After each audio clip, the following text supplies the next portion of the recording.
Test. Test 1 2. Test 1 2.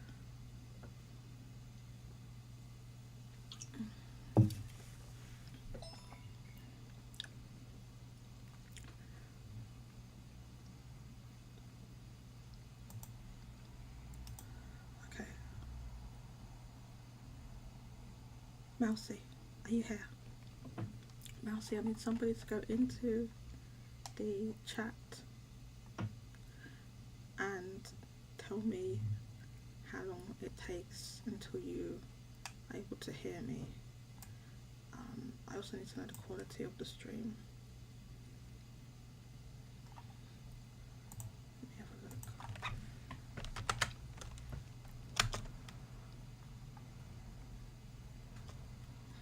The quality is going to be a little lower than normal. Oh, your hair, Mousy. Awesome. Let me turn off this stream then, because in order to test it, I can't have like the stream running as well. I need to see like ultimately how fast it is. Hey, Dank! Yo! Dank!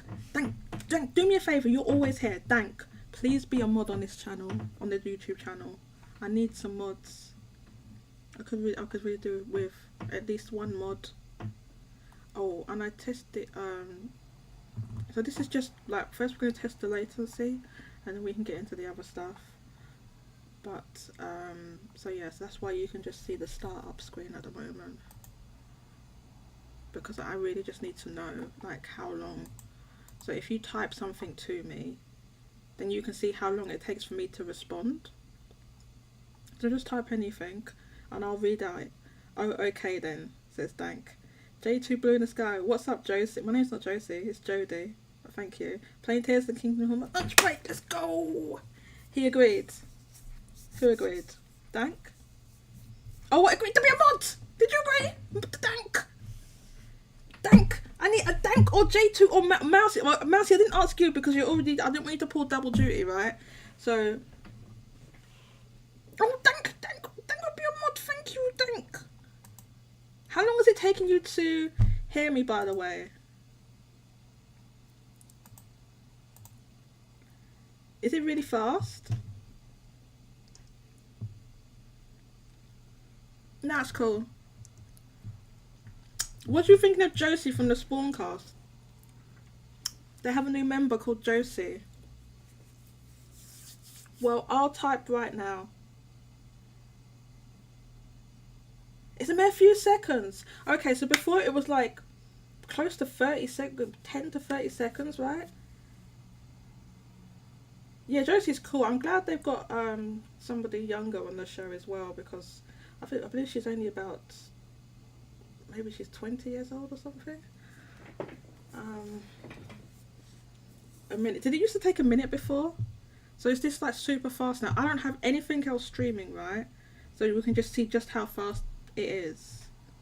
Or yeah, I think so. Or minutes. She's in college. Okay, yeah. I'm just reading out your comments as I'm seeing them, so you can see how long it takes.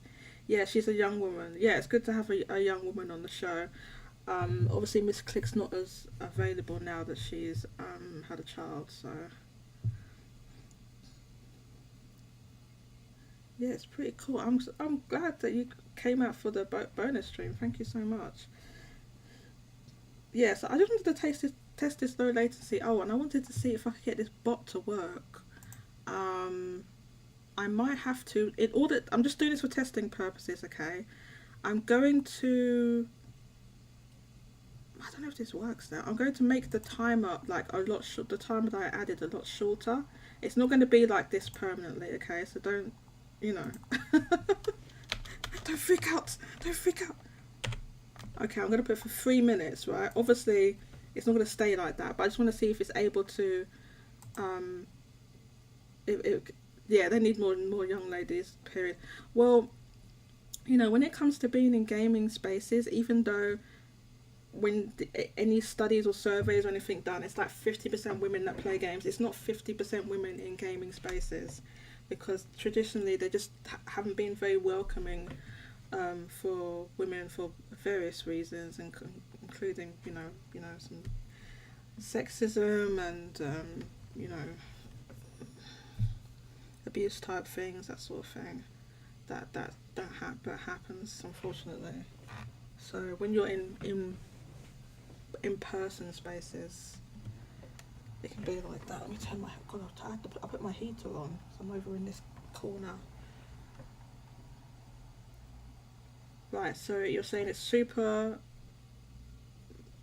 quick between me responding for sure, says Dan. Because I'm reading your so you could tell me like roughly how fast that is. I don't know. I don't think this bot's gonna work. I added it as a mod. It should be on. Oh no, it's not on. Hang on. Why is it not on? Right, it should be on now. Why has it turned itself off? Stay on.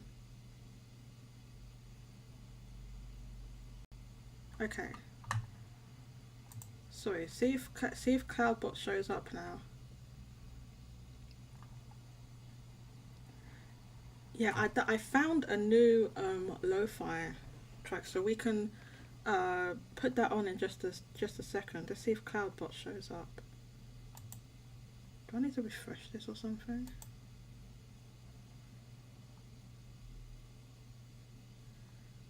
Mod tools. So at the moment it's just like a message that should come up and say, you know, join the Discord in order to call in, and there's just like a Discord link, right? And it has very light moderation at the moment. You can add like banned words, and you can stop people spamming caps. That's the only thing I really put on, spamming caps. Well, I haven't added any words to the word list yet, but you can add, you know, different words on there. You can have the timers is like it should periodically put a message up, but I don't know. Hello, the Heroes Bar. Welcome. I don't believe we've seen you before. Here. Welcome. Remove the cloud bot and put the Sephiroth.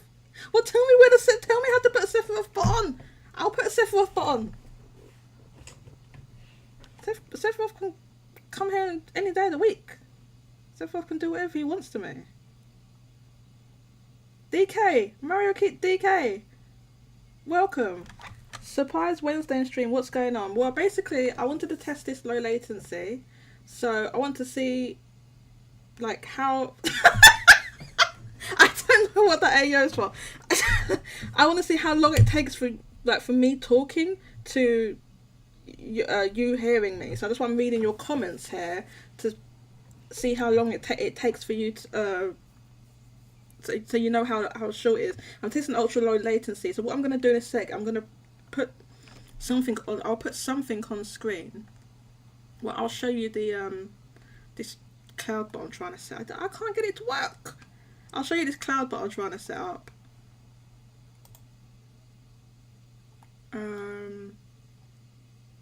Okay. So if I can get that chosen. I wouldn't say no. Let's see here. The chat, not that one. Go on to the main thing. Okay, so you can tell me if this is like. Obviously, this is small. Maybe I'll put a page up with some text on it so you can see the Discord. Now, I had to actually change make a new Discord because I forgot the Discord stream layout that I had set up was for the Discord on air channels. I had to make a new one for Town Square, so that I went into Town Square so that anyone can jump in without me having to like pull them in. So you can just come into Town Square and just talk.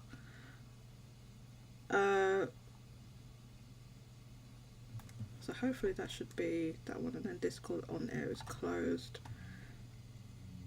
So I'll put some text up. I'll tell you what, I'll go to like install base because that's just pure text, isn't it? I'll go into install base. Oh my god, it was kicking off over there earlier when that, you know, the announcement of the Tears of the Kingdom sales. Because there was a whole bunch of people like, oh no, ain't no way, it's not gonna sell, it's not gonna reach Breath of the Wild, you're tripping, da da da da. And then the sales come in and people are like, oh snap. So yeah, hang on. Now I'm gonna put just well, let's see what they're saying over here in this thing. Okay, so this is pretty. I've got this like 175%. So you have to tell me, is this like legible on the screen? How does it look? I know some of you are probably on mobile. Oh, who jumped in? Some of you are probably on mobile. Well, somebody left. You came in and then left. You got scared. Was it? Oh my god! Come into the town square. I won't bite. You can just come in. You come in and chat. I hope it was Ariana Riva, who I keep trying to convince to come onto the show, but they won't. Did Cloudbot show up? Cloudbot didn't show up? Oh my god. How do I get Cloudbot to show up here? Why didn't you opt for a smaller countdown to gauge your... That's exactly what I'm doing, Dank. I tried to do that, yeah. So look here, we can just live chat with no invitation needed. Yes, you can just come in. If you come into the town square, there's no invitation. So look, if you look here, I changed the interval to like 3 minutes and everything to see if it would show up. Does it take 3 minutes to show up? Oh, hello! Is that Mousy? Oh. Mousy, can you hear me? Oh, Mousy has to stream on, maybe. I can hear you. Can you hear me? I can hear you perfectly. I'm not sure if you're on the stream. Let me check. Oh my god, I don't even know what I'm doing here. I thought I had that playing. Oh, I do have it playing. Sorry, let me just do that. Yeah, you should be. So you can hear her. Let me mute myself for a minute. Yeah, I can. Okay, cool. Yeah. So, Dank, I did put a short countdown on the thing here. So I've got the timer here, and it should be on. And I made it like really short. Interval 3 minutes. I put like 3 minutes. Well, I'll put it for 1 minute then. Line minimum 3. Oh no, you can't put that for like. I'll put it for 1. We'll see if it shows up. I don't know. I don't know. Am I doing it right? To put, look, Cloudbot, it says it's on. I've connected it. I added it as a mod. It's definitely added as a moderator. I added it as a mod on my thing. On the... Where is it now? On the, here, settings. It's a mod. Right here. Dank's here. Look, Dank. Streamlabs. It's a mod. I made it a mod. Has it showed up? I don't know how. Or somebody can. If anyone knows anything about making these bots work, please let me know. I don't know what on earth I've done wrong. Obviously, I don't have the ultra version, but even without the ultra subscription, it should like. It should show up. Where's this mod at? Quotes. So you can do things like quotes, queue. This is people if you're queuing to play a game or something. Loyalty. Oh, look at this worked. Oh look, so you see where you're in the chat here, where everyone's in the chat. You're earning points. I don't know why Dank got 10, but Dank did. Oh, Dank was here first, I think. So yeah, loyalty, you can do settings. I called it J-Bucks. And if you subscribe, you get 100. And then I have to figure out some things to do for like rewards and stuff like that. But we can come to that later. So like I make a store, and I could do some. I don't know what. Like you could ask me to talk about something, or I don't know if we'll think of something. You can put little polls, little betting, giveaways. Management, I guess you can import other bots as well. And then these are the mod tools. So yeah, the timer, Like it's on. It's on. It's connect. This is connected to YouTube. Timer. I can join the stream automated. Oh really? Awesome. Are they like pony points in Tears of the Kingdom? Well, funny thing is, do you know, I'm not playing Tears of the Kingdom, so I don't know what pony points are. Because I decided, oh, I need to. I never did the DLC for Breath of the Wild. Let me go and play that. So guess what I've been playing? Breath of the Blasted Wild. I on the DLC. You know, you put the DLC, and it's like a million like side quests pop up. And I'm like, oh snap! So I went and I've been collecting all the. Like, you can get different outfits and things like that. I'm playing Breath of the Wild. Everyone playing Tears of the Kingdom. I'm playing Breath of the Wild because I wanted to finish the DLC first. So I'm going to do that, and then I'm going to start the Champions Ballad. But yeah, the bot didn't show up. Somebody tell me how to get the bot to show up. The final boss in DLC is so great. I'm going to beat that. Exactly. I want to put So when you said pony points, I thought it was console warring, Mario. I was like, what are you doing? I'll tell you what. Earlier, I went into a Sony fan. Let's just say a Sony fan stream when this showcase was announced. Oh my god, they were wilding in there. Listen. What they say? They were capping for Forspoken. I'm not joking. They were capping for Forspoken. I'm just admit it's not even a Sony game. Why are you capping for it? It's not a bad game. It's not a bad game. It's a Square Enix L. Let Square Enix take the L. For God's sake, let Square Enix take the L. Just stop it. It is not a bad game. Did you play it? I'm not playing that. Welcome, Finny Mac. By the way, I'm not playing it. It is really. I played the game and beat it. It's two things kind of go with it. It is a short game. It is like maybe like a 10, 12, 15-hour experience. And so it's not as big as the game kind of wants to pretend that it is. Okay. The only thing I would say that kind of takes it away from it. Yeah, it's like really the game would have been a lot better if they streamlined it. If it would have been almost level based in a sense, or if you would have had a smaller world, it would have been a lot better. It didn't need to be as big as the game needed to be. It really didn't. You just had a lot of empty space. But the game itself, if you look past all the chatter, all the drama, all the whatever, all the controversy, it's not that bad of a game. It's really not. If you just allow yourself to fall into it, I compare it to a medieval style Infamous in the magic system only. I'm not talking about the good versus evil, but just the magic system only. Mm-hmm. It reminds me of Infamous. It really does. All the traversal, all the acrobatics, all the magical powers. It's not that bad of a game. It's really not. I can see that. I think sorry, I'm listening. I just trying to do stuff at the same time. Yeah, why is everybody muted here? I didn't mute you all. Did you mute yourselves? They will mute themselves. I guess they did. Mario Kart! Not Mario Kart. Mario D! I did mute myself. Mario D, welcome! Hi. Hi, nice to speak to you again, because you was here once before, a while ago. Yeah. We're going to talk about Zelda sales? We can talk about Zelda sales, yes. We can talk about Zelda sales. Yeah, so I'm going to be faffing, whilst everyone's talking, that's why I want everyone to come into the town square. Whilst I'm faffing around, like everyone can into Centaur, that's why I'm not on their room. I was enjoying this way. Jago, did you go into that wilding Sony space earlier? When there was all capping for Forspoken.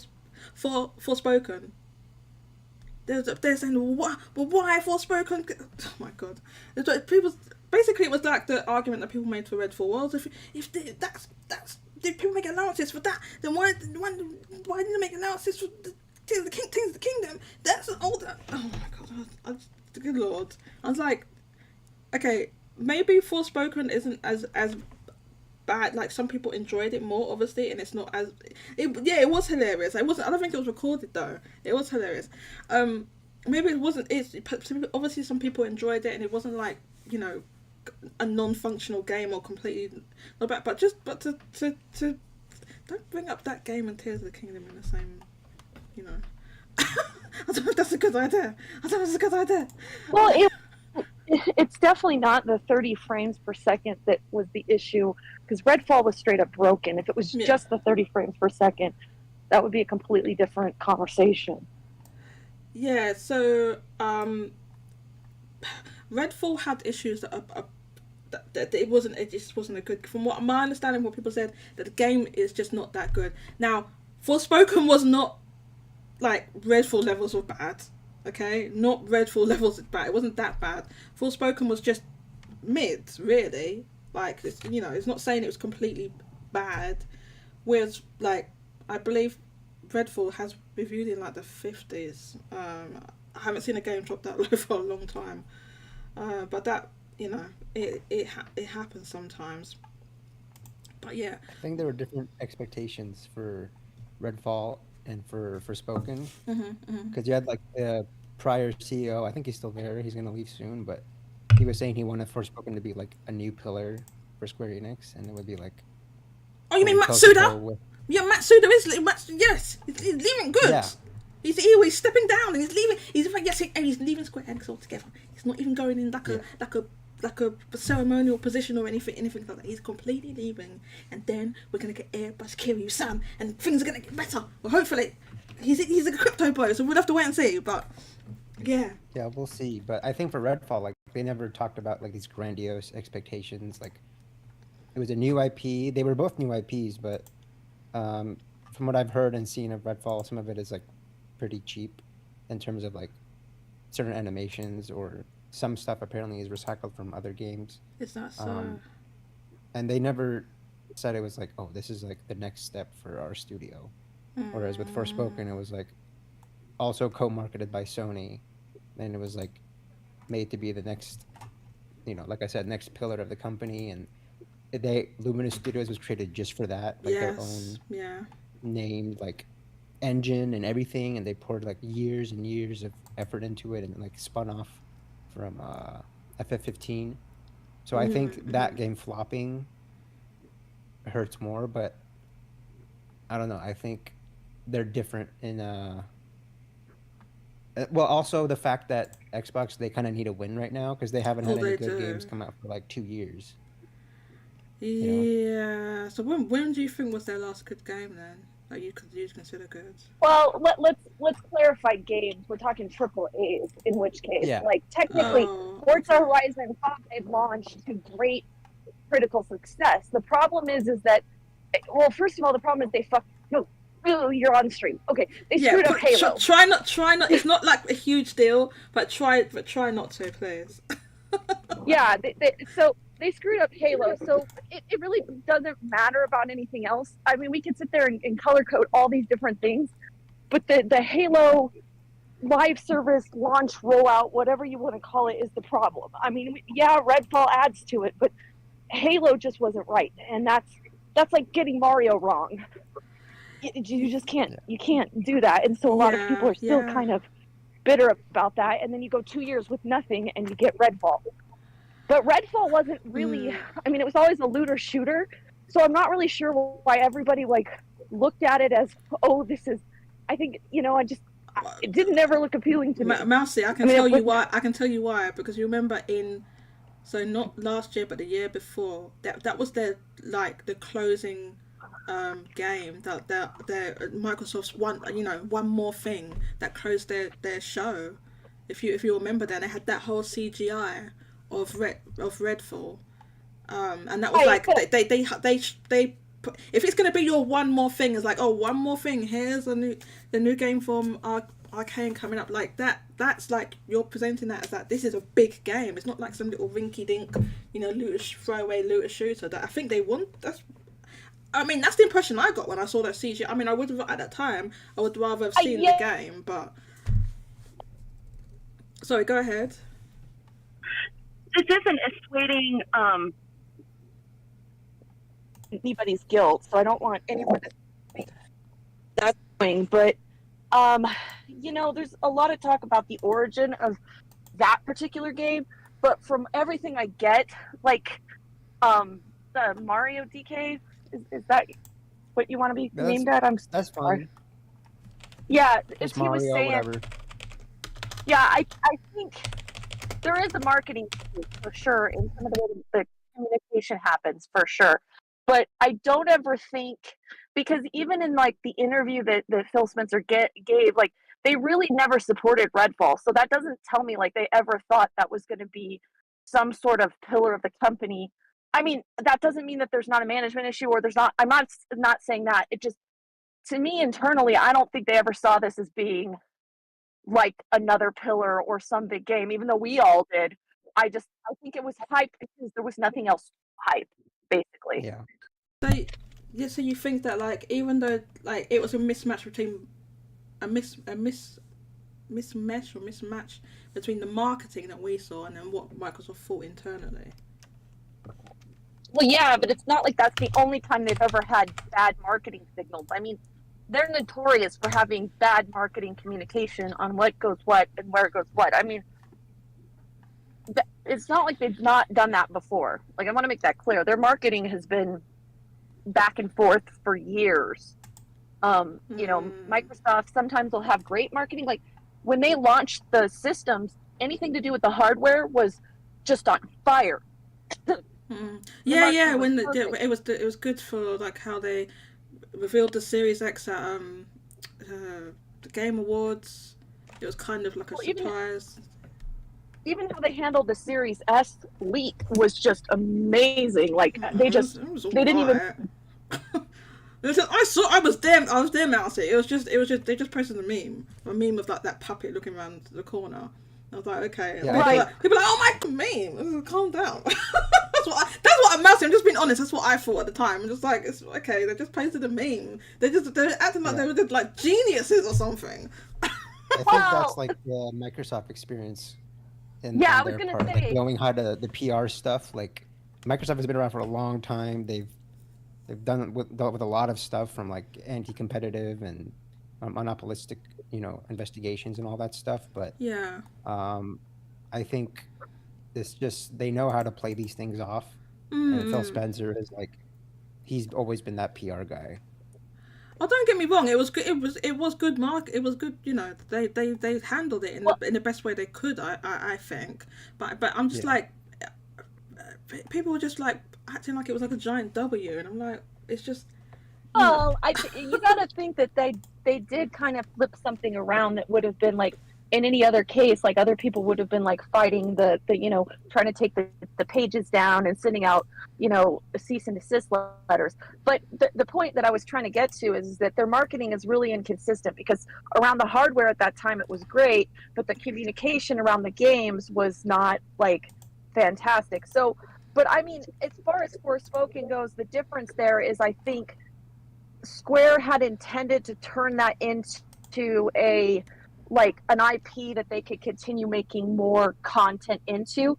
And to be fair, they have DLC. They are supporting Forspoken, so it's not like they didn't have any sort of like, this is what we're going to like build upon kind of thought process. And and obviously Vinny liked it, so they did have a great concept for the game. So it's not like, whereas I think like there's been some talk about the origin of Redfall, but bottom line is that I don't think like Microsoft intended that to be some sort of like, I don't think they ever thought that was going to be a breakout hit. I really don't. But that said, they really haven't had any good big games in like 2 years.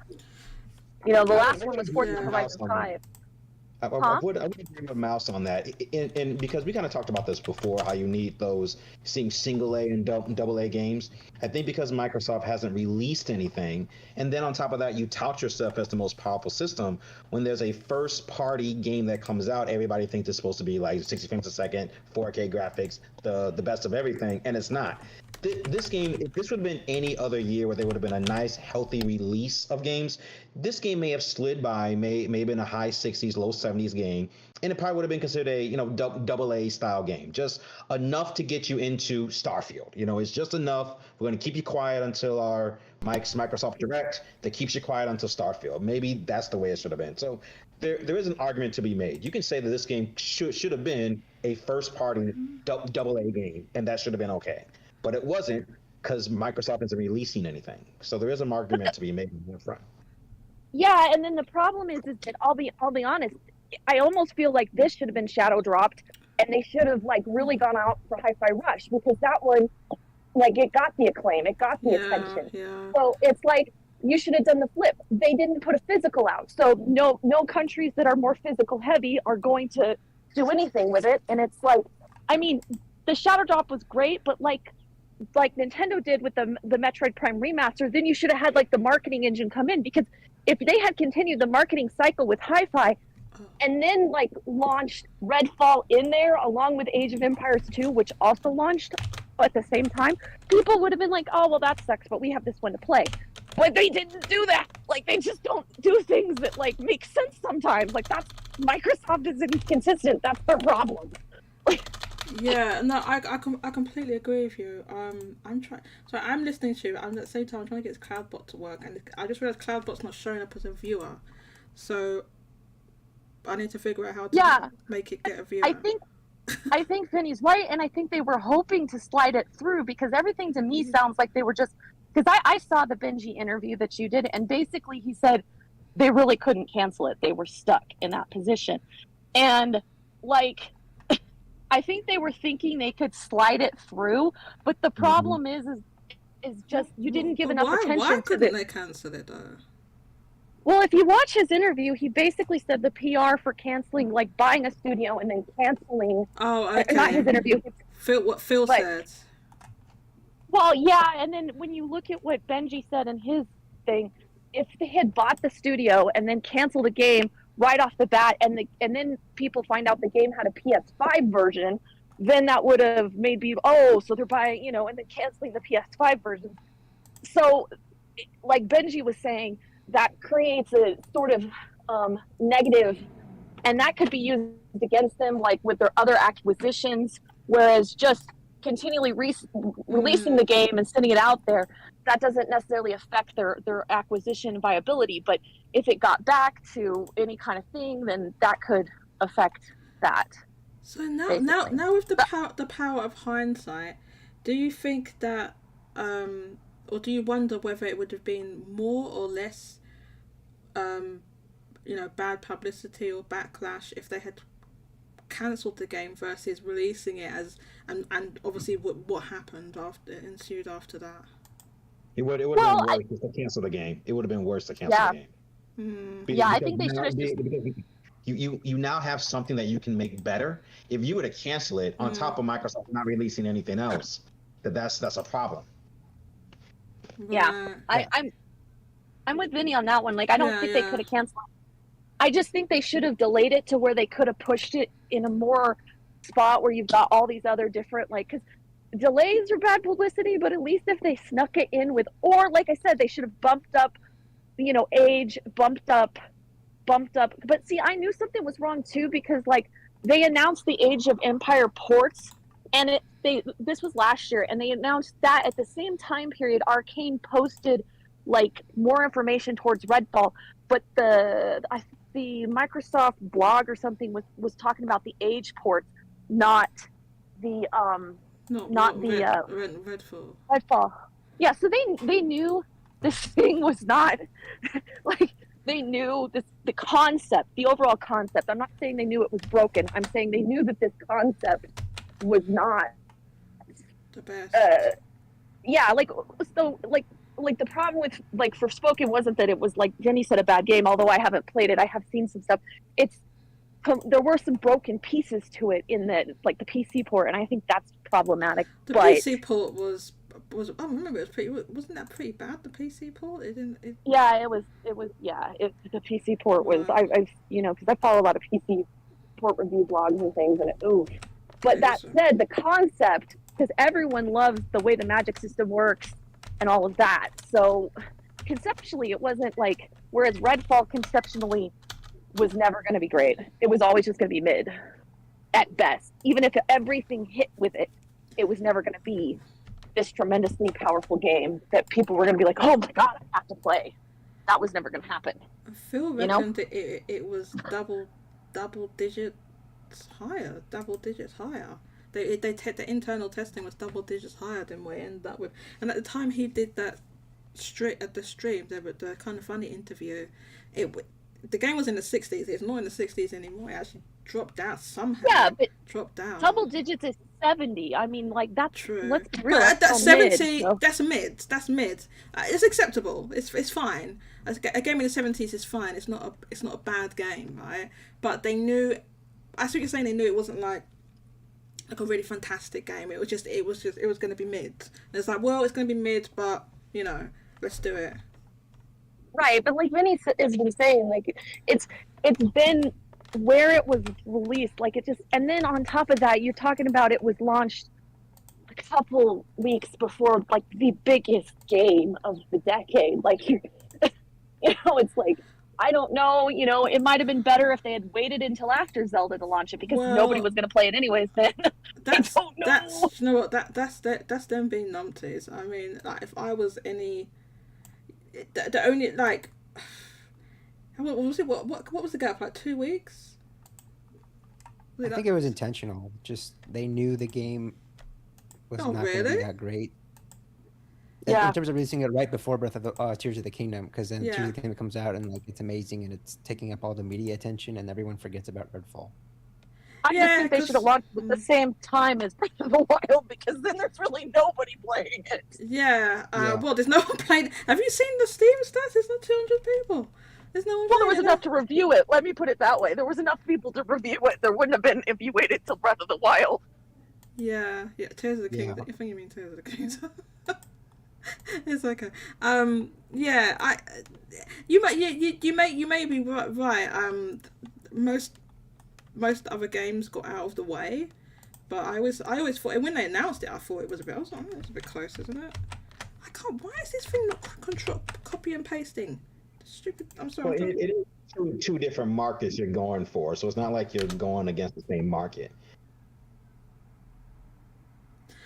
No. What? No. Okay. So this is the thing. Yeah, they're not. Then you're right in terms of sales, but we're not talking about sales. We're talking about the oxygen of publicity, right? And what's happened is that Tears of the Kingdom just swamped in terms of like what's going on in the media, gaming, discourse, everything. What's everyone talking about? They stopped talking about the kind of funniest Phil interview. Everyone was talking about that before. Everyone was talking about how bad Redfall reviewed, and like nobody's talking about that anymore. They're all talking about Tears of the Kingdom. If Redfall was good, do you think the optics would have been different then?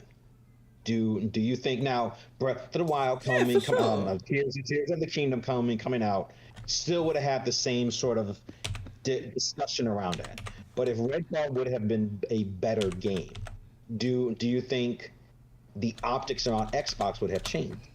Yes, I think the optics changed because the game was bad. So if the game was good, it may have been able to ride alongside it until the launch of Tears of the Kingdom, but it still would have had a positive press for Xbox.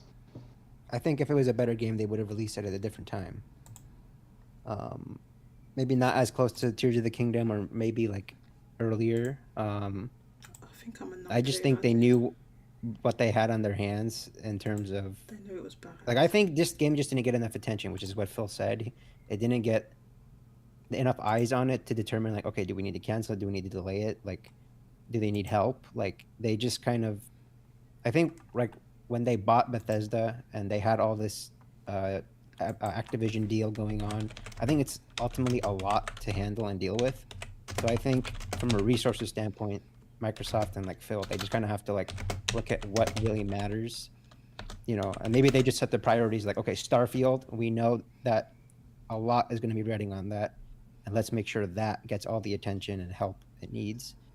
And I think they just kind of saw Redfall and the state it was, and they're like, yeah, this is figure it out. Like I think they just said, you know, you're on your own to the Arcane Studios. Yeah.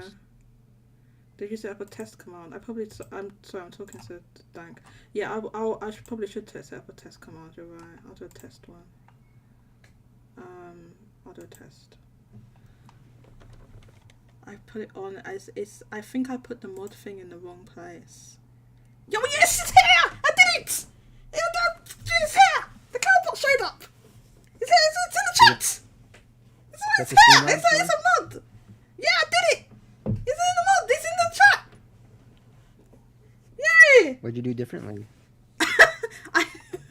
You're gonna say I'm a numpty when I tell you what I did. You're right, Nancy. I misread the thing. I thought it said add. I thought it said add it as an approved user. I put it in as an approved user rather than as a standard moderator. So that's why it wasn't showing up. That's like the equivalent of like, did you try unplugging it and plugging it? I know. Did you try turning it on? I'm trying to talk to you all at the same time. My concentration that just wasn't there. So right, I'm gonna stop it doing that. Obviously, I don't want to cut doing it every 1 minute. So that was just a test. So I'm gonna don't worry about it being too frequent. I'm gonna change it now. Okay, I'm gonna change it.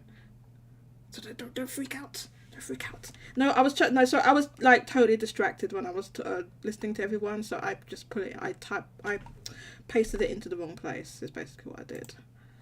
Yeah. So let me edit this now. So how about that PlayStation 5 showcase? Yes, let's go. Vinnie Mac. Always on the money. Vinnie Mac. Listen, I've been drinking Monster. What are we going to be seeing this? What do you hope to see at this? Hey, I'm saying I know a lot of people are excited about this. I think there's really no difference between a showcase and a state of play. They're both showing a variety of different games, maybe a little bit more of a spotlight, but whatever. I'll tell you what the difference is that like look at it this way, to see a showcase as like a full Nintendo Direct and like a state of play as like a partner direct or an indie direct. Or mini direct. Yeah. Fine. Okay. So if we want to use that analogy, I think a lot of people are going to be disappointed. I'm just saying. We have the PlayStation VR. The PlayStation VR is going to be there. The PlayStation VR is So I know a lot of people are kind of thinking all these other PlayStation 5 centric games. I don't think so. I'm going to be fair and say maybe 40 minutes of PlayStation 5 games, maybe. But they are going to make sure that PlayStation 5 VR system is spotlighted. I don't know if they're going to start off with that or finish up with that. I don't know. So people always... No, sorry, go ahead. I sorry I interrupted you. And I'm expecting, you heard it here first, I'm expecting that Final Fantasy 16 demo to drop at the end of that. No, it won't. Because they already... I don't understand, like, they literally said the demo is going to come 2 weeks before the game's released. It's not 2 weeks before the game. Change that. They won't. No. It's going to be the final trailer. It'll be like right now. Yes, a lot of people are excited about it, but I don't know how much that's going to move the needle. They need to drop that. Let you save your data, and then you got people talking about it for at least a month. Two weeks is not. I think they'll talk about what's in the demo, but if what Jody's saying is right, and they release it 2 weeks before launch, I think that's what they'll do. I think it'll be kind of like Tears of the Kingdom, and I think a lot of other games that have been marketed where like they released the final trailer a month before launch, which this is like basically a month before launch to get people hype, and then another 2 weeks later, hey, here's the demo. So, and then 2 weeks later the game launches. So I think that's what their plan is. Why would you need a demo 2 weeks before the game comes out? Oh god, I forgot to put that I'm live in the bloody thing. Yeah, sorry, I'm because I don't know. Yoshi P just said it's gonna be two. I didn't. Oh my god, I'm a dummy. Okay, this is one. I need to have a checklist of things to do before I stream. I didn't at everybody in the thing that I'm live. Ugh. Anyway, yeah, I mean that's just Square Enix. I think a lot of their games. Well, I guess it depends, but they just seem to like doing demos a lot. Bravely Default on the Switch had a nice, healthy demo before the game came out. It wasn't 2 weeks before. And this is like a mainline PlayStation 1 game. I guess this will be their first. Yes, this will be. This will be PlayStation's, I guess, second if you want to count Burning Shores. But this will be the first PlayStation 1, PlayStation 5 centric game for this year. So I don't know. If they said 2 weeks, I'm going 2 weeks. I think the difference is it's Yoshi P who's producing this title, and he's like in charge of everything, and he's only ever been in charge of FF14, which is like an MMO which has its completely own metrics and how marketing might work. So I think with him, he's like, hey, let's do it 2 weeks before launch and build up hype right before, kind of like with Tears of the Kingdom, doing stuff right before or like a month before. So hang on, maybe if it was like a different team, like the FF17, people it might have been kicked earlier. the F off about the marketing for Tears of the Kingdom. Oh, I'm not showing the game, not showing anything. Leave it to that. Chill, man. This is why you're not on the marketing team for AAA games, okay? And then they did it, and it's like it turns out, oh no, wait, that is how you market a game. I don't know if everyone remembers this. People went absolutely just bananas crazy about the marketing, about the Tears of the Kingdom. They went absolutely up the wall, through the roof, and into outer space. Anyway, come on, continue. I know I have to agree. I don't think they're gonna drop the demo because they queued up June 11th, and that's almost 2 weeks before the launch. So that would be when they'd be like, oh yeah, we're dropping the demo. I think they'll have, like they were saying, like a final trailer, like before the launch trailer, but final trailer, and they might talk about some more. And I'm not saying they shouldn't have a demo. It's just, it seems to me the only time we really get healthy demos is like if Team Asano's doing that. Yeah, Asano likes to do the gathering feedback thing and like releasing a demo. Oh yeah. Oh, they didn't do it for Octopath Traveler 2. They didn't do it for Octopath Traveler 2. Yeah. Look what happened there. And look what happened there. I think because the Square Overlord Matsuda probably said, well, what did you do that you get timed out like that? Streamlabs time. Oh my god, sorry, Streamlabs timed you out. What did you put? Don't watch that final trailer for what? Sorry that you got timed out. It's Streamlabs. Sorry about that. Did you get timed out? Did it time you out, or did it just delete it? Or maybe it just deleted it. The caps, too many caps. It capped too much. J2, please try not to. Okay, look, I'm going to have to adjust the settings for this stupid bot. It's time out for 30 seconds. J2, I apologize. It's not meant to, like. I need to adjust the settings and stuff. I'm just He can still. Alright, you can still post. Okay, just deleted it. Okay, that's all right then. Well, I don't think this it is a showcase. I don't think it's gonna have, like, cause some people are throwing out, like, and I don't know if it's gonna have a whole bunch of stuff. I think there should be stuff about Spider-Man 2. Mm-hmm. There should be stuff about Stellar's Blade. Yeah, because that's supposed to be coming out this year, so it would have to be there, to be honest with you. If it's coming out this year. The showcases tend to be where they announce, especially on their end, like Sony first party games. Yeah, that's what I was trying to explain before. Data Plays will go into more detail on certain games. Like, they announced Final Fantasy VII Remake in like 2015 at E3, but and then they showed it for like basically the first time in a random state of play. Yeah, it was a random state of play. It was already announced. It was already announced, but it was like a short trailer. Yeah. Yeah, they didn't announce the Gran Turismo or Forbidden West or Spider-Man 2 Wolverine like in a state of play. Like, that's what the showcases are for, and I think that's why we didn't have one last year, because whether it was COVID or other things delaying projects, they knew they had Ragnarok and a couple other games already set for the year. And I think this year, like, they waited this long because basically for the first couple months this year they haven't had like a big game. But now that things are falling into place and they skipped a year, they're gonna do like a big showcase. I mean, it obviously depends on how well it's going to be received, but I think there'll be at least one or two new projects announced. Like, I think maybe one new IP from Sony. Oh, Mousy, you're breaking up quite a lot, so I can't hear you. Yeah, we kind of missed. It kind of turned into a little bit like a robotic sounding. Robot mouse. Yeah. Robot mouse is in the house. I don't know. Am I still robot mouse, or is it back to normal? Oh, it's back to normal now. You're better now. Yeah. Yeah. Okay. All right. Well, you guys are gonna have to let me know because I can't hear that. But no, I do think you're gonna have a lot of first-party stuff. They've already sort of like hinted at Mortal Kombat, so I'm pretty sure that's gonna be there. Mm-hmm. Because I mean, they did say there's gonna be more information, and they've already got the marketing for Tekken and Street Fighter, and with them buying Evo, I think that's sort of guaranteed to be there. Mm-hmm. Makes sense. Yeah.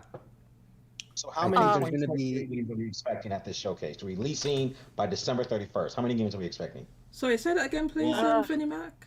I didn't hear you. What was the question? How many are going to be announced or released? No, how many are going to release?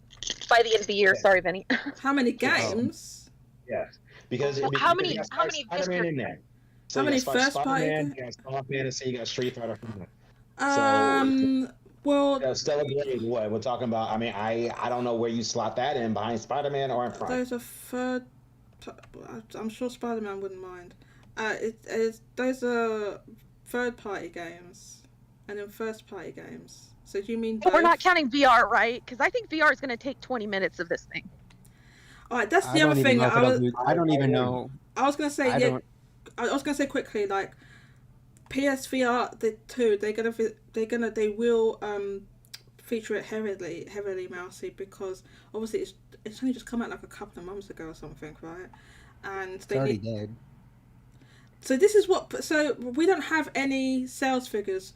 What we do know is that Sony they had their financial report recently. They did not give us any numbers about PSVR 2, and what people are presuming is that if it went over 1 million, then they would have said something. But the fact they said nothing means it's probably not over 1 million. That's the only thing we can really ascertain at this moment. It just goes hand in hand with how they've marketed it prior to release. Yeah. Like, it was just basically nothing but blog posts. And I'll say that even in terms of like, I know it doesn't really matter much, but like in terms of interest on install base or even in the general media, like no one's talking about VR2. Like it released, it came, and it came and went. Like, do you know, I really thought about it, and I thought about what is it about because like VR is niche because it's got a limited audience. You can't really market it to children because children are not supposed to use it. So that's really it. And nobody really owns the thing, and I'm sure people, like even journalists, they might publish a review on some VR game, and it might get way lower engagement compared to anything else. But you know what? I realized what one of the main things is. Even if you have the money, the means to get it, because you do need a PlayStation 5 to get to obviously use it, and say you're not worried about motion sickness and stuff like that. Say you are the target audience for this thing. What made me realize is that there's a YouTuber called Mystic Ryan, right? He's really good. He's a really good YouTuber. He mainly discusses Sony and PlayStation stuff in his videos. He made a really good video, which I think by the time he had released it was kind of out of date, but it basically when PSVR 2 released, he put every single game in it that was like announced coming for it, right? And I watched his whole video. I watched the whole thing. Even though I'm not going to get PSVR 2, I'm still interested in just gaming and all this stuff, news in general. So I watched the whole thing. And like, I think the thing is with VR is that apart from like Sony had the what's it? I was gonna say Tears of the Kingdom. It wasn't called that. It was called Call of the Mountain. Call of the Mountain. Call of the Mountain. They've got the Gran Turismo mode, and then maybe a couple of other things in development that haven't released yet. And then there's going to be a VR mode for like Resident Evil, the latest one, it's remake, isn't it? 4 remake, and apart from that, like everything else was like an indie game. There's nothing wrong. Yeah, there's not a lot for it. There's nothing wrong with that. But then I thought about it, and I thought, hang on a minute, let me think about. I just thought about every single like major and slightly minor publisher in my head, and pretty much none of them are making games for VR like that. Almost none of them. I can tell you, like most of them are add-ons. Yeah. Or it's an add-on, like with Capcom doing add-ons for Resident Evil. They're not making a Resident Evil from scratch for VR. Like putting that type of investment. What fishing minigame? Like they made that into a VR. Oh, okay. Well, yeah, things like that, like add-ons. But are they making a Final Fantasy or a Resident Evil from scratch for VR? Is anyone doing that? That's not a third party's role. That's something that Sony needs to do. It is their product. They got to come up with the content to drive sales, and then once the sales are there, then everybody else will just jump on board. Right. Is Naughty Dog making a VR game? No. Right. Is Ben's studio making a VR game? No. Gorilla did, sort of. Gorilla did, That's sort why I of. think I know they did, sort of. But this is what I'm talking about. They're not like all of their big. They did the same thing. They did the same thing with the Vita and the PSP. Like less so with that. But it's like okay, there's their big main studios. They don't put them on like they see. They're not putting them on making games. That's why I think they closed Pixel. That's why I think they closed Pixel Opus. I think Pixel Opus was making their VR game. I do think Media Molecule is making a VR game, but no, they're not putting Naughty Dog and stuff. I do agree that's the problem. Also, to answer Vinny's question and not counting any indies, I think there's going to be 4 2023 games. I think you're going to see Spider-Man 2. I think you're going to see Stellar Blade. I think you're going to see a release date for Tekken, and I think you're going to see Mortal Kombat 1. Yeah. To answer his question. PlayStation 5 only games? Huh? I didn't catch that. Are those PlayStation 5 only games? I Yeah, I think they are. don't know. They haven't announced some of the.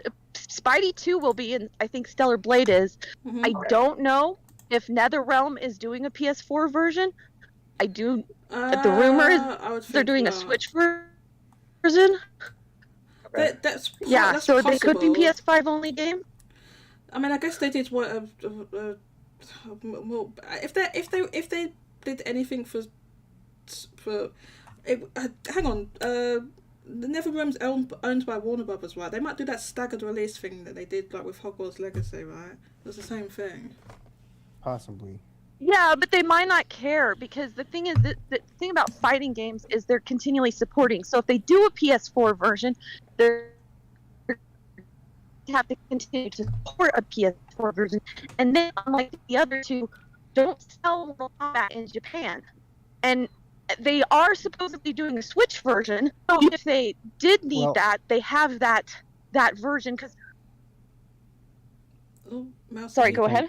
Mousy, You're cutting in and out, so we didn't No, quite catch everything. I heard Mario DK talk, so I stopped. Oh, Sorry, okay. I was just gonna jump in really quick. No, I said they are doing a Switch. And now you're gone. Mario, go ahead. I think Yeah, Mousy, I was gonna say really move near a quick. window or something. I just wanted to make a quick No. correction. No, I stopped. Okay. Okay. I think Mario's trying to talk, and I keep stopping when Mario's Yeah, I think he's trying to talk.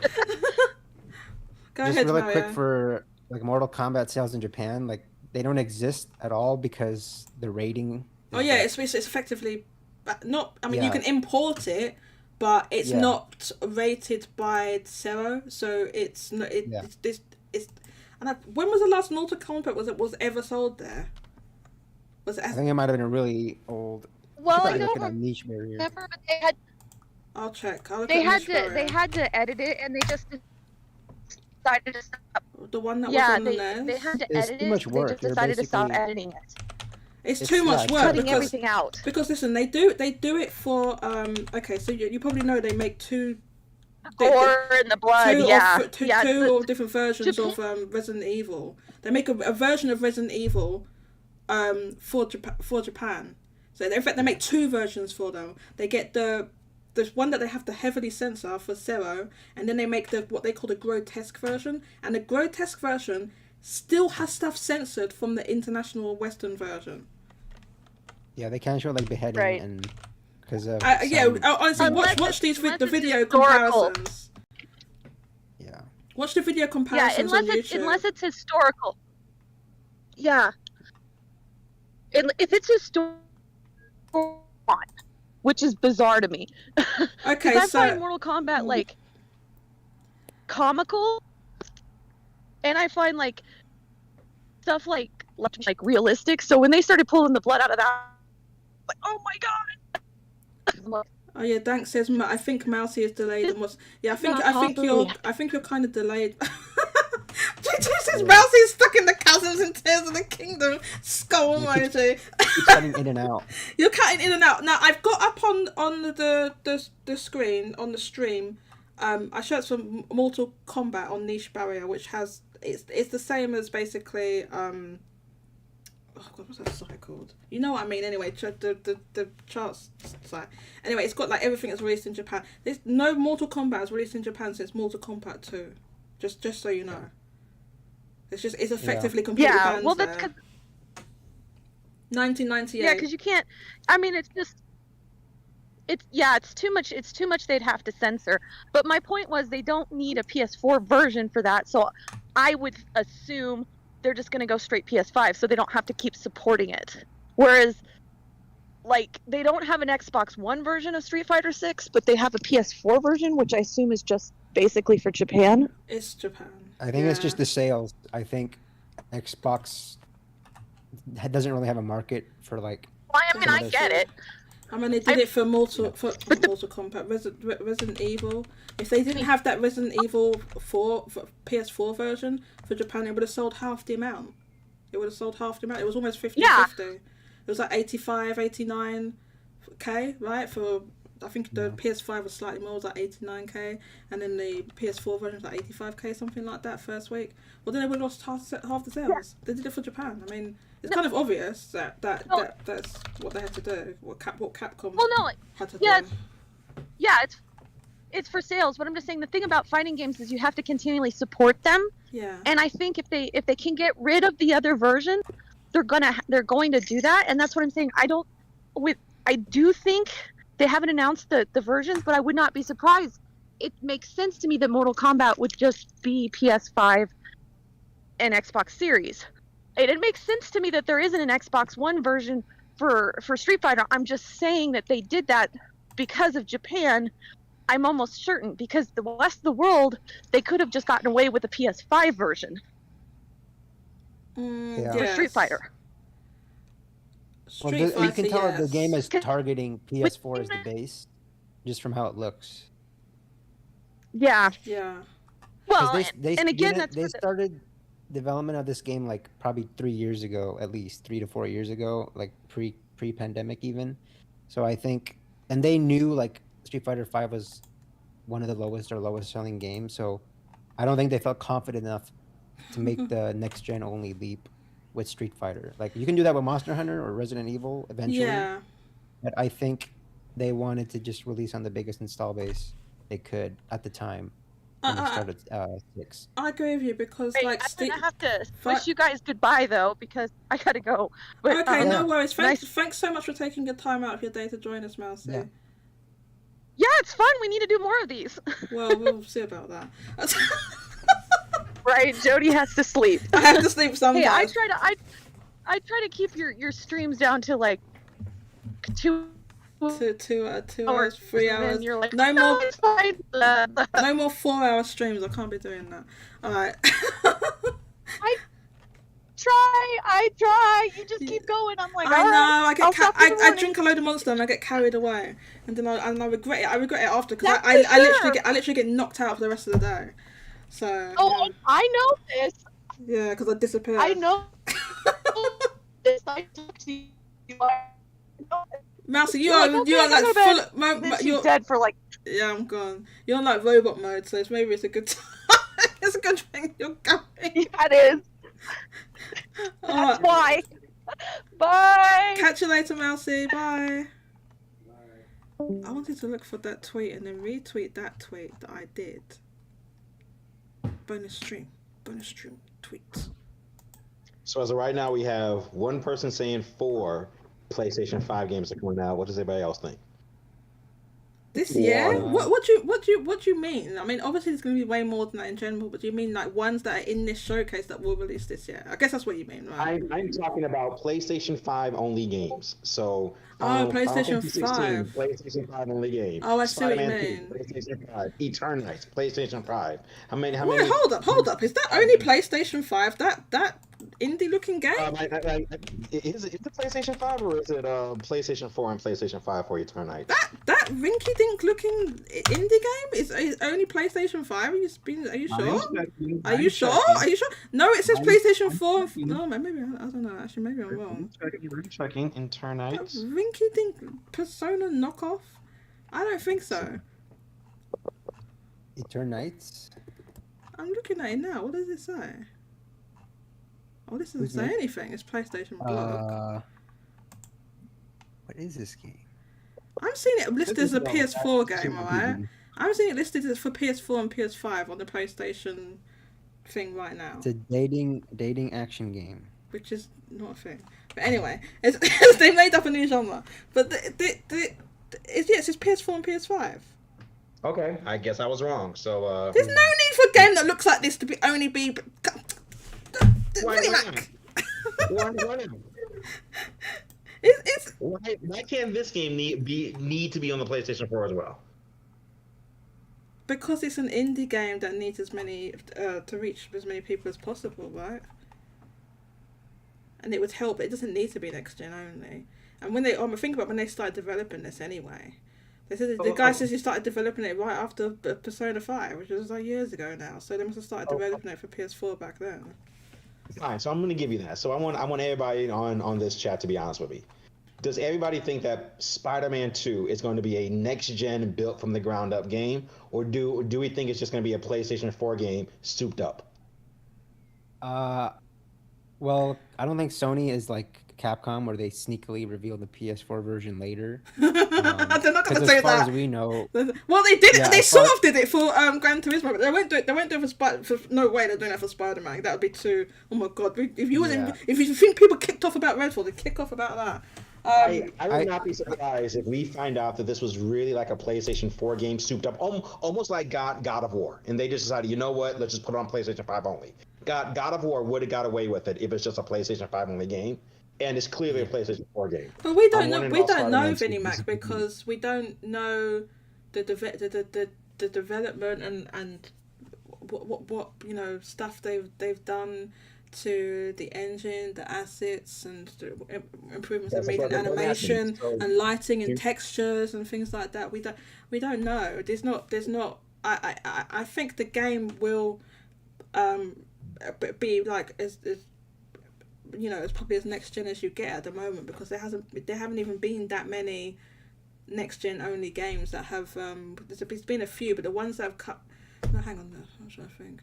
How many? There's only been a few, and the ones that have come out, they haven't necessarily needed.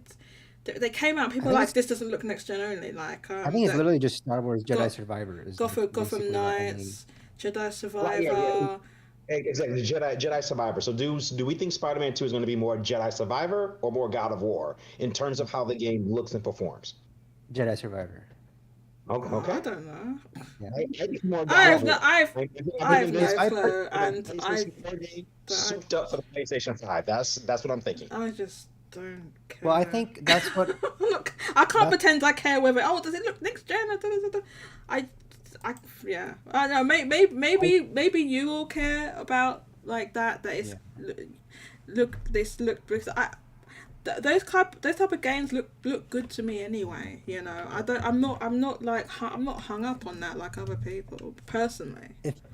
if I put myself in Sony's shoes, Let's go, Jim Ryan for the probably day. right after Spider-Man 1. So you're Jim teams Ryan. Yes, they split. One did Miles Morales, and I think Miles Morales is what you're talking about, where it's like, it's obviously PS4 content, but they soup it up for PS5. Exactly. think Yes. They looked at the timing. Okay, when is Spider-Man 2 probably going to release? Probably going to be done. We'll have it ready for holiday 2023. I think by then they know we'll have PS5 supplies sorted out. We know Spider-Man is by far our biggest first-party game. Yeah. I think they know they can take. It's everything is a risk, but in terms of Spider-Man 2, it's a very small risk, and they know they can use that to push their sales, and it'll be like the PS5's first big like evergreen, big game. Obviously, Ragnarok is pretty evergreen, but I think Spider-Man 2, if you're gonna do anything next gen only from the ground up, that's releasing like midway into the PS5 life cycle, I think if I was them, I would be like, okay, Spider-Man 2, let's start it with that. Like Horizon Forbidden West, they were like, yeah, this is a decently big franchise, but it's not like massive. But Spider-Man 2 is like, come on, that's going to sell well. Had DLC conversations. This looks like DLC. This could have been DLC. This could have been on PlayStation 4. Oh, that whole thing's gonna happen. It happened. It happened with Tears of the Kingdom. It happened with God of War Ragnarok. It happened with what was the other one? Well, Oh, as Spider-Man in, games. I don't know how many people here have actually played like Spider-Man games, but all the Spider-Man games kind of virtually play the same. Yeah, They look better, they have better stories, but they play the same. when And you so say all the I'm Spider-Man games, do you mean like all the ones from back in the day as well? so the first one to actually do like Spider-Man correctly was Spider-Man PlayStation 1. So the Spider-Man PlayStation 1 game, where you have this open world, you're swinging around, you're fighting crime, then you go to a point and you do a story mission. All Spider-Man games are kind of played off that PlayStation 1 version. Now, you had games from the Nintendo and Super Nintendo, Sega Genesis, but those were side scrollers. Okay, But if you're talking about a I 3D played Spider-Man game, they all played the same since Spider-Man 1, PlayStation 1. I played the Spider-Man game on the PlayStation 2, where when he was like, I remember this when he was web swinging, you could swing across, like it was like open. It wasn't. I don't know if it's fully open world, but it was like an open, large open area. You was going between skyscrapers and stuff. But like the web would just go up into the air and attach onto nothing. It was just like it was I like a don't. webhook. I think it depends because there is one for the PS2 where the guy like it's known for his web slinging, so you actually have to like latch onto stuff. Oh, And I think I there's don't there think I are was playing that The movie one. you're talking about, I believe. I yeah, the believe it's movie, the game, Spider-Man. that's the one that's actually really good, and it has like really good web physics and swinging. But there's other games on the PS2 like Spider-Man games that you just swing at nothing. I think I was Yeah. playing. It was. I was. I remember it swing. I remember it being like, "What? Hang on. Why is he swinging on that? What is he swinging on? What is he swinging on?" So I was playing. Yeah, I was there's playing it with both my types. cousin, and I was like, "What is he swinging on? This makes no sense." Yeah, there's both of those types on the PS2. But I think when they started build Spider-Man 2, they want to like go into it with the SSD and the speed and the processing of the PS5 because like they even said like you could only swing so fast because of the PS4 hard drive, but now with the advancements of the PS5 they can really make the game from the ground up. Hmm. Obviously I think they're probably going to reuse certain things like New York City itself. I mean it's a city, like it's going to be Right. tall buildings and the ground is flat and there's going to be cars, but in terms of like character detail and how fast the game can go and that kind of thing. Yeah, I think it's going to be from the ground up PS5. I mean, for sure. It's They're been a not while going since I played otherwise the to. next, Spider-Man. Been a while since I played yeah. Miles Morales. Was that a slow swinging game? I don't remember now. Well, I Did haven't you played any of swing? them. I don't know if Okay. it's slow, but it was like this was like before the PS5 came out, and I think it was like Mark Cerny, and he was talking to like a Wired magazine, and he was like it wasn't called PS5 yet, but we knew what it was. But they were like he did a demo where like this is how fast you can go on PS4, Okay. and then with PS5 is like oh you can go this like you can go way faster. Uh, but since it was Miles Morales was like PS4 and PS5, I assume this maximum swinging speed was the same. Um, Oh yeah, I but remember long, that video. uh, I know. I no. I just remember what you're talking about now. I just realized what you were talking yeah, about. yeah. Long story short, I think Spider-Man 2 is ground up PS5. Yeah. So the thing is, Finny Mac, like when we say ground up, I don't think they've literally rebuilt every single complete model like from scratch. They rebuild it to like a certain extent, right? You don't just like completely throw everything away and then start all over again. I don't think they Yeah, Well, actually I do guess that. I'm not a developer or anything, but I doubt that's what would have happened. so. I guess a better example would be Ratchet and Clank Rift Apart. That game yeah. probably ran just fine on the PlayStation 4 for a Pro. Yes, Well, between all the Rift changes, maybe that's where the PlayStation 5-ness comes from. But that game could have been a PlayStation 4 game, and you put that on the PlayStation 5 to sell hardware. That's what I'm thinking when I think of Spider-Man 2.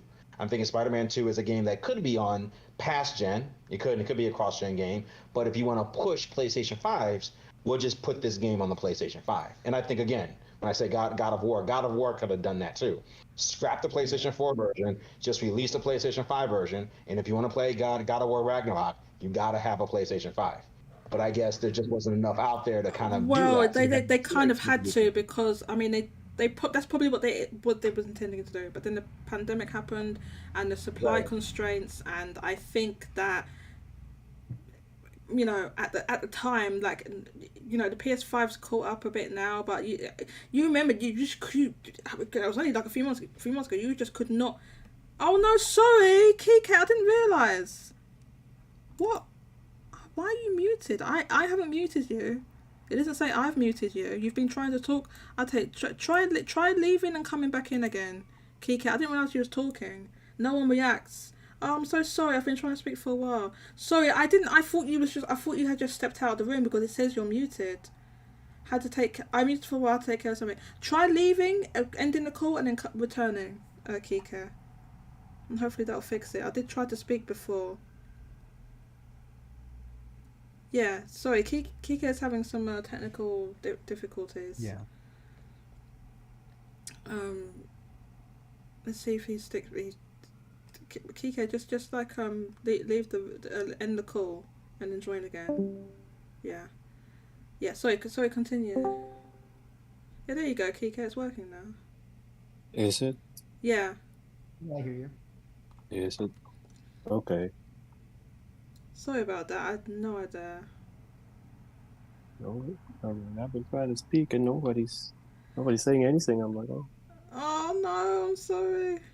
I saw you was muted, so I thought you had stepped out. I did, but I did try to speak before. Right, yeah. If that happens again, if in doubt, just like step out and then step back in. They usually fix it. I don't know. Sometimes Discord messes up, but that usually fixes it for whatever reason. Mm-hmm. Well, go ahead, PK, since we can hear you now. Please go ahead and say what you need to say. Dang, I've been trying to speak for like the last 2 topics.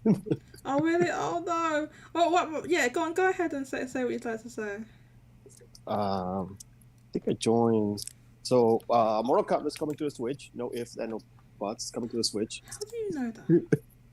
If they figure out a way to do it, they're gonna put it on the Switch.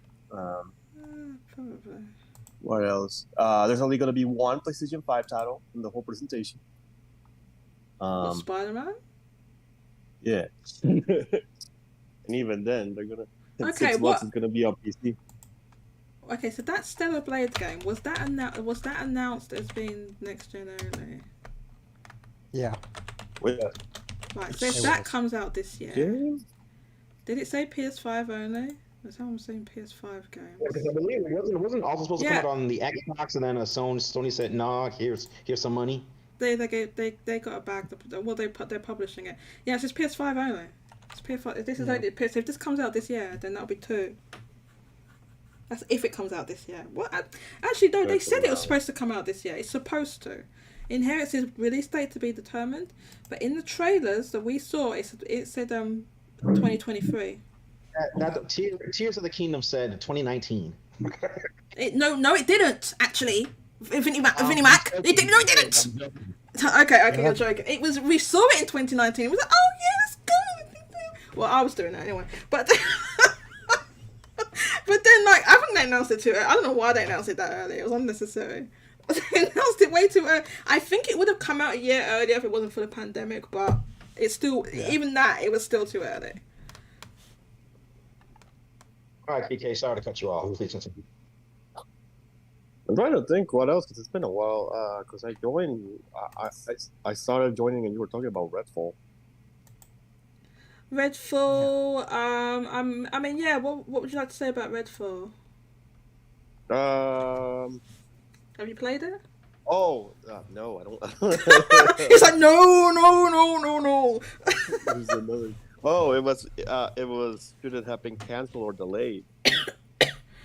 So Jago says the game Stellar Blade was going to be cancelled and Sony stayed it from cancellation. Is that confirmed? That's what happened. Listen, I need to step out for a minute, okay? I need to get a drink, okay? So you can all carry on. I'll be back in a couple of minutes. All right, KK, since you're just now joining us, sort of toss the spotlight to you. How many PlayStation 5 confirmed games are coming out in 2023? PlayStation only confirmed games. Will they be PlayStation only for this year alone?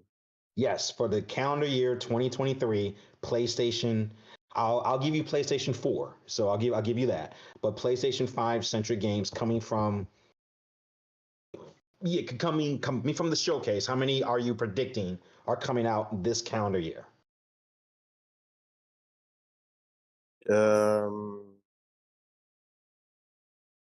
3. I'm saying 3. 3, and I'm only saying that for this year because I'm pretty sure after a year or so, they're gonna come to PC or anything else. So what 3 games are you thinking? I'm thinking Stellar Blade. That's still coming out. That's probably going to be a late fallish type game, kind of something to kind of cap the year. Spider-Man around that same time, a third, fourth quarter game, maybe even a holiday game. And Eternites. I'm still hung up on that game. I think that game looks pretty good.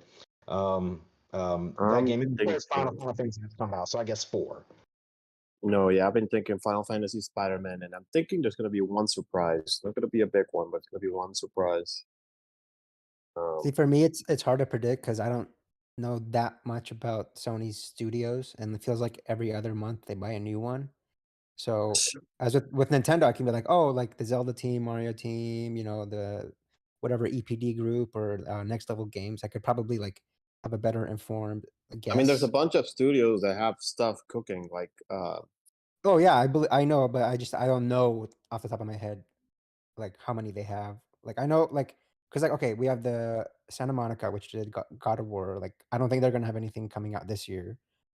We know Spider-Man 2 is coming this year from Insomniac.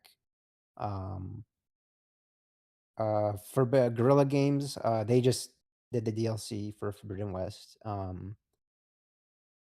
You think Naughty Dog, Naughty show? Dog is Naughty Dog. I think is gonna have Factions. I think Factions is gonna be in this showcase. It's gonna release this year, but I'm pretty sure it's gonna be PS4 and PS5. Because it's Wolverine. been, You think that's going to show around Spider-Man?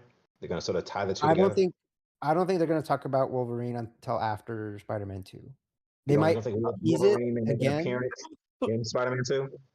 They might tease it again, just a bit, but I don't think they want to take away from Spider-Man 2 because it's going to be a big part of their show. It's like it's going to be the first real showing, and I think I think Wolverine is so far off. Like, there's no point in talking about it. Like, Do you think Wolverine will be in Spider-Man 2 since it's made by the same group? oh, is that okay? Oh, will he be there? That'd be so cool. I think Now, that's actually possible. That'd be pretty good if you could have like A cameo, like a side quest. I actually agree with you. I think that is possible. I think as a way to tease it, they'll put Wolverine, if not in the base game, like on some small side mission where he helps you out. Yes. There could be a DLC for Spider-Man 2. This is where my business brain comes in because technically JCat's podcast. That means they're listening to our podcast and taking your points, JCat. Who is? Sony? No, everybody. That's what I'm saying. Well, everybody. Well, Square Enix, if you're listening, you need to stop these L's and stop that anything nonsense right now, Square Enix. Oh yeah, I remember what I was gonna say. Demo's not coming out until next month. Yoshi P's playing Tears of the Kingdom. He's not doing anything. Everybody is playing Tears of the Kingdom. In Japan, they're taking whole days off. They're writing notes and doing all that. They're writing business trip notes and all this type of thing. They're just like, nah, I'm gone. I'm in the clouds. See ya. And the bosses are like, no, okay, all right. Demo's not coming out until next month. No, no. It's like, Yoshi P, you've got a game to make. What are you doing? You're gonna you're playing Tears of the Kingdom. Put the Switch down. On the live stream playing and yeah, I heard on the I guess he can do it on that because it's like, he's just talking. But yeah, no, it's if you right? Kike, why do you sound like you've fallen down a hole? Hmm? Oh, that's not you. That's someone in your background. Kike, if someone's talking in your background, can you mute? Because we're hearing like something. Oh, then yeah, it's because I have to go back to work. So yeah, I just Like, probably just Kike, step out now. get your ass off the work right now. What are you doing? Get off that live stream. No worries. I'll be listening, but I'm gonna step back. I think I said what I said. Zelda selling a lot. I was surprised by 10 million. Shit. 10 million. Basically, That's Pokemon numbers. it's Pokemon numbers. This is like, it's like in Japan especially.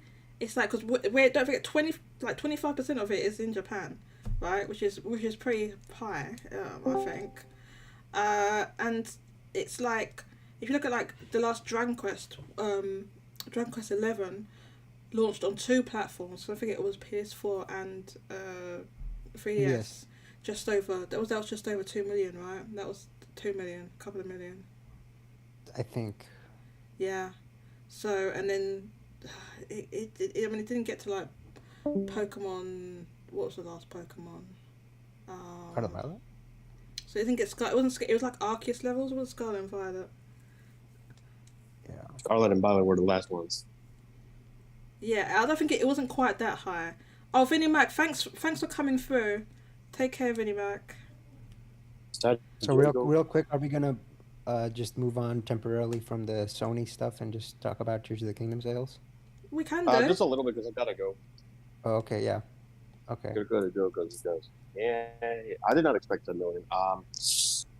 If they make it to 20 million by summer, it's gonna overpass Breath of the Wild before even the next Switch comes I out. already thought it was gonna pass. It was gonna pass Breath of the Wild, and people were saying, "Well, no, it won't because the sequel is gonna sell less." And but I'm looking at all these different metrics. I'm looking at the social media engagement. I'm looking at all the pre-orders and everything, and I'm thinking, nah, it's just going past it. People are like, either they're just gonna jump straight into this one, or they're buying. I think they're buying Breath of the Wild as well because that shot up the charts too.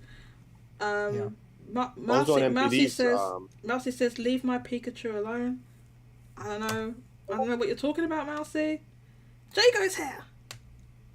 I agree with the sentiment, but this could now surpass Breath of the Wild. But by the end of 2020, I don't know about that. By the end of 2023, Jago? No. By the end of this year, it's going to sell 30 million? Jago's like, listen, yeah, I know what I'm talking about. 20 million. Okay, so yeah, 20 million. So when you say by summer, do you mean by the end of summer, or do you mean like by the time summer starts, or? No, end of summer. End of summer. It's like September. Yeah. I think the important thing to remember with these sales is like, Jago, you can talk with your voice. You don't have to like do that. Jago's in the chat. Jago's here. Why are you doing that, Jago? Sorry, I interrupted. Go ahead. Yeah, I think the important thing to remember and like the context that makes Tears of the Kingdom even more impressive is like Pokemon always releases like peak holiday, like just before Black Friday. So it gets those holiday sales, but like Tears of the Kingdom is released in the middle of May, which is like after Golden Week in Japan, and traditionally a pretty dead period for sales. And it's putting up the same as like peak Pokemon like holiday sales. Is like, that's insane. Yes, the releasing it right after Golden Week was either kind of brave or kind of like genius, because it's like, as you said, it's like normally a dead sales period. The sales dive right down, but they did it. It was just in time with the fact that they obviously released the OLED, the special OLED. Obviously, was during Golden Week. So, and then they timed that with obviously the Mario movie released later in Japan and some other parts of Asia, particularly for that reason.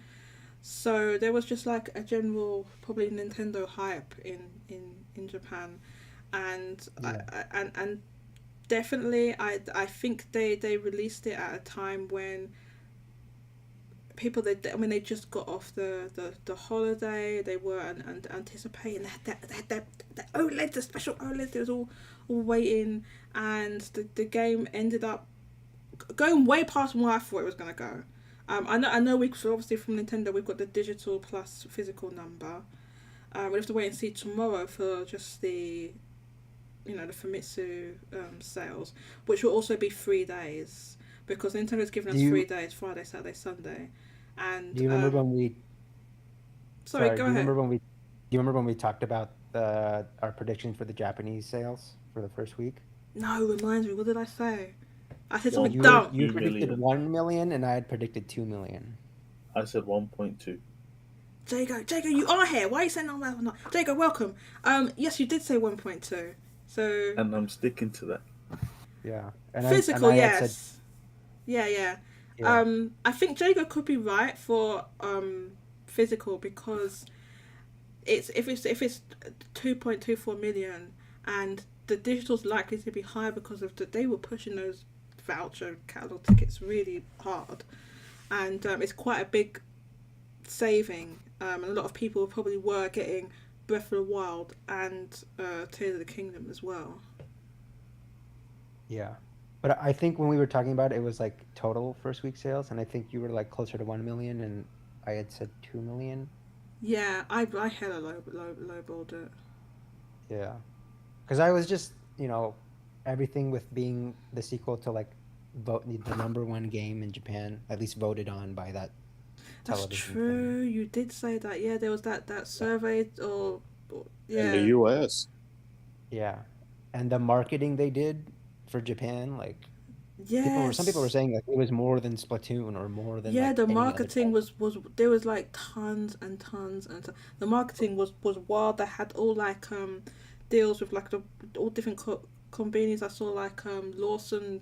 What was it? They had some cakes or chicken. Was it chicken? They had chicken. They had little hearty muffins or whatever. Or no, ciabatta. It was ciabatta bread or something. Whatever it is. Don't forget the spoon. Don't forget the what? The spoon.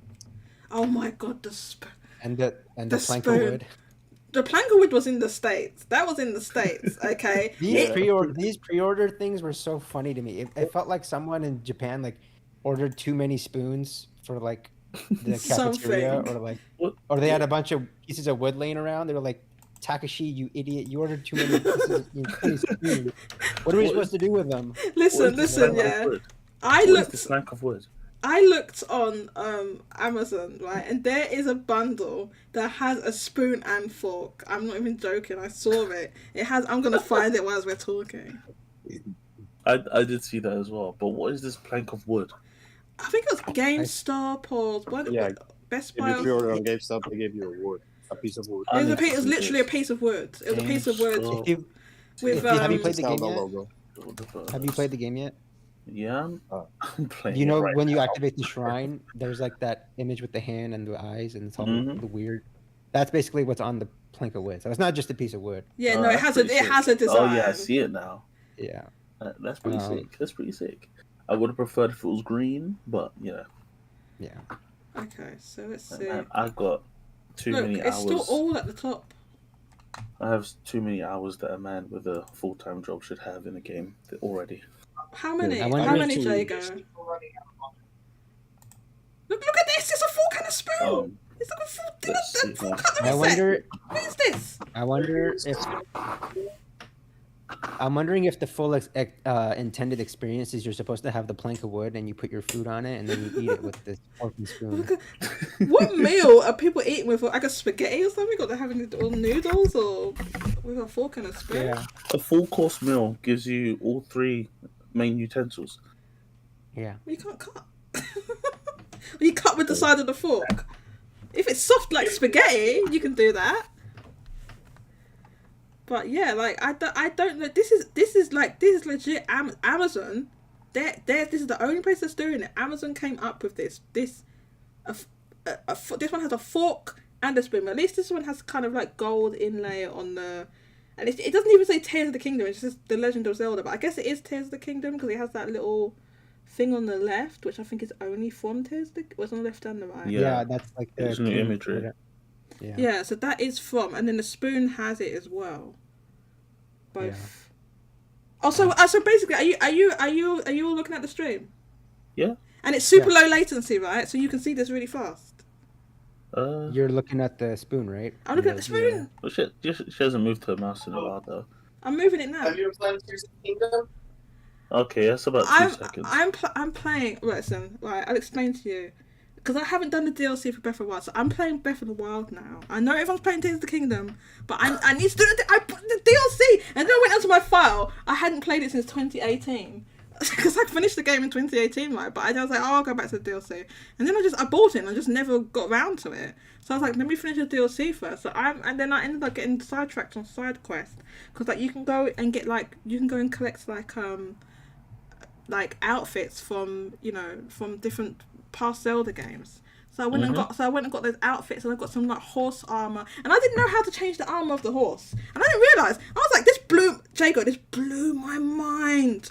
I'm like, how did I play 300 hours in this game and not know this? You could speak to someone at the stable, and they can change the color of your horse's mane. They can change the colour of your horse's mane and tail. I didn't know that. That's like the Switch on headline right now. I didn't know that. I was like, That's what? the headline of Breath of the Wild. It's like I didn't know I could do that. There's still things like where people tell me, I like, oh, you can do this before. I'm like, what's that? I played that game for hours. Like I played way longer than you needed to play to complete that game, and there was loads of there's still things that I didn't learn. Like even something basic. Someone says to me, oh well, yeah, if you have some choo-choo jelly, then you can cool down in the desert if you just stash the jelly. I was like, what the hell? Why did I never think of that? I never thought of that. It's never occurred to me. So I was going around getting all those like the EX. They put EX on the chest. So I was getting. So I was. The DLC chest. Yeah, I was like, oh, I should have played this ages ago, but it is what it is. So I'm playing Breath of the Wild at the moment. I have. Do you all think that Tears of the Kingdom is going to get its own DLC as well? Oh yeah, I think they've. I hope so. Low-key sort of not spoiler, I but wouldn't be they've. surprised if it didn't. I think they've data mined that there might be something coming. I don't think so. I think if we don't hear anything, so at this point we don't know if they're going to do direct or some kind of announcement, but I think they're going to do something by the end of the summer. I think if we don't hear anything about Tears of the Kingdom DLC by then I think it's not getting any. Well, don't forget that the DLC for Breath of the Wild was announced at the Game Awards in 2017. No, it was announced that was before the the game comes out. Yeah, the Oh, was it DLC announced as soon as it before came? Oh, okay, alright. It was just announced revealed. before It was like came a week out. before. It was revealed Yeah, at the. Okay, never mind. They will Yeah, listen. Wave 1 and 2. Nintendo would be out of their minds to not make DLC for this game. That's probably going to outsell Breath of the Wild. They're just leaving money on the table. So yes, there will be DLC. I think it depends on if Nintendo's they used handle. to it. Yeah. If they Mario handle Odyssey. it like the DLC for Horizon Forbidden West, where it's like PS5 only, then I could see them taking a bit longer Wait, what? to announce it. You know, there's That's- there isn't a next gen system, right? Well, that's what I'm saying. Is I think we're at least a year. I think 2024 is when they announce it. So if they take really long to announce a DLC and it's next gen exclusive, maybe.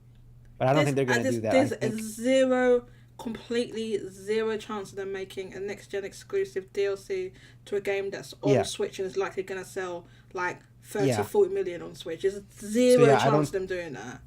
Yeah, I don't see them doing it. Wait, you think 40 million on Switch alone?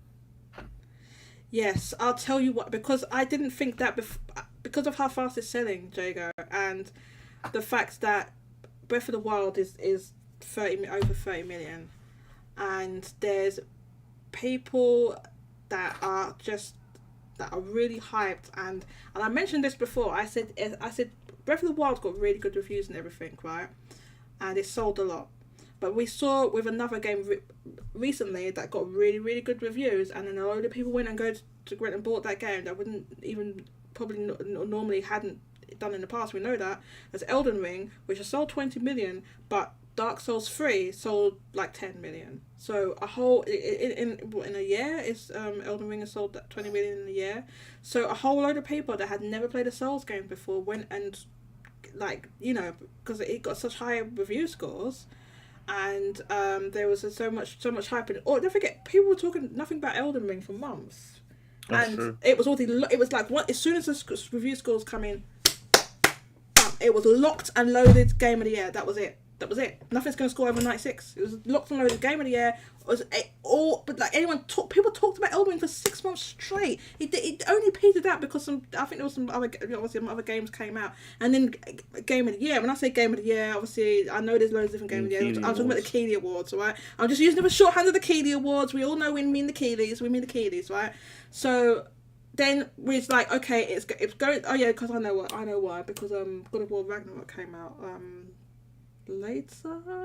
closer to, it must have been, was it November?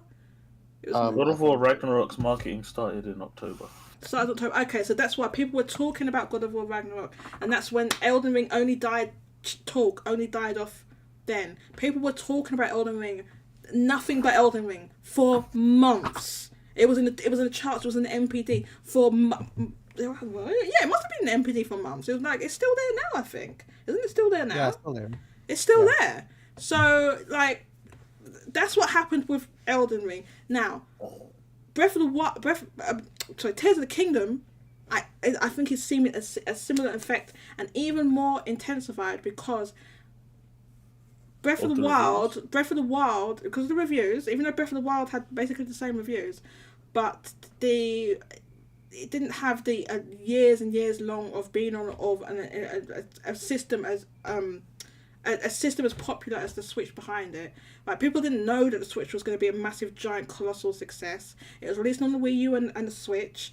The Wii U, nobody cared about that. There was a dead system, and people didn't know that the Switch was going to be as successful as it was. So now you've got, 122 million or something Switches out in the wild. 125.25 or something like that.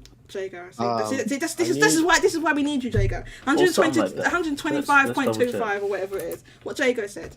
No, I think that's a bit higher than it is, but anyway. Yeah, so I think that, and the reviews and the hype and the marketing.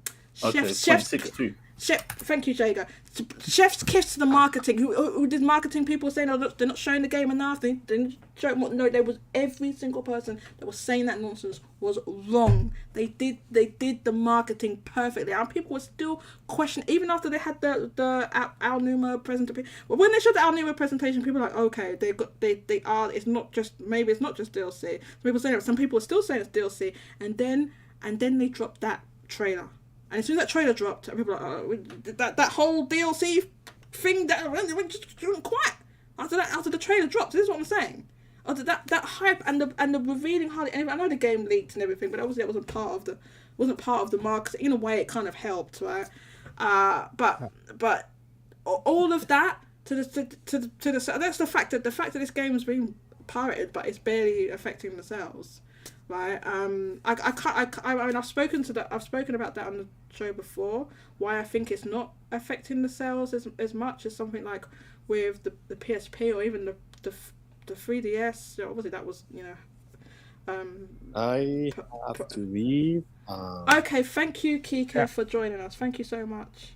Yeah, I just wanted to ask Diego something since he's the resident Xenoblade fan. Well, no spoilers, whatever it is. No, I just want to first ask if he played Future Redeemed. Of course. Okay, so I gotta. Jago has like multiple Xenoblade statues. You know that. Of course, he's played Future Redeemed. Okay, so I gotta ask. So who's your favorite? Nia, Mio, or Niall? Oh. Why can he only choose from the girls? Between the cat girls. The cat girls. Are they all cat? Oh God! Because if we're picking between the girls, then it's always Mithra. But if we're picking between the cat girls, Nia or Mio, Niall, she doesn't really have that much compared to the other two. Specific odd question. Oh shit! We're gonna end up talking about Neko Power again. No, you keep bringing that up. Stop it. In Neko Power, I showed you the thing. They're 9 months old. They're 9 months old. Stop it. No one mentioned it except for you. Remember that. I'm just saying, they're 9 months old. They're children. Anyway. Nia's a grandmother.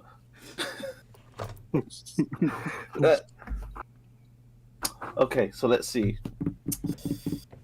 Cat waifus. Nia's got the hips. Oh my God. She's got the hips. I have to pick Nia. Okay. I also picked Nia, but for different reasons. You can go and get in each other's DMs and talk about those other reasons. That's the reason why she's above Mio. You ain't gonna be talking about whatever those reasons are here on the live on YouTube. Please do not. Okay, I gotta go. Catch you later. Thanks, Kika. Oh my God, fathers. It's absolutely wild. Yeah. Marcy said, no. I have nightmares. Yeah, because Jacob, because I remember when you were talking about the cat girls and everything, it reminded me of watching that Let's Play of that game. And when I was watching, I was like, what the F? What the F? And they talk, they've got the intellect and they talk like toddlers. And they say they're 9 months, they grow at the same rate as cats. They the same lifespan of cats. So they're 9 months old. They're 9 months old.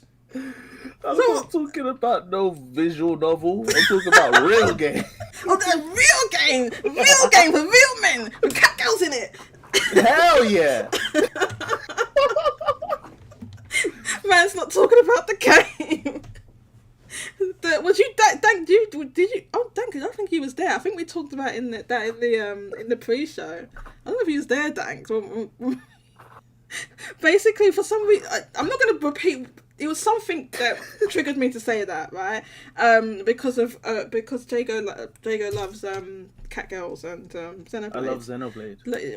Jago loves Xenoblade, and I was like, oh my god, this reminds me of this visual novel. I watched a Let's Play this visual novel. It's called Neko Power. There's multiple of these games. And it's on the Switch, and it's not like they don't. There's nothing in it that's like that needs to be like overly censored or whatever. But I said the premise is effed up. I said the premise of the game is effed up.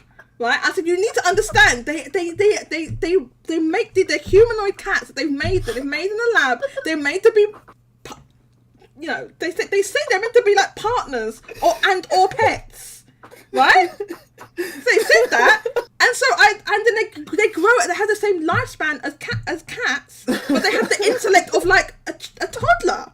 I said, and then Jago and other people on the pre-show were like, no, that can't be. I'm telling you, it's a real thing. So I went on YouTube. And it's distracted me for like 2 hours. Going, this is what I ended up really tired that day from that, and I had to cut the stream short.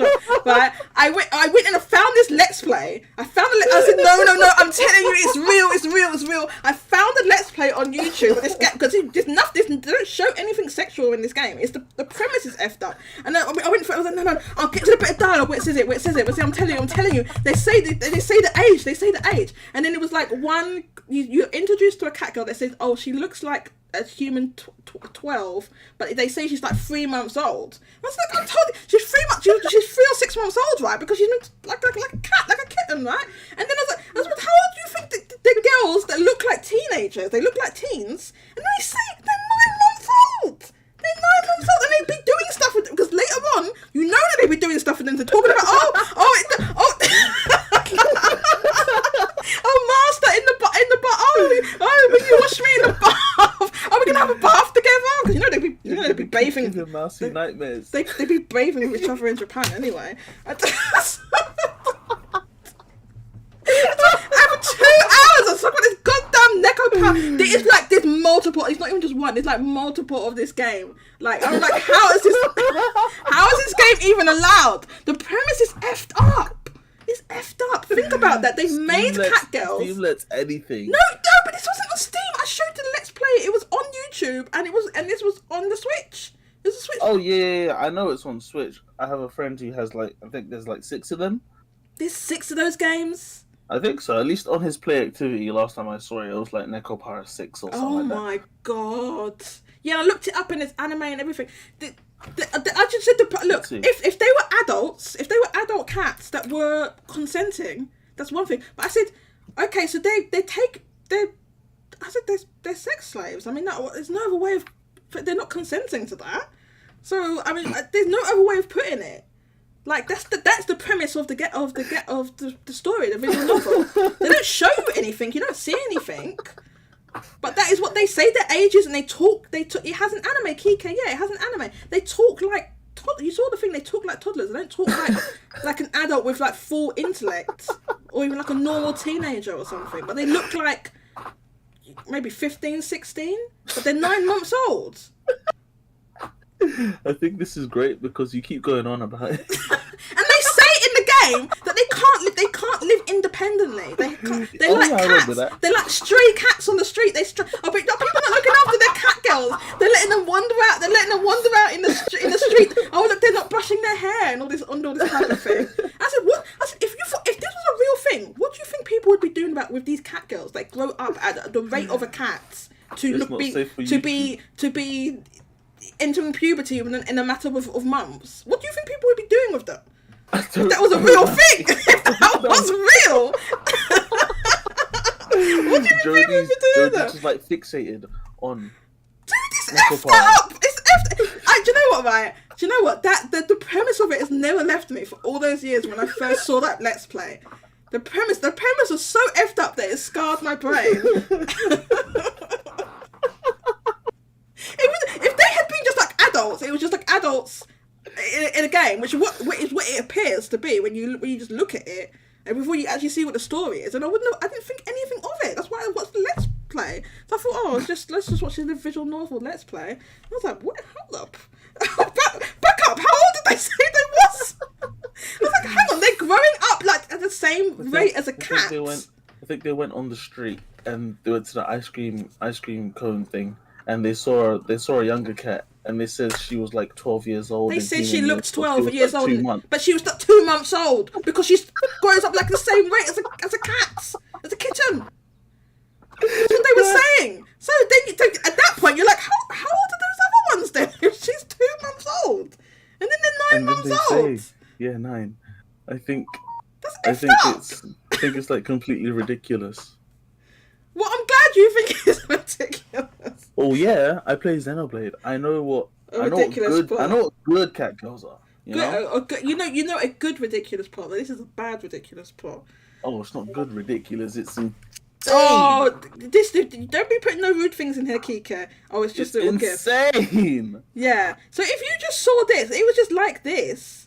In this little gift that you've put, Kika, if it looks like that, or if it was just that and you didn't know how old they're supposed to be, that they're months old. I don't think their age is specifically what the issue is. I think it's the stuff that they do later on. It's the stuff that they do, and the fact that their intellect is not. They don't have an adult intellect. It's like there's people. Oh, I'm not going to get into that. I'm going to say there's people that do not have adult intellects that are adults like, in real life, right? That's what I'm going to say. And it's like that. They talk like that, like how a toddler talks. So yeah, it has an anime. So like, I've got no problem with doing cat girls. I've got no problem with if you want to put sexual stuff and do all this thing. But you got to draw the line somewhere, and I think 9 months old is where you draw that line. I said 9 months old. There's got to be a line. Yeah. So oh my god, why are we talking about Neko Power?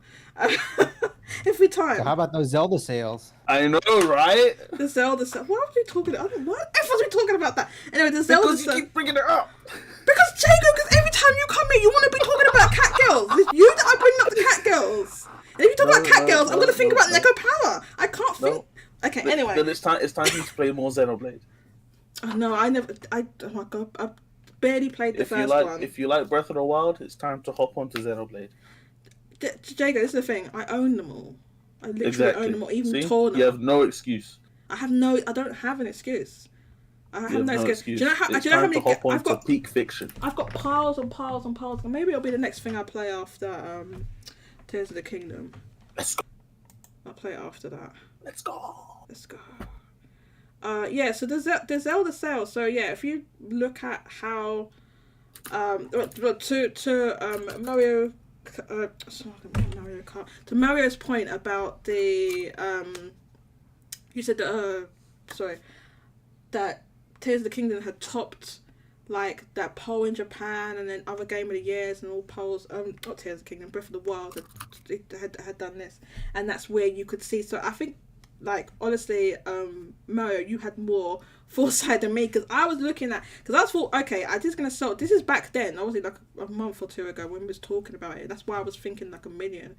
As it got closer to the launch, I'm like, this is gonna sell over 1 million in Japan, and then I'm like, okay, this is going to get to Breath of the Wild sales. That's what I was thinking, because I'm thinking there's people like I mentioned with the Dark Souls and Elden Ring thing. I get it, that's a little bit different because there's no continuity between the two franchises, but it's a similar gameplay, right? But so a whole bunch of people that never played Souls went and played Elden Ring.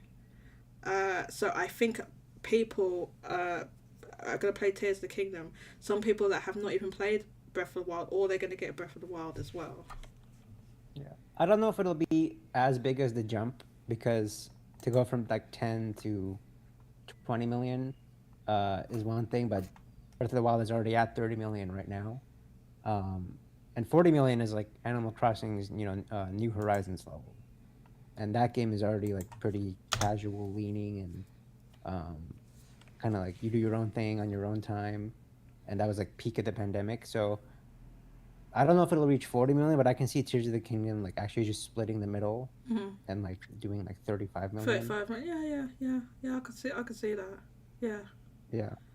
I think it's definitely at least going to get close to Tears of Breath of the Wild. I think if Breath of the Wild is ahead, it'll only be because it had a 6-year head start.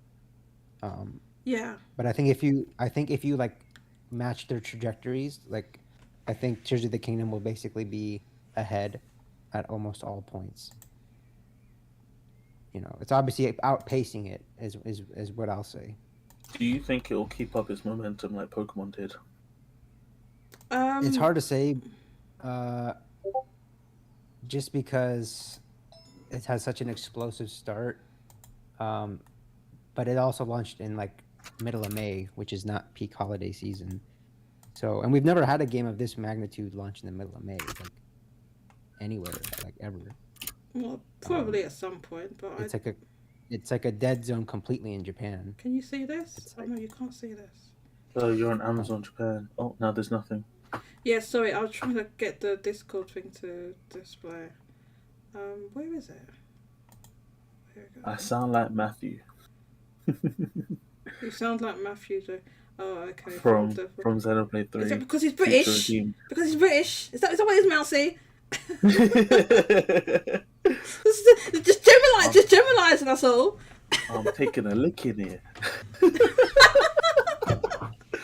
I'm feeling full of beans.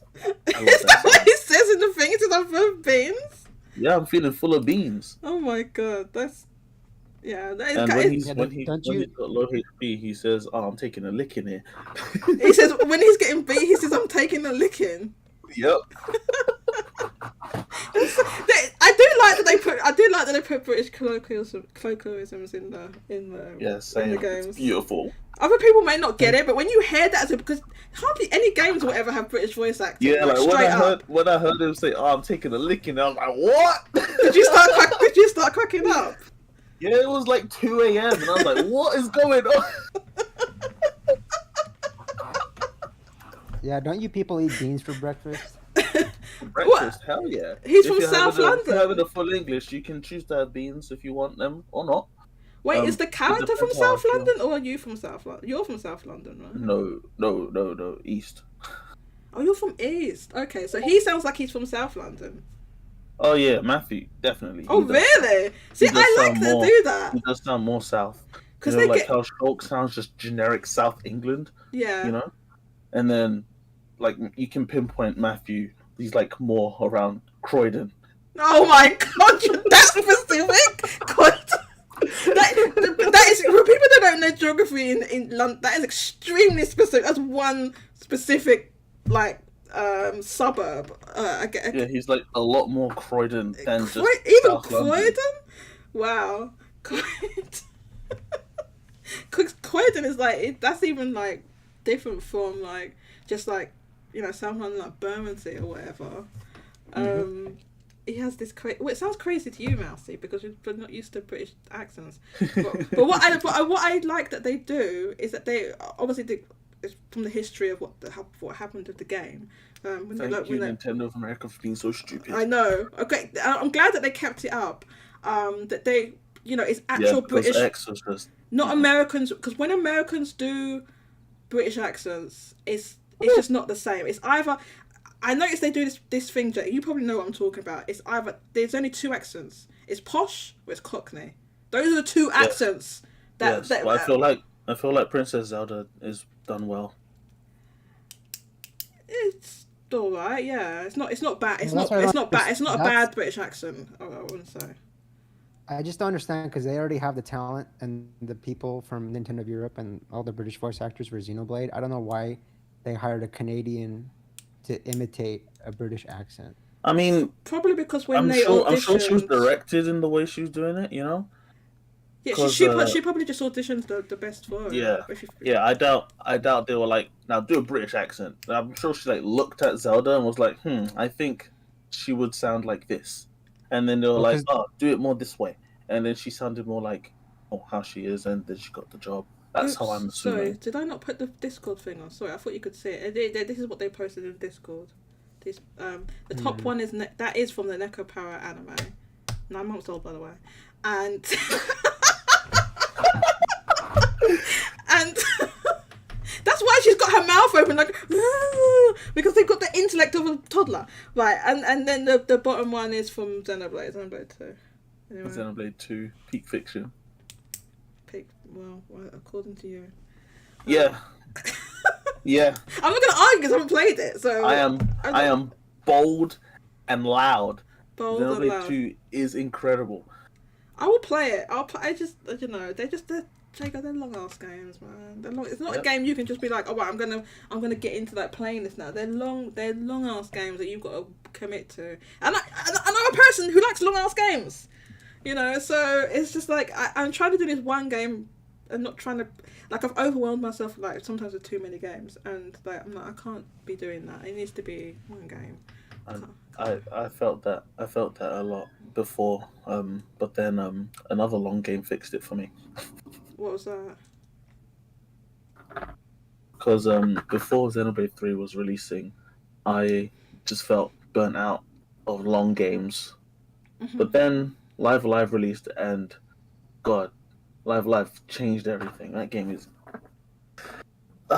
is so special. I love it so much. Another game that I bought and have not played yet. I think everyone should play Live Alive. The demo is on everything that's not an Xbox. Oof. So I'm sure everyone here can access it. Everyone here listening, everyone watching. Well, yeah, because everyone here is interested in Japanese games, right? I no, think we don't so. like Japanese games. We just like talking about them. If you only like, yeah, we talk about. If you only like Western games and because I mainly talk about the Japanese game sales. We talk about worldwide as well. I'm so happy that Cloudbot's working now. I'm so happy Cloudbot is working. Yeah, we mainly talk about that, and I think like a lot of us like really like Japanese games. Mm-hmm. So that's my train of thought now. Like last July, I became a Live Alive shill account. That game is incredible. Yeah, I love that game. But that's not a long game though. That game's like. Yeah, I know. I played. I think I finished it in about 37 hours, and then I was like, well, what do I do now? I have like 3 days until Xenoblade 3. So what did you do? Did you play a phone game? No. No. You watched Neko Power? No. Anime? You played Neko Power? Nope, I don't do visual novels. Okay, really? Okay, no visual novels, no. I'm just surprised with you liking Xenoblade. Okay, whatever. No. Okay, what did you play? Did you play anything, or did you just have a little break? I tried playing multiple different things, but then as soon as it hit 12 a.m., because I'm crazy, if a game doesn't come early, the game that I really want, if it doesn't arrive early, I'm buying it digital. Oh my god. Wait, so hang on, hold up. You mean if Amazon or wherever doesn't bring it early, then you just get the digital? Yeah. Wow. I did that with Pokemon Violet. I did that with Xenoblade 3. Did that with Tears of the Kingdom. What else did I do that with? So do you keep the physical, or do you sell it, or do you? 100%. Oh, I did that with Final Fantasy, Pixel Remasters. Yeah, fair enough. I'm probably not gonna. When I've seen how much those collectors are worth now, I'm like, oh, maybe I shouldn't open this. The game is the game is outside. It's not in the box, but you have to take the plastic off, and then I saw people saying that printed one they didn't print. Don't get me started on Square. Don't get me started on Square Enix one, because they did not print any more of those, right? And then the Play Asia one is a different thing. So that one that comes with the thing, that one's rare. The one that comes with, because Square Enix decided they weren't printing. Square Enix, what the hell are you thinking?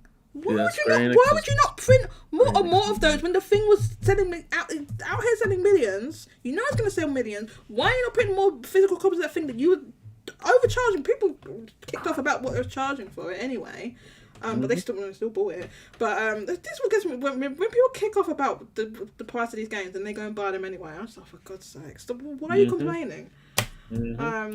Yeah. That's why I don't cap about I don't buy games at £70 or standard editions. Because when I got Tears of the Kingdom, I bought the voucher, and Oh, you £42. got the voucher, yeah. Oh Okay. hell yeah, £42 digital when you have a voucher.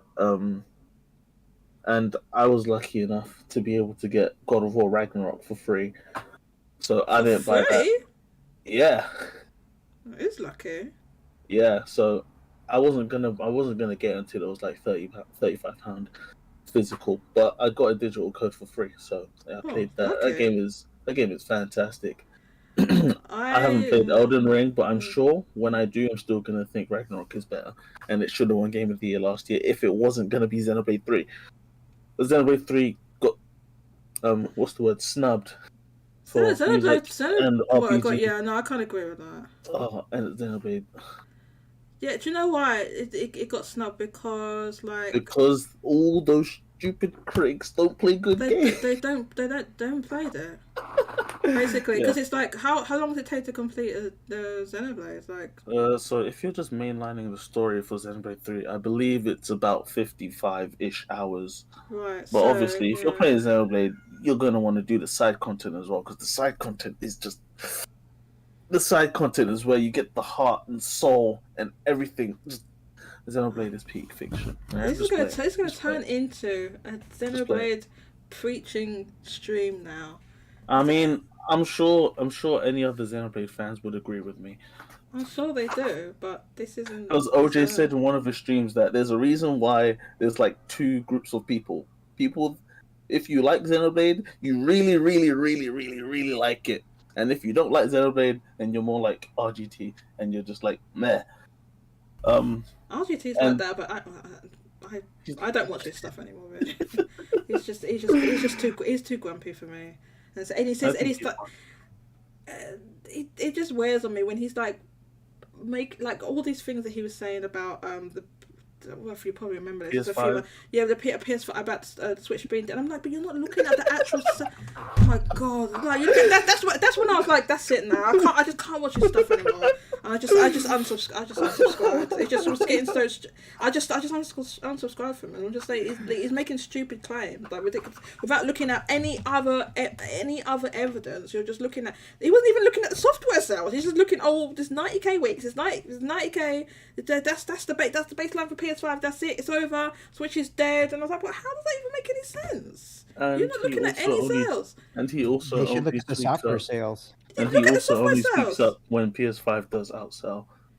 Yeah, and then what happened when it was the other way around? Was he saying it? Well, no, because he knows what's going to make the video. I know this. Obviously, he's a content creator. He's doing it for the money. That's fine. I've got no problem with that. But I don't have to watch his content. Okay, so that's it's fine. I don't have a problem with him doing that really. But I don't have to watch that content if I think it's ridiculous. I'm not. I've had enough of this. So that's when I unsubscribed from him. I'm not saying he's a bad. I mean, I watch a Spawncast every week. He's on that. I don't have any problem with watching him, and he is funny. But I just think some of his videos are just ridiculous to the point. I'm just like, I'm like, I've got bored of this. Plus, this is what I had to cut down a load of some podcasts and things, and like I don't even like as much time again because I started like studying more. Right, I agree with you, Dank Beam Center. So he doesn't do the bare minimum with data research. Yeah, that's what I'm talking about, Dan. He didn't do the bare minimum research of looking up like. Oh my god! And it's so easy to get this information about. Yeah. Well, you've got the hardware chart. You can see the software chart. Don't you think it's weird that there's not a single PlayStation 5 game in the top 10, and there's 90k of them selling in a week in Japan? Don't you think that's weird? I mean, RGT doesn't even have to do a lot of the work. He could just ask OJ. True. OJ would direct him in the right places, or he'd just send them the links. I'm 100% sure OJ would be like, yeah, you want the data is right here, analyze it yourself. Yeah, but RGT doesn't care about it. He's got certain things he's doing for clicks. When the sales when everything changed and PlayStation 5 wasn't selling as much, and we knew it was basically pent up demand and everything. He didn't go back and correct any of the record or do any nothing of that. So that's when I was just like, doubled down. He doubled down. Later. Did he double down? This is what I'm saying. Oh no, we need this. And then people running off and use it because there's one thing of him doing as a content creator. It's another thing that people look up to content creators and things like that, and take what they're saying as gospel, and then us, you know, saying things about we need a new Switch right now, because look at these sales in Japan, it's dying in Japan and all this type of thing. Well, it's not that he really cared about PS5 sales. It's that he already had a narrative in mind that was like, oh, Switch is declining, and look at these PS5 sales. It's proof, you know, like 1 week out of like the 3 years it's been out, and it's outsold it like 1 week, and he didn't check before or after. For the month, and it was like a month in a row of like month and a week, 80 something like that. 80 to 90k for like multiple weeks. Yeah, it was February, right? Look it up. Yeah. Yeah, because I remember Genki tweeting about it, saying PS5 was the highest selling console in Japan for February 2023, which was like the first time a console other than Switch has gotten that since like 2018 or something like that. Well, that's a kind of like shallow or like base level analysis you see from like Gematsu comments, because like oh yeah, I think Gematsu's like the really only other place. Gematsu, Mousy, can I finish me? I also Gematsu comments used to be chef's kiss. They was wilding, going crazy. And then Mousy told me that Sol, the guy that owns that runs the site, he clamped down. He put his foot down. He stopped them wilding, and now it's not fun over there anymore. It was so fun. Then they're not wilding as much anymore. But I have to, because obviously you can't. No one be wilding on like install base, right? Because they just kick you off of there, right? The only place you see it's just Twitter, which is just, you know, it's just that's where discourse goes to die. It's Twitter, so you're not getting. But the Gematsu comments was a certain filtered, distilled kind of wilding, because it was in particular with a mixture of people that knew about sales and people didn't know from the arts from a hole in the ground on Gematsu comments. It was just the exquisite mixture, and that was gone because he's moderating. Stop moderating, Sal. Just stop moderating on that one. Just that one. I'm asking you, that one thread, once a week. Stop moderating over there. Anyway. It's like a mix of like informed and sub-based people and like exactly console warriors from like NeoGAF or like Reset era. The console. Oh my god! Some people were saying so. You just had every type of take, every type of like level of informed person. Yeah, you get people going at each other, posting that whole like you know, mini charts of like, here's the sales and people saying, oh no, PS5 is killing it, and then everyone's gonna buy, and Final Fantasy 16 is gonna sell 5 million. So what are you talking about? Or like the guy on Twitter with the Zelda profile picture keeps talking about PS5. Oh my god, no, destroying Switch. That's my favorite Twitter account. That person's a troll. It's just lying. That person's a straight up troll. But they troll in like in a funny way. That's like, you can't. Like I've been there. Some of the comments I've been like, does this person believe this, or I can't. It's just that on that knife edge line, you can't tell whether they believe what they're saying or not. And it's crazy enough. Because it's crazy enough that they could believe it. They could believe it. I'm not entirely sure. Now I've come to think that person does not believe what they're saying. And they are just like being a hardcore troll, but they're doing it well, because when the Zelda profile pitch throws people off. So whoever it is, they're incredible.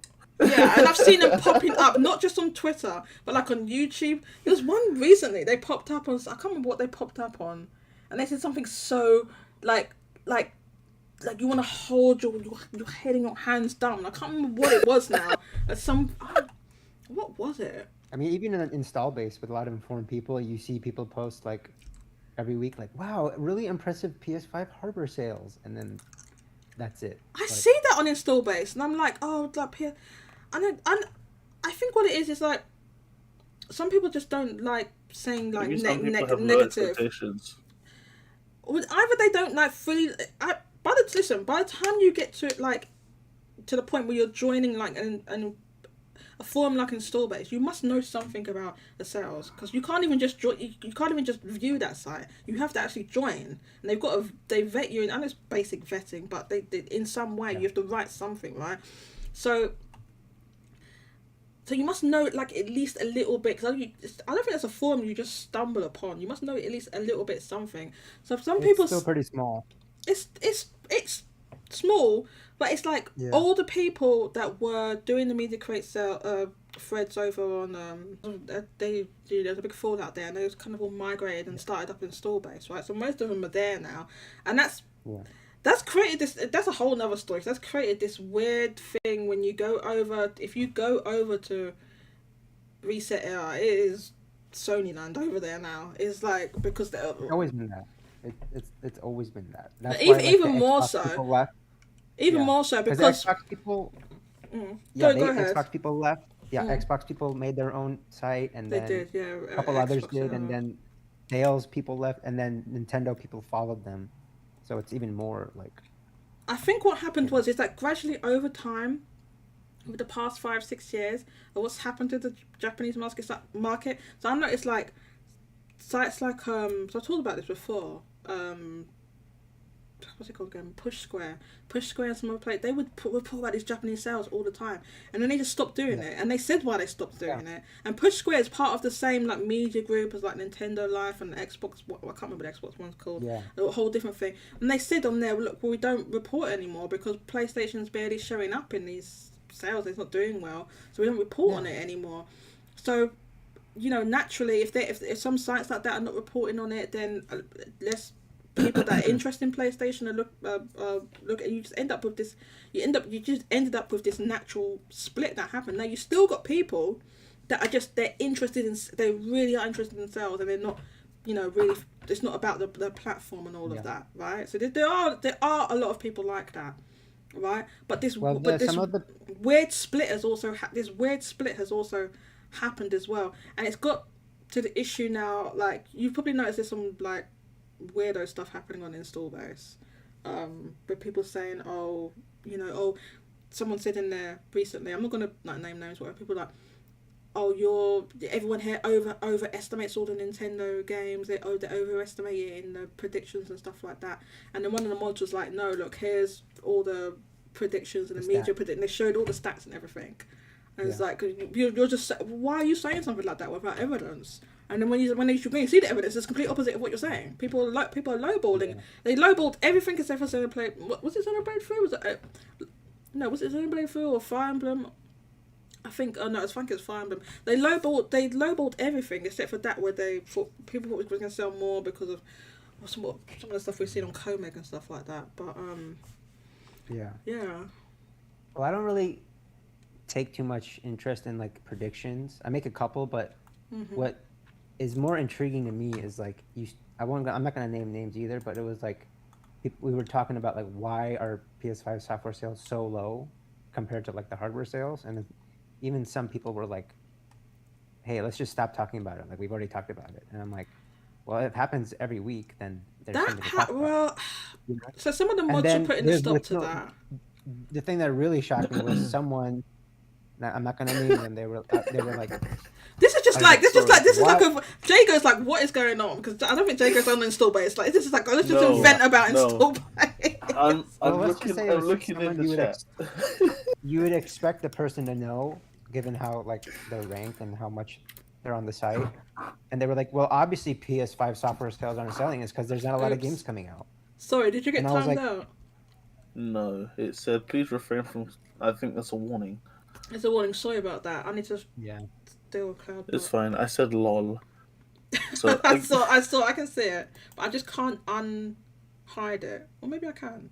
Oh no, I can't. It's hidden. It's not hidden from me. No, because you type. Yeah. I can see it because I'm like a mod. So if I click on it, I can see the message. I didn't know it was hidden because I can still see it myself. It basically just it. Or was it not hidden? Or maybe it's not hidden and it just gave you a warning then. Yeah. Keycat, I don't want to hear about you and your Install Base bucks. I didn't make any bets recently, so that's why I didn't. Did you win a whole lot of install? I didn't bet on any of those. I didn't bet any of those Zelda things. I should have done. I would have lost anyway. I didn't bet any of those. Look at the big bad gift of his care about your. Get out of here with your store-based bugs. I don't care. Get out of here. Anyway, go ahead. Sorry. Yeah, going back to like PS5 stuff, it was like some person was like, well, obviously PS5 software doesn't good is because there's not a lot of games coming out, you know. And I was like, how are we at the point where someone can say that so nonchalantly and just act like that's normal? Like even when games come out, PS5 sales are mid at best. Yeah, I mean, games are the lifeblood of the market. Like, it's not a hardware market. It's all about the software sales. That's where everyone else but Sony makes here we their go. money. And even Auto Sony permit makes most of regulars. their money. Sorry, And to say, like, subscribers. Like, imagine going back in time 10, 15, 20 years ago on these other forums. I mean, like, yeah, there's just not a lot of games coming out on PlayStation. 20 years ago with PS2, damn, that's like sacrilege. That would have shocked people. That'd been like, you're stupid. Like, there's no way. Literally every third-party game is coming out. PS1, PS2. Nintendo doesn't exist. And to be like, yeah, everybody, just wait until Final Fantasy 16. But my problem with that is, like, you have all these people supposedly buying systems and just sitting on them, right? Which is something only hardcore people do. Like, you know, normies and casuals, they don't go out there and be like, yeah, I'm just going to buy the system and, like, wait for a game. No, 500. Well, they put up the price in Japan as well. Yeah, me. Yeah, I bought my PS5 after they showed FF16 in 2020. I was like, I need it ASAP. So that's the whole reason I bought it. Yeah, but like that's why system sales are a thing, because people hear about a game and they buy the system with the game. Yeah. But you know, you'd think if all these people are so excited and they're just waiting for Final Fantasy 16, then why isn't that reflected in the pre-order numbers? You look at the Convi or like the PS5 pre-orders, and it's still like not that much higher than Pikmin. Testify! This is what I've been saying. I've been saying it so long. I said the same thing. Mario, KD. I said the same thing. I've been saying that. I'm like, where are the pre-orders at? It doesn't line up. You have all these people supposedly, oh my god, Final Fantasy 16. They're just, everybody wait for Final Fantasy 16, wait for FF16, and then we can judge the sales. I'm like, people are buying these systems and doing mysterious things with them. Yeah, like I had a friend that was like, PS5 is selling like 50k-ish a week, but they're not selling any games. I know. Yeah, look at this. I can show you. I the PS5 for Genshin Impact and Apex Legends. And this is the thing and I'll say this right. So the argument you do see, people are like, well, people playing free to they're spending the money on microtransactions. They're playing the free play games. They're playing microtransactions and everything. First of all, why does it only apply to only Japan and not anywhere else in the world? That's the first thing. The second thing is Switch. And not on Switch or any other platform in Japan, right? That's the other thing, because you have to look at what's going on in Steam, where games are still selling as well, right? So why is that why is that only happening in Japan? And the other thing is how that. Okay, well maybe that's okay for Sony because they're getting the revenue from those free-to-play games. But what about all the third-party publishers, and especially from the smaller to mid-size, and Square Enix be doing nonsense. What about the smaller to mid, the smaller ones like Neon Falcon? They held out and they held out for as long as they could until they couldn't anymore. They held on. And then they had to make they had to develop for Switch. Give them some credit because they transitioned way faster than they did from PC to PSP. I'm still waiting on more Trails games. There's not enough on Switch. I want the Sky Trilogy. Well, that's the other thing. Like, if they should have done, I've said this before, and I've brought up this example again. They should have done what Gust did, what Gust and Koei Tecmo did with the Atelier series, where they ported all of like the Atelier games for the last few years. They ported them over in collections, and they started releasing day and date consistently with Atelier for like the last several entries now, right? And then gradually built up the audience on Switch, because it can be hard to do something like that where you've got a whole audience on one platform to try and get another platform that hasn't had any of these games, and there's like some continuing, not as bad as what is like in the Trails games, but Jago, can you who is that with the, is it Jago? You typing, yeah, I typing was typing furious. in the chat. He's No, typing. no, I'm just telling typing you, in the chat. Mio is the best girl. She's the best girl. And that's what he's Typing in the YouTube chat. Allow me. It was in the YouTube. Yeah. Oh, VMAX Sky said that. Trilogy. Oh, okay, I can see. Okay. Yeah, it's because Xseed owns the rights or some nonsense like this in the West. Yeah, that's what it is. Xseed, you guys were based because I mean I do enjoy Senran Kagura, but I mean we ain't getting Senran Kagura no more. Nah, Senran Kagura is dead. That franchise is dead now. Who used to make that? Marvelous Marvelous. Yeah. and Xseed and another company is in the. But it was the guy that. Yeah, he I left. forget his name. He left Marvelous. Oh, okay. He left That's Marvelous, like a- but he said he's still working on SK7. I don't believe it. What's SK7? Senran Kagura 7. How can he be They made doing that 6 if of he those games? left? Because he's working freelance on it. What did you swear?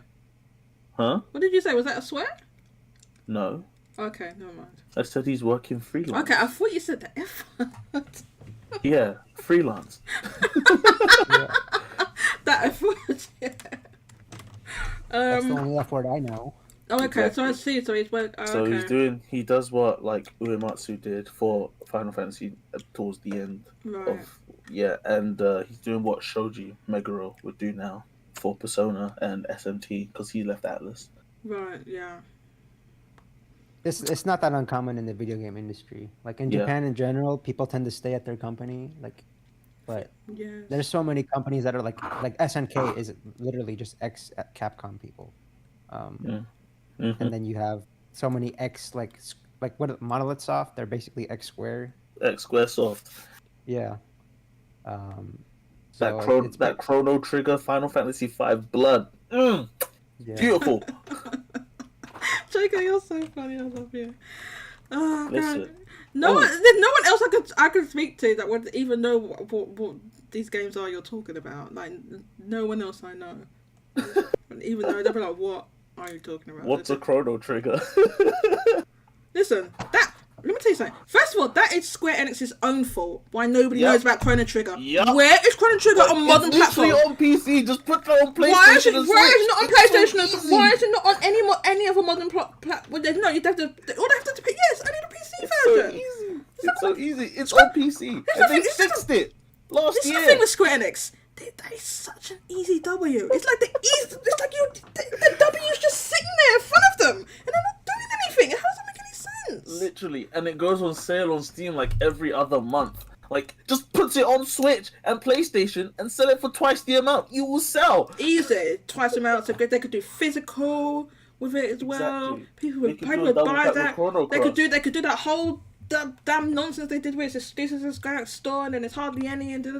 They could do that. No, doesn't even want to do that. So, You could do a double pack with Chrono Cross as well. so you'd think it was some licensing issue, but I don't think because they own it, right? How could it be? Is it some I don't think it's some licensing I thing, mean, right? if it's a licensing issue, then I can only assume it's to do with either the art or like, because some developers on the game, like Yuji Horii, right? Yeah.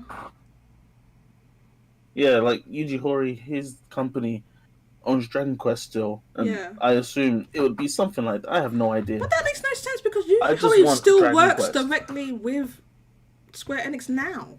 So how would he be holding out on that Chrono? I don't even know. I don't. It It was just a suggestion. I have no idea. Right, Speculation, baseless. and the whole thing the whole fact that they brought back they did a port of Chrono Cross. Yep, and they fixed it. And a year later they fixed it. They shouldn't have released it like that. That was ridiculous. The year later they fixed it, and then still there's no. What is the one game that people? What is the game that people are begging Square Enix for? That have been begging Square Enix for blood Since years. the DS. Since 2011. Since I think that's when it 2011, came out on there was PC. one of the DS and the PC at the same I time. don't remember. I think it came out on PC in 2018. I think that was it. Okay, so PC And it was 2018, broken. and then people thought, oh well, yeah, well they'll fix it and they'll make a Steam. console version, and then they never did. Yeah, Square is released February 2018 on Steam. This is what I mean about Square Enix. I think Like, they're the just been a mess. They've just been a mess of a my company God. as a whole. It's like the Yeah. easiest W that they could Yeah. ever Even do. Mm-hmm. Apart, I know there's some other outside- easy. I know people want like Xenogears and all this type of it. That's another one. Oh God, I shouldn't have said that. Oh God, I said the X word. Xenogears never released Oh it. my God, I need to It turn. never I need to. released it. I need to can't turn. buy it legally. No, Jacob, I agree with you. That in fact, it's never been re-released off of the PS. Was it PS1 game? It was on PS3 in America and Japan. Okay, Not so here because it never released here. oh yeah, just games like so people don't know this. There's some games that just never released in Europe. Like people talk about like I'm sure like Mario RPG never released here in Europe. Yep. Like for just No. SMT4 is almost like that. You can't buy it legally oh my at God! all Listen, anymore. I'm not. I'm not. Don't get me started on that. Don't get me started. Do you know how much the European copy of SMT4 costs now? Apocalypse, I mean, because obviously no 4. You're right. 4 was I mean Apocalypse. 4 was not released. only. 4 we digital only. That's straight BS right there. Right. Like the only good thing about that was £18, but like I don't care. I want the game physically on other platforms now. I mean, I got the the physical from the other regions, but we don't have. There was another one in Europe. The physical copy of SMT4 Apocalypse is like Last I checked, it was like £200, and I'm just every time I say, oh God, I keep seeing. I've played the game. It's not like I do need the physical, right? I do need it. SMT4. I just want it. I just like every time I just get sad because I'm like I'm just late to the party of all these games that now cost a fortune. A lot of those Atlas games are on 3DS, at least in Europe. In other places they weren't as expensive. Because Atlas is like allergic to Europe. I can understand why, but like they've been under Sega for like ever. Capcom too, right? Some of those games predate them being bought by Sega, yeah. And they were yeah, published no, by but all I mean different. they've still been a part. Like I'm talking about the 3DS games. Yeah, some of them because they were bought in like 2013. 13, I think. So a lot of their 3DS games came out after then. You Yeah. think Sega would publish? No, Sega didn't publish. That's the thing. They do now. I think they do now. Basically, if you pick up an but they- Atlas but they game put now Atlas on in it. Europe, But they it's, put Atlas they on put it. Atlas on it, but it's not. There is no Atlas Europe, so it's Sega. Yeah, They it's just Sega It just says it. It's Sega Europe, but it says Atlas on it, so you'd think it was. Yeah, like Soul Hackers 2. Let's see. I have the physical copy here. It says I Atlas played on it for like 10. I played it for like 10 hours, and I was like, "This game is mid." It's You actually bought. I Yeah, bought it I- as well. I didn't Yeah, play that. I love like turn-based RPG is my favorite genre, and this game is just boring. There was a whole bunch of problems with Soul Hackers 2 that for one thing, why is it called Soul Atlas, man? How does it make any sense to call that game Soul Hackers 2? Oh my God, the first game was 25 years ago. Nobody bloody remembers it, and the people that do remember it from the re-release on the 3DS, you don't play it on Switch. So the Yep. people that would have played it on the 3DS, and probably most of them are on Switch now. So, yeah. Anyway. Yeah, it's just Atlas everywhere. Yeah, It's just just Sega at the Atlas. back. Yeah. It's just Sega. It's almost like calling a Devil May Atlas Cry everywhere. action game Final Fantasy 16. Oh, No, that's not fair. That's not fair. Final Fantasy always strives for change. You cannot say that. Well, here's It the was thing. it was the same game until Final Fantasy X. It was like ATB. That's not true. That's not it true. comes. Final Fantasy 1 was Dungeons and Dragons, Oh my okay? God. And Final When- Fantasy 2 had a story. Jago, we're not going through every bloody Final Fantasy. had a super huge job Oh system. my God. And then Final Fantasy 4. Jago, had we the are not story going and through everything. 16 bloody games. I'm just saying Final Fantasy changes every single time. Yeah, but the battle Yeah, but it's system way is the more. same. I think Mario The Kart. battle system Not isn't Mario the Kart. same. I think Mario means it's more drastic than those small little incremental changes you're I'm talking sorry, about but between the I'm bloody sorry, but going Famicom from games. Final Fantasy 10 to Final Fantasy 12. No, I'm saying specifically 1 through 10 were very similar. Yeah, it was similar. That's the thing. Similar. Yeah, the battle system, it's ATB. You have a And card then- numbers, they Mosh cast says, spells Mosh says, But then- awesome. Are we going to that recap was all in the L's in 2001. one? But then that was 2001. Well, yeah, I'm saying since 12, basically, it's been different. I mean, 11. Mostly every game. But yeah, I mean, that was 2001. You think Final Fantasy fans would have, gone over it. Yeah. Well, that's why they don't have a lot of fans, because they changed so much after 2012 are from there everything. are It's like, They do. how can you build a fan base if you change so much? Like, imagine if new Animal Crossing became like an action game. I would You know. prefer Where that. is I don't like Animal Crossing. Crossing Warriors? Give it to me. Let's go. Yeah. I would Are you- prefer are you- that. Do you know what? I'm surprised they haven't. And I can't believe I'm bringing this up again. It's the X word. Why is there no Xenoblade Warriors? I'm really surprised they haven't made one. Because I'm going to say it here. It's because Xenoblade doesn't sell as well as Fire Emblem and Zelda.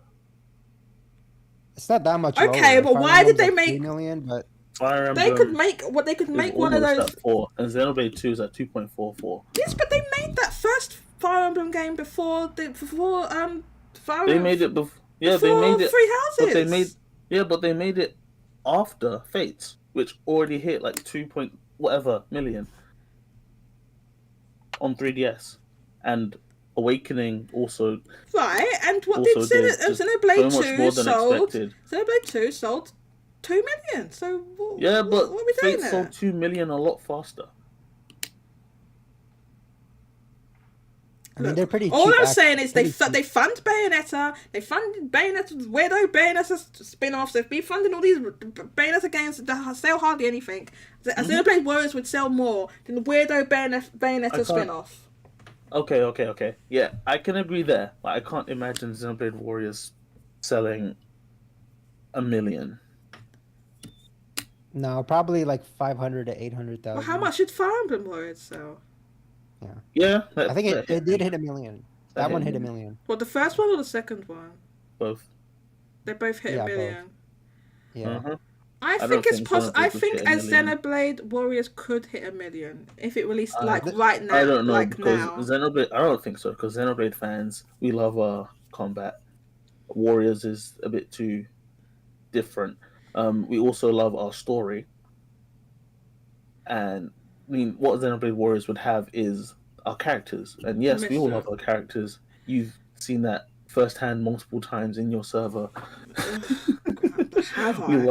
We love Xenoblade characters to death, but we also love our story.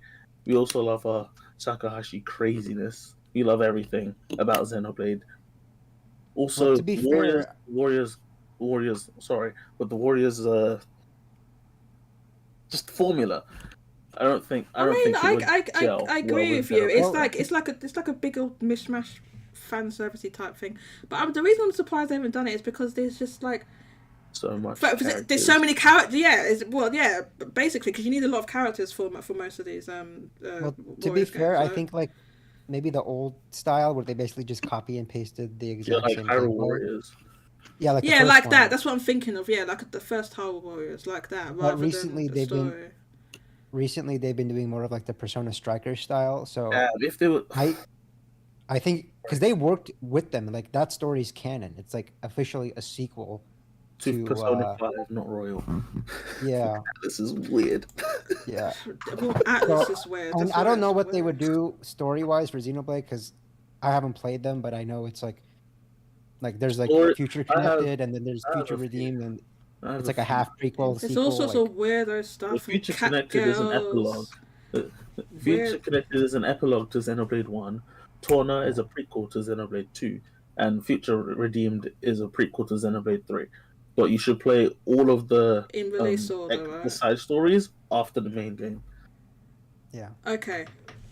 Basically, yeah, you should play. I think you should basically play them in release order. Yeah, Because Roshan I at the don't. best. The gameplay of Xenoblade is so in depth that Warriors game would be a downgrade compared to, let's say, Zelda or Fire Emblem.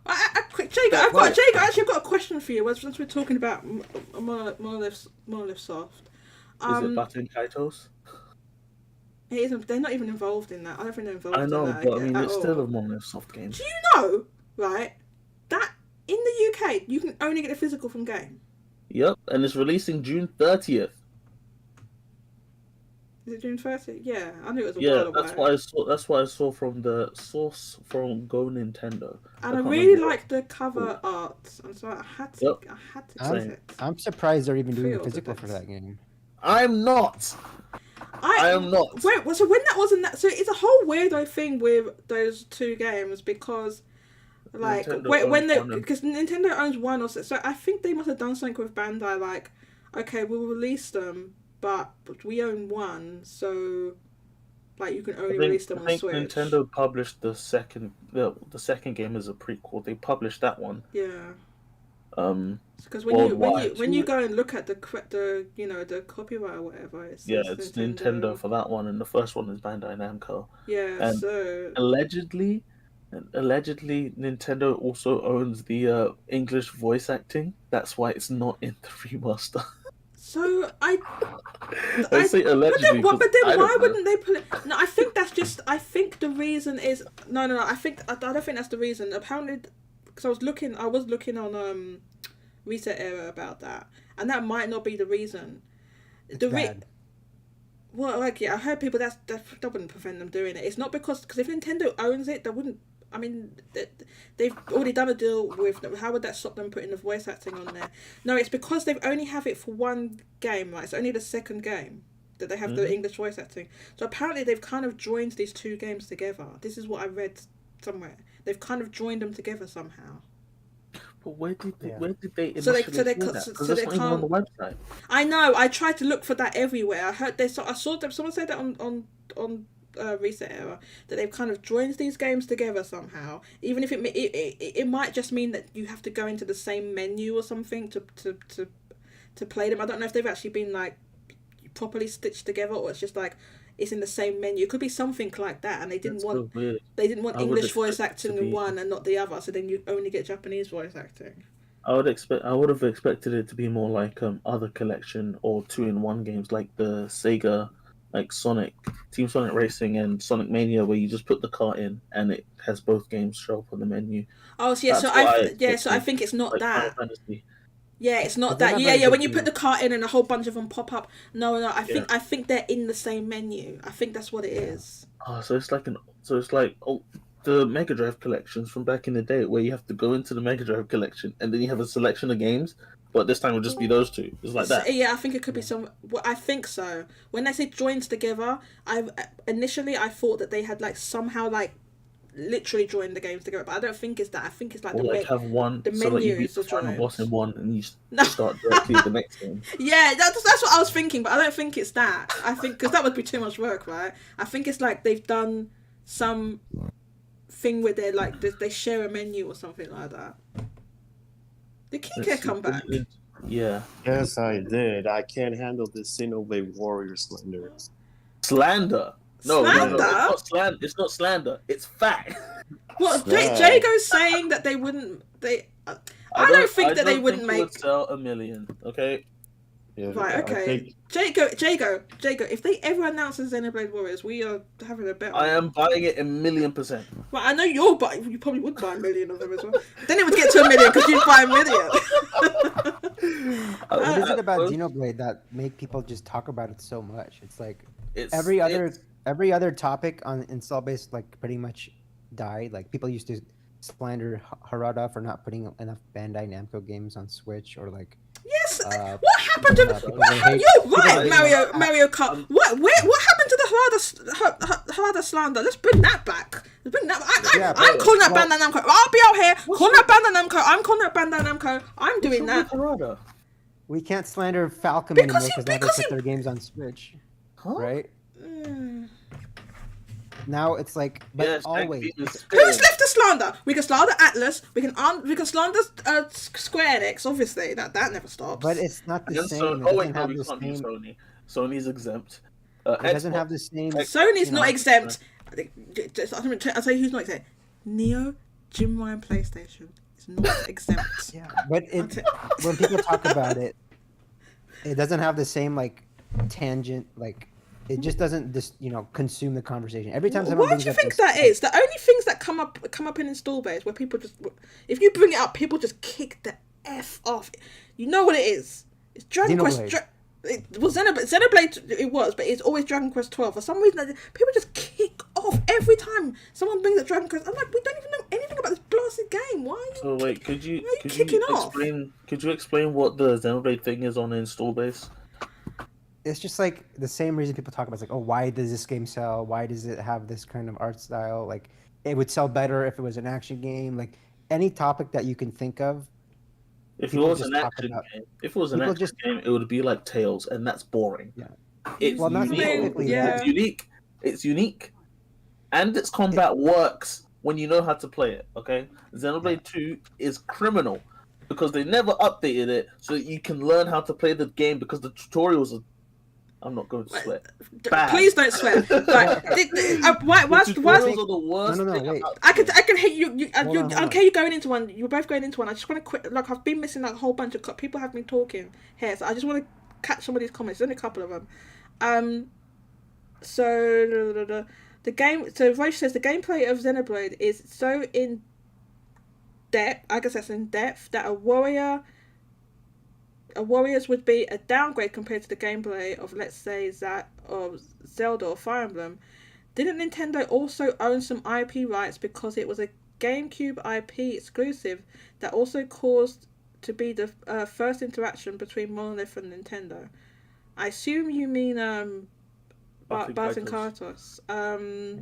I don't know. Do any of you know anything about that? About this IP? All I know is that Nintendo owns the copyright for the second game. Yeah, there you go. That's all I know as well. Dank Meme Center says they shouldn't do that. You lose the charm of Xenoblade going into that route. So I assume you mean going Warriors. Jago got modded by Cloudbot. Oh yeah.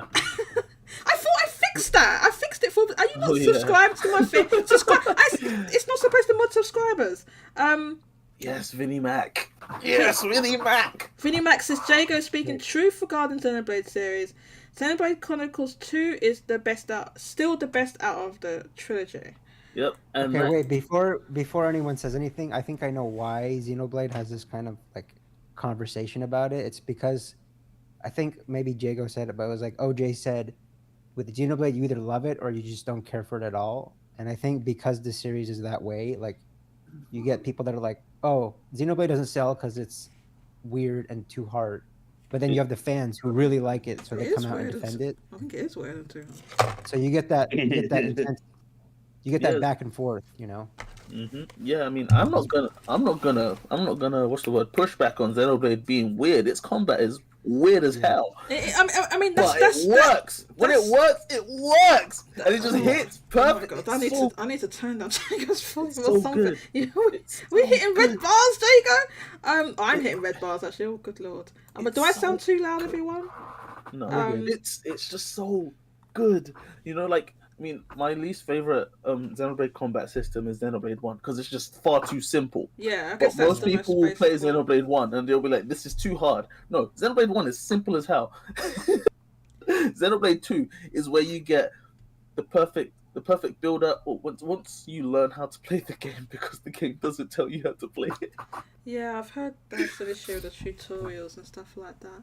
Some of the tutorials just tell you the wrong information. The other thing I was going to say is I've noticed this with Xenoblade, and there's only like a few like franchises and things where this happens, right? And Xenoblade is one of them. Atlas in general is another one of them, right?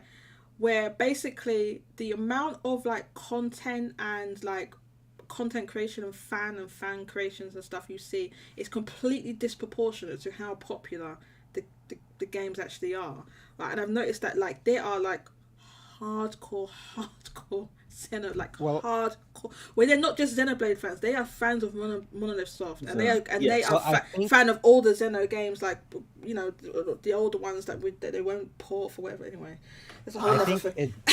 I think it goes hand in hand with Monolith Soft and who's the guy at the top? Tetsuya Takahashi, right? He really makes the games that he wants to make in the way he wants to make. I swore that you don't know what you're talking about. Yes, you made me swear. Yes, my hand was up. I was punching the air. That's my guy. That's my guy. It's unabashedly, like unashamedly, like his game, right? Like. You look at any other franchise, like they might try to make it more casual friendly, or like, but then like Zelda. Didn't Takahashi want to make Xeno? I forget whatever Xeno it was, like a 14-part series.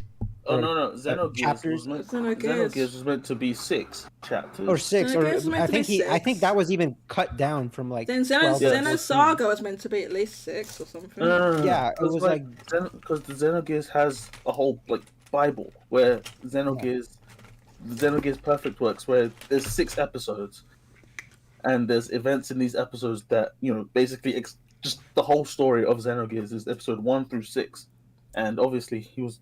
Do you have trying to these get- Bibles? The Perfect works. It's all in Japanese. I have no idea where to find it. No. yeah. So I But think it's online. I think at Xenoblade, you don't even see this level of passion for like the other Xeno stuff. I mean, you do, but like especially with Xenoblade, I feel it's like I think at Monolith Soft when Nintendo bought them, like Takahashi is just like unleashed, like People no are- shackles.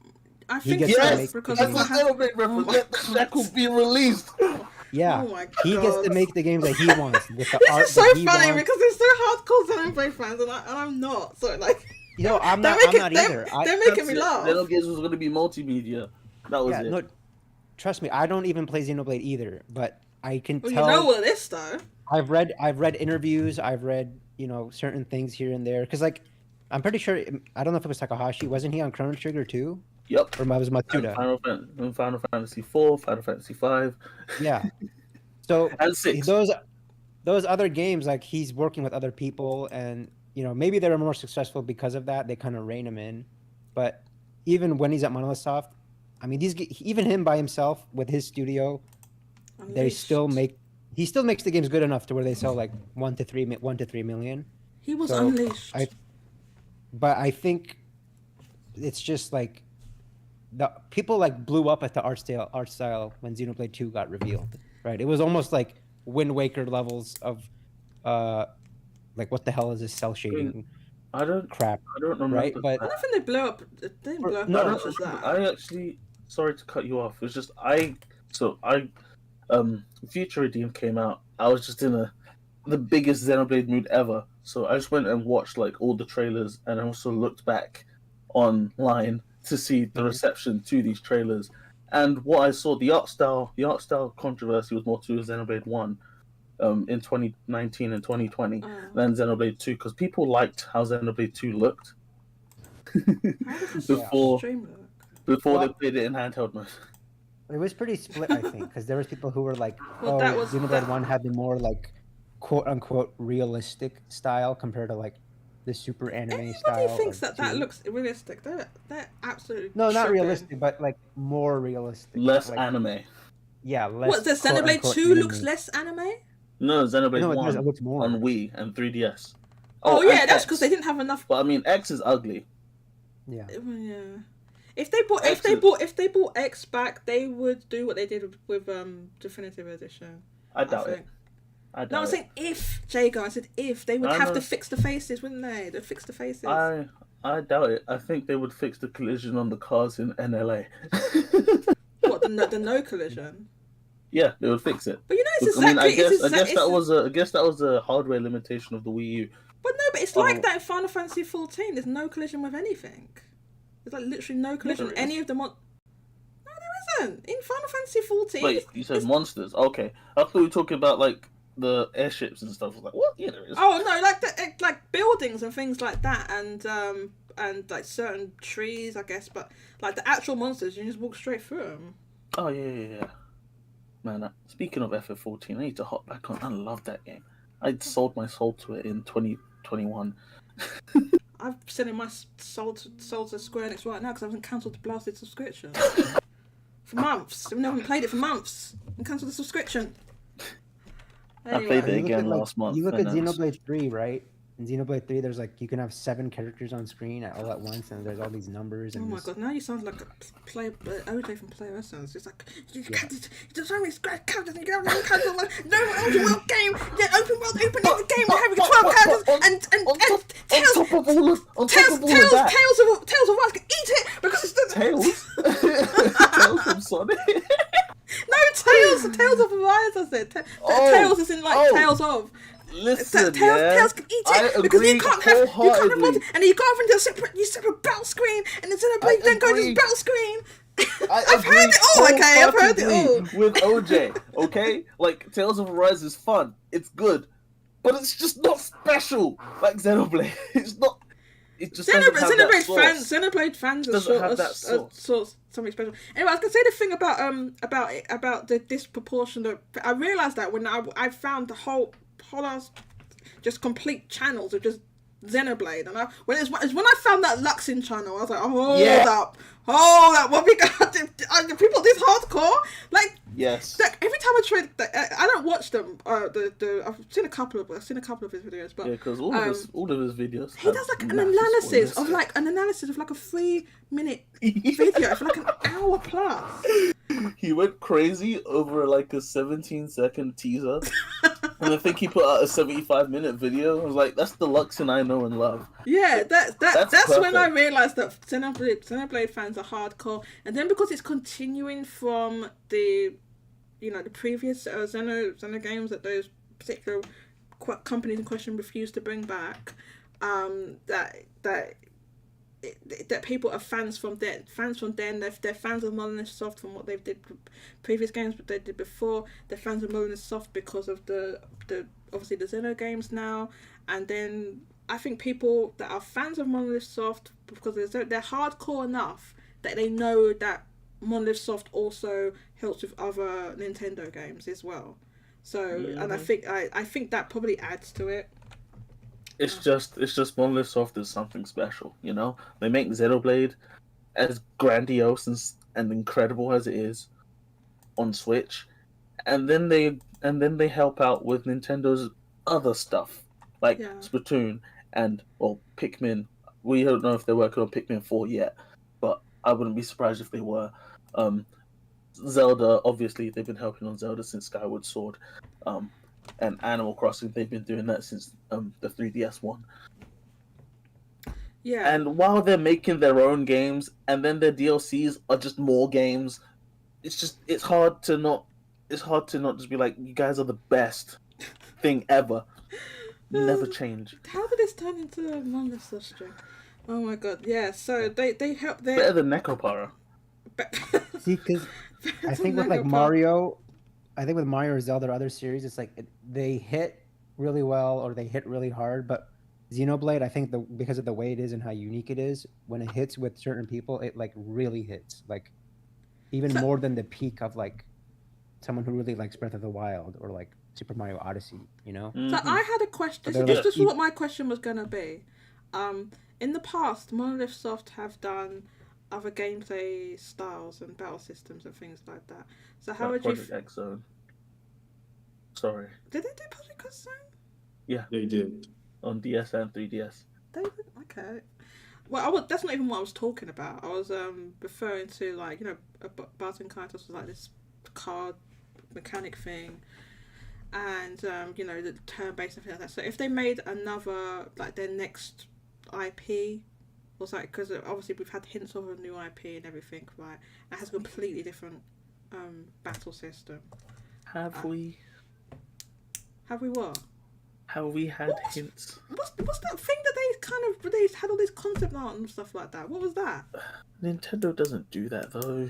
Nintendo doesn't show. What was all that Nintendo doesn't show things like that. That concept that was like recruitment art, and also that was because I've had long discourses on Twitter because I just don't believe that Takahashi would lie in 2019 and then release 2 more Xenoblade games. Because that concept art you're thinking of was the blonde-haired chick with the sword, right? Yeah, what's that? And then the other stuff that was on their website. That was put on their website around when Torna released. That's in 2018, and in 2019, Takahashi had an interview where the interviewer asked, will Monolith Soft be doing anything other than Xenoblade? And then he said explicitly that Monolith Soft have pitched many ideas to Nintendo, but Nintendo seems to only want Xenoblade from us. He said that in 2019, and then he released Xenoblade 1, and then he released Xenoblade 3, and then Future Redeemed. And then he said Xenoblade isn't over. Right, so they've wrapped up that trilogy, that timeline, that story in a bow, and then they're saying that they want to continue Xenoblade in some fashion. So like what I would say, it's more like Star Wars, where you have, well, the first 9 movies is pretty much just like the direct consequences of the Skywalker family, right? And then we're gonna have the next trilogy, which is, you know, just still Star Wars, but it's just after. Okay, that was a pretty bad example to choose for me, No, because I haven't watched those Star Wars movies. I'm saying I love me some Star Wars, but it's like that where there's a saga, right? Okay, there's a saga, so it'll be moving to. So it's just gonna be moving on forward into the story past this saga. So Roche says Xenosaga was going to be 6 games, and Xenogears was going to be a multimedia project with Squaresoft. And then Squaresoft was like, no. Because Xenogears didn't sell 1 million units quickly enough. What was that? When Squaresoft was like, oh, Final Fantasy. But we're gonna focus on this movie, Final Fantasy: The Spirit Within. Yeah, that went well. They went so well. They lost. They had to get bought. That's what happened then. They had to bloody merge. It went so bad they had to get bought out. Yeah, I mean, that is what it is. That's what happened. That's what happens when you don't pursue Xeno. That's all I'm saying. They put all their money into that. They made a whole half. What do you call it? Animation studio. Animation. All the studio. They film studio, and you know, then you had that. Isn't that basically why what's his face fell on his sword and he left? Sakaguchi. Yeah, isn't that why he left? Because he fell on his sword? I'm not 100% sure. Because the movie flopped. Yeah, because he was like wasn't he not producing that movie? That was his thing. That was his Forspoken. Yes. That's the best way to put it. Yeah, it was his Forspoken. I remember, do you know what, right? Because I never played any Final Fantasy when I was younger, but I saw the movie, right? And people were saying, it's this typical Final Fantasy and everything. Oh right, okay. And I think I didn't see it at cinema. I think it was on I watched it, but by the time I watched it, it was on television. I couldn't make up what the hell was going on in this. It just made no sense. The actual movie I was fascinated by it because listen, this is back in the day, right? You need to remember this is like, when did that come out? Was it 90s or early 2000s? 90s. Yeah, it's around then. Back then, that was cutting edge, like 3D animation, CGI animation. So I was just like fascinated from an artistic point of view. Like, I was like, oh my god, this looks amazing, and I remember hearing all about this movie, and I really wanted to see it. And when I watched it, I just couldn't what is happening in this movie? It makes no sense. What I heard about that movie was that Final Fantasy fans hated it, but people that was introduced to Final Fantasy through it thought it was good. I remember just thinking it was weird. I thought it was weird. The other thing they wanted to do with that movie was like they were like advertising like, oh, we won't need actors, like real actors. We'll just like have this digital animated, like they wanted to do more than just make a movie. They put so much technology into like, oh, we'll just have this one animated like model of this actor that we could use for like everything. So it was like, I don't remember exactly what it was, but they had huge ambitions for it basically. Like, so basically that was the first VTuber that was a concept.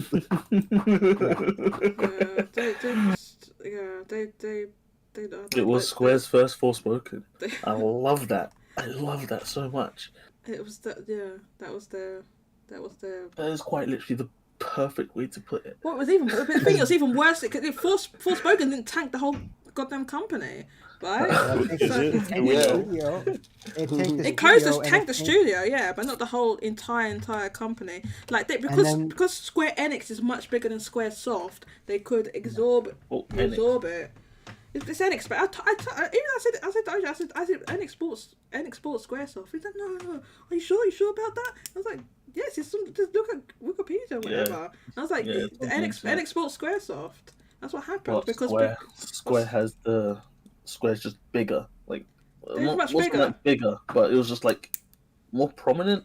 Because Enix was mainly a publisher, right?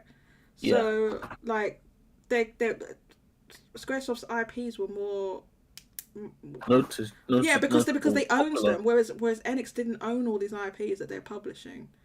Oh yeah, Like they're publishing books. They're publishing. I think they started off with like books and manga, and then they did games, and they let the publishers to keep their own rights and everything. That's why we've got the Dragon Quest situation now. Because of that. There were a lot of mergers in the 2000s. You had like Sega Sammy or like Bandai Namco, Koei Tecmo. I think you could legitimately argue that Square Enix's merger was probably like the least successful, just because of like the potential of their least IP. Successful. Oh my god. Like, okay, all the Western studios, they're gone, right? Great point. All the Western studios are gone. Okay, but this is because of Matsuda and his nonsense. That's why. Exactly. That's why he's gone. Blasted Suda. That's why. He's gone. Yoko Taro's a visionary. He let me beat him up. In the Automata. Oh, in the yeah. But listen, like Square Enix is like, in my opinion, is like is becoming completely mismanaged right now. Especially with all this. I mean, look, we went through their financial report in the last show, and like 30-40% of that thing was just NFTs, blockchain, Web3. Every other company, including Meta, who names themselves after the damn metaverse because they thought this thing was going to take off like 3 years ago, whatever, are backing away from it. And Square Enix it's like Square Enix, you're walking straight, you're walking straight off a cliff. Like, Square Enix need me. Why? Like, they're going so high. I could understand it better if like what they were coming up with like this, what they're calling this NFT entertainment was actually good. But you've seen the symbiogenesis thing. You've seen I don't know if we went into the Million R for the other game that they have. The stuff that they're coming up with is it's terrible. It's like as a company, you're better at this. Why are you mismanaging it? Why are you mismanaging like having like releasing a whole? Okay, some of these games that they released last year were mid. They were mid. Even Dragon Quest has been mismanaged. Like, when was the last Dragon Quest? Dragon Quest was mismanaged. Dragon Quest people weren't happy with Dragon Quest Treasures. They wanted like, Dragon Quest Monsters. They didn't want that Treasures nonsense. Monsters got reworked and it's still being worked on. Like, we had 11S and then Builders 2. And the fact Dragon Quest 11 was deeply mismanaged. Was complete. Yeah. There's absolutely no way there should have been so many different releases of Dragon Quest, and the fact that you're not hitting 8 digits. Because I think Hori, like, I think it goes back to Sakaguchi and the FF7. Like, they got all those 3D animations and high really expensive workstations, and I think that got to their head, and Sakaguchi tried to make that movie that was all 3D and super expensive. Like, I think even that poisoned Hori's mind, because he's like, oh, I want to make a big budget Dragon Quest 2. Like, it's like they still have that issue today. I think he wanted to do that, and then like partway through the development of that, they realized, oh crap, the PS4 is not taking off like that in Japan. We need they literally made as no joke, they made an emergency like 3DS version. If they hadn't made that, look at the sales of Dragon Quest 11. If they hadn't had made that 3DS version, it would have sold at half. And Dragon Quest is still one of a few Japanese franchises, well, not few, but a few major ones where it sells still a majority in Japan. There's like 60% or something like that. Like, here's the reason I think Square Enix has failed so much is like they have never learned or like really suffered the consequences of their failures. Like, after that movie, after the movie, they didn't have to worry about it because now they're Square Enix because they merged with Enix, and Enix was doing fine, and Enix saved their ass, and then you look at if they didn't have Yoshi P and he didn't save FF14, they'd be gone. They'd be like bankrupt again. Yeah, they messed up. Yeah. Everyone forgets that they they messed up. Final Fantasy 14 is doing fantastic now. Just everyone forgets. Oh wait, no, they completely messed it up and they nearly tanked the whole franchise. They had to fix it because like they did a public apology. They did a public apology. They were kowtowing. Version 1 was so bad. It was so bad. Like, yeah. In the documentary, Yoshi P was like, he's like, I don't know if I'm supposed to say this, but we were too focused on graphics with 14, which is why it ran. I mean, on top of being bad, it just ran really poorly because they were so focused on their Crystal Luminous engine, right? Crystal so you have all tools. these, you have the failures of the movie, and like you have the failure of 14 and 13 focused so much on graphics that took forever to come out, and they milked it for 2 more games. Like FF15, they focused on graphics again, like, and then Forspoken again, like Matsuda was like, yeah, we want this studio to make like CG, like and it all came from quality, that demo, the highest level graphics. Like they're still obsessed with graphics. They demo. Still are obsessed. They're still obsessed with it now. To the and they like Forspoken was like that tech demo that they made. Agnes philosophy. Agnes philosophy. Into like a full game. That's what it really resembles, not completely, but you can see they took the bones of Agnes philosophy and made into that full game. And it's like, okay, and this is when, don't forget, at the time they made that, this is the same thing going in with like what they were doing in the Western games and Western studios and everything. Like the time when they had the inception of that and the development of that, it kind of made more sense to them to try and like push hardcore into this Western thing, trying to make actually make Western, they were actually making Western games, and then let's make a game like in Japan that's like a Western game. Let's hire, and it was like well, anyone could tell you that's not going to work if you just try and like, okay, well, let's just hire a whole Western writers, and then no, it didn't. I mean, it worked for Elden Ring, right? Okay, but then that's not like a story heavy game in the same way. Do you know what I mean? It's like they haven't had their Final Fantasy moment since Final Fantasy. Like 7. When they first made that, they were about to collapse. They were going bankrupt. They failed. It was like a Hail Mary. They put everything they had into Final Fantasy and it took off. But like you look like Capcom, right? Capcom a while back, they bet everything on Monster Hunter World and it was really good, and then now look at them. But ever since the first Final Fantasy, they've never had a moment where they really had to like put everything that they had, like think all their ideas, their best foot forward, because they've always been saved at the last second by like either Enix or Yoshi P or Dragon Quest IX doing really well in the HD era, or like Asano. Like they just don't ever learn their lesson because they don't have to. They've been lucky. Square blasted NX. Yeah, yes. That's why. That's my theory anyway. They make a lot of. They make a lot of L decisions. Like this, like what I was talking about before, about why did they release all those games like last year, also so close to each other? Because they sent them out to die. They knew that the Diofield, whatever Chronicle, whatever it's called, they knew that wasn't going to do well. What did that? That's almost nothing. You heard all those games that came out. You didn't hear anything about any sales, what those games did. But then no, they'll talk about Neil Thomas are selling another 500k 20 gazillion times. Man, that's an achievement. I'm not saying it's not an achievement, Jacob. The problem is that game had already done what that game was already achieving. It was already successful.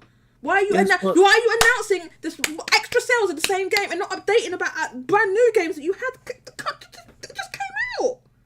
I mean, you've already had two financial reports since then.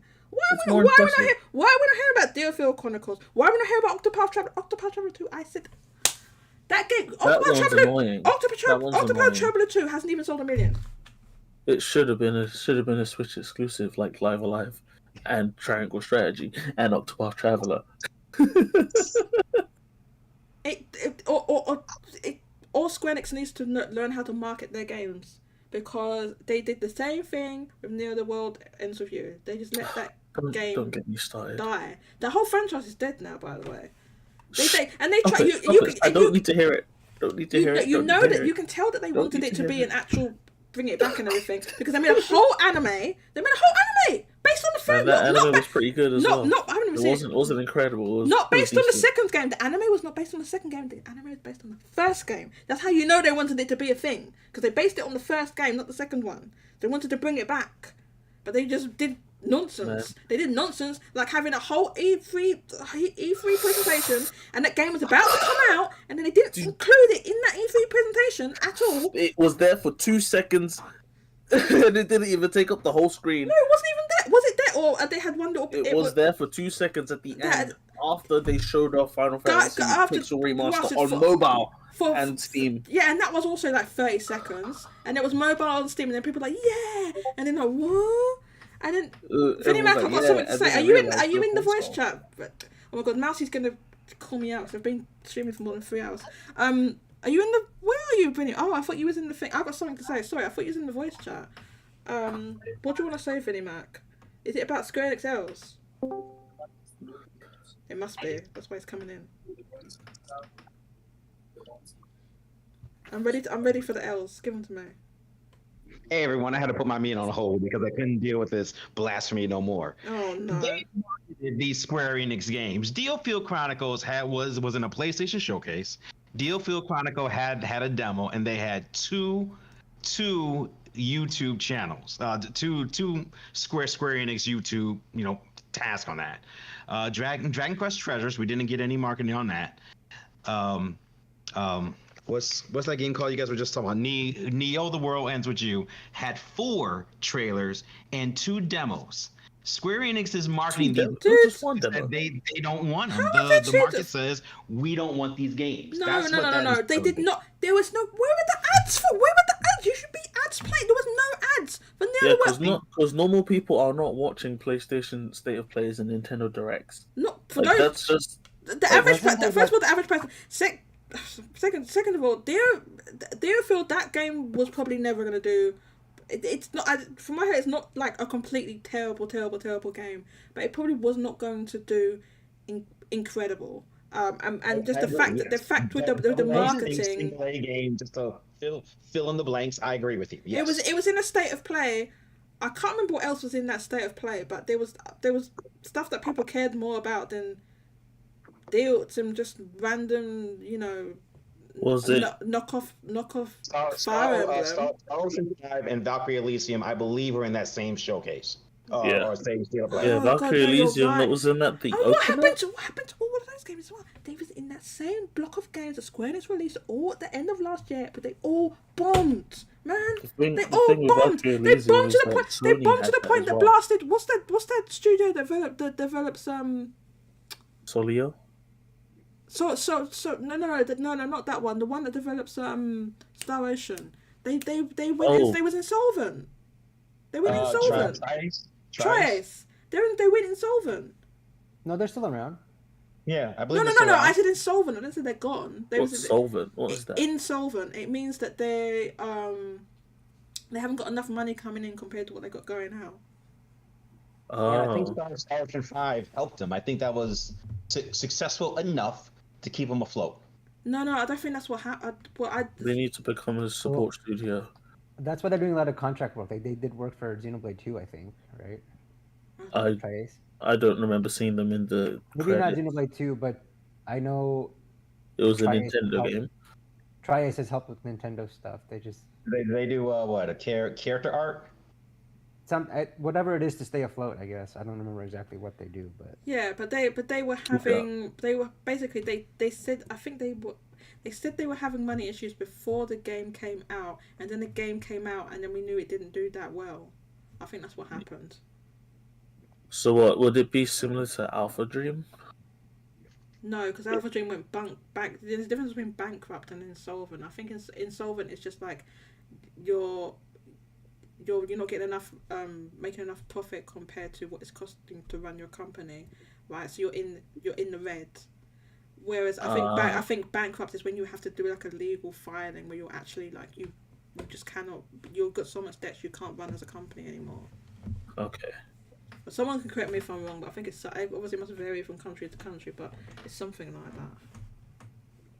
Oh, Live Alive got that massive, yeah. Oh, and Triangle Strategy was in like 3 directs, and it got 5 minutes in each one. I remember my friends they just wanted to strangle me because I was so excited. Yeah, so that's what I mean. So like having like having good marketing obviously makes a big difference, which is why Square Enix does these marketing deals with platform holders, because their own marketing is crap when they're left to their own devices and they have to just market a game just as like with I know really Mac, I know you saying, oh, we had this match, but the thing is they Square Enix does like Yeah. they're not put their trailers, like they're making like, are they not making like separate YouTube channels for each of these trailers for each of these the games? They're not putting them on what was? I'm sorry. Go ahead. Go ahead. Isn't it something like they make a brand new YouTube channel for every game? So I know on the Square Enix channel now, they are smaller compared to everyone else. But if you go on the Square Enix channel, every game that you're talking about has been on their channel. So if you roll those streets, then you'll be able to kind of bump into those trailers. Mac, how many I know people when it be came down to Triangle subscribing to the Square Enix YouTube channel?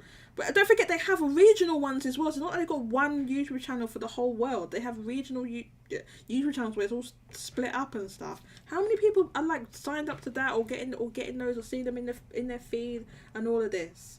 Vinny, Well, Vinny put the meeting on hold. Vinny, did you just come out of a meeting to come here? Yes, I did. I put my meeting on hold. Oh my god! For about 5 minutes because I couldn't deal with this slander anymore. Squares, I just think that when it came down to these last year trailers, these last year games, it's just that the market didn't want it. When was the last real good Square Enix marketed game? It's not Where Crisis you Core. That they marketed themselves. To be honest, yes. Well, how many games are they even like where it's 100% they're marketing it themselves and it's not? Kingdom Hearts 3. Again, that was revealed. That was revealed. No, it wasn't. That was revealed at a Microsoft event. They didn't do that themselves. Wait, it was? Yes, Kingdom Hearts 3. It was revealed at Microsoft. Wasn't Kingdom Hearts 3 revealed in like 2011? You're right. No, the actual trailer, the full trailer thing was revealed. They announced it before then, but the actual like full reveal with the trailer and everything was at Microsoft show. Xbox show. That's when picked up that key, right? Was that more of a CG trailer? It doesn't matter whether I don't know whether it's CG or whatever, but it was like the full reveal, the full announcement. It was at an Xbox, thing, E3 when it was E3 back then, right? It was on Xbox like the E3. Tales of Arise. Yeah, like that. That was there in 2019. I remember I was really excited because I thought it looked great. The game was fun, but it's not Xenoblade. Nothing's Xenoblade, is it? Well, Tales of Arise, I have another issue with that. But was there any Square Enix marketed game other than Kingdom Hearts? But that's more. So how? But most of their games, they don't like 100% market themselves though. That's the thing. Yeah, because I'm trying to think. The last one would be like Neo the Blast World Ends with You. That wasn't Neo the Blast is Octopath Traveler 2. That well, was I guess they had. Direct. I guess Nintendo Direct. Yeah, what I'm saying, they don't have like. Oh, this is where it's just us, like Bandai, just like. Oh, we're just gonna market like I guess it was like the Keeley thing, so it wasn't that kind of a platform holder thing. It was like the Keeley things. But for example, I give it an example. Like I heard, oh my god, when I was in that Sony space, I was like, oh my god, what is going on right now? I heard people saying, I heard someone in there said, oh, I want to. That Grand Blue Fantasy remake could show up at the Sony Oh yeah! No, like, sorry. No, it won't. No, it won't, because none of the marketing up until now has been with Sony. They did the full I watched that presentation thing. They don't have any marketing. Was it Cygames? Who makes it? Cygames? They don't have any marketing with anybody. They're just marketing it themselves. Why would it be at State of Play? Sony Showcase. There's nobody in because it's a PlayStation 4, PlayStation 5 game. So no. That's where you make it say it's not. It's a de facto exclusive. Sony did not pay them to have it only on PlayStation 4 and PlayStation 5. That's the difference. It's also on Steam as well. They didn't pay them for that. It's like they just decided to do that. Because at the time when they were... that was announced years ago, before the Switch was a thing. Yeah, it was announced in like 2016. Yeah, that's why they had to add in they had to keep the PlayStation 4 version. It wasn't made like, oh, Sony came in. Don't forget, it's Neo Jim Ryan PlayStation now. They don't give two Fs about some game that was announced in like 2016, 2015, whenever it was, when Switch, there was no Switch. The only game in town, if you wanted to have action game of that level, was the play in Japan. Initially there was no PC version. They added that in later, right? Yeah, the only game in town was the PlayStation 4. They announced it years ago. There is no marketing deal. That's what, if there was a marketing deal with Sony, they had the whole side games the presentation thing about it. They had the presentation. They did it themselves. I watched it. It's not. There's no reason why that would show up there when they've already like revealed. It's not saying. I think people don't understand the difference between. And I understand. I can understand why people make this mistake, or like this. They like hit the marketing deal or this because Cygames is mainly a mobile company, right? They're not like make.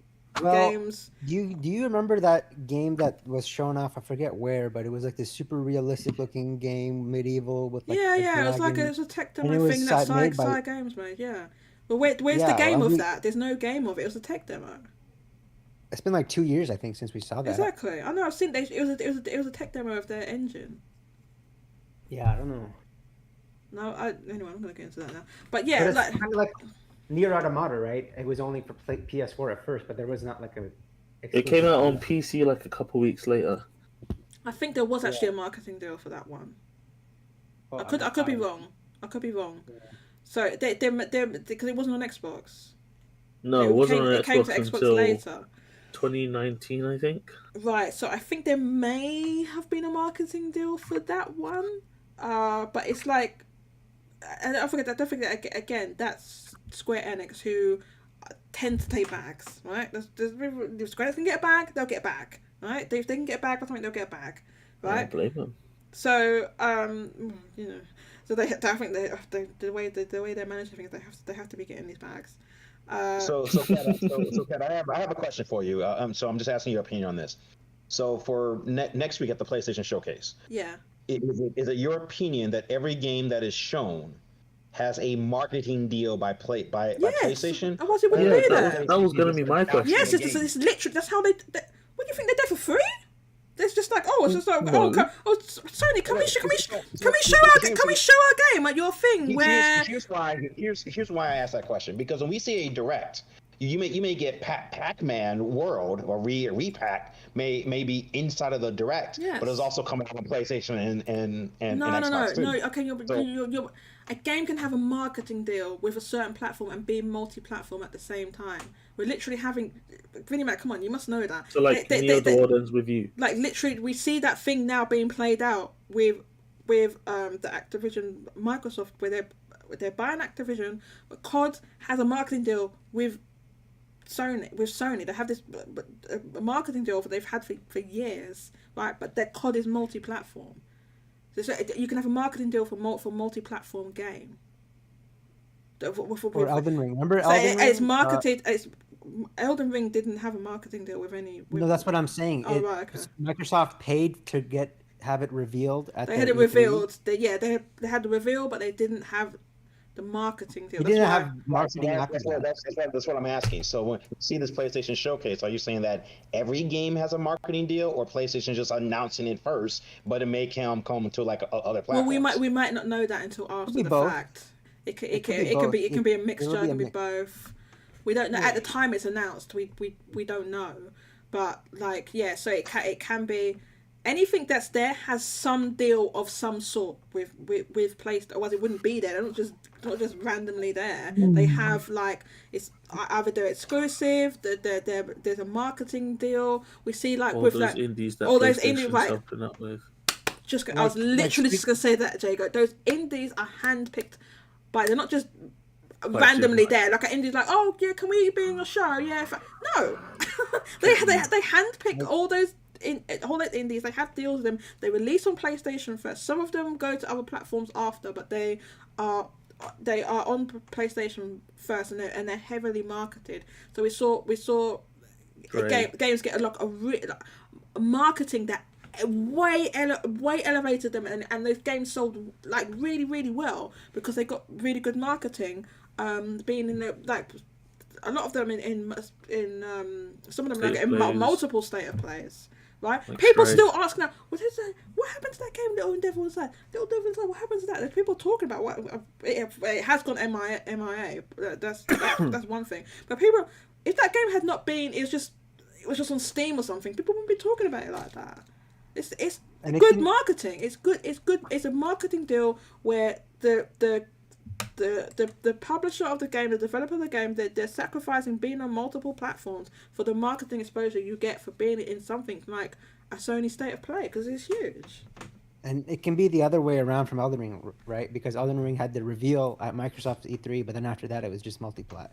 Yeah, and that's because Street Fighter 6, they had the countdown to their website, and Capcom revealed SF6 themselves, but after that, all the marketing has been with Sony. Yeah, like because the marketing with Sony. Yeah.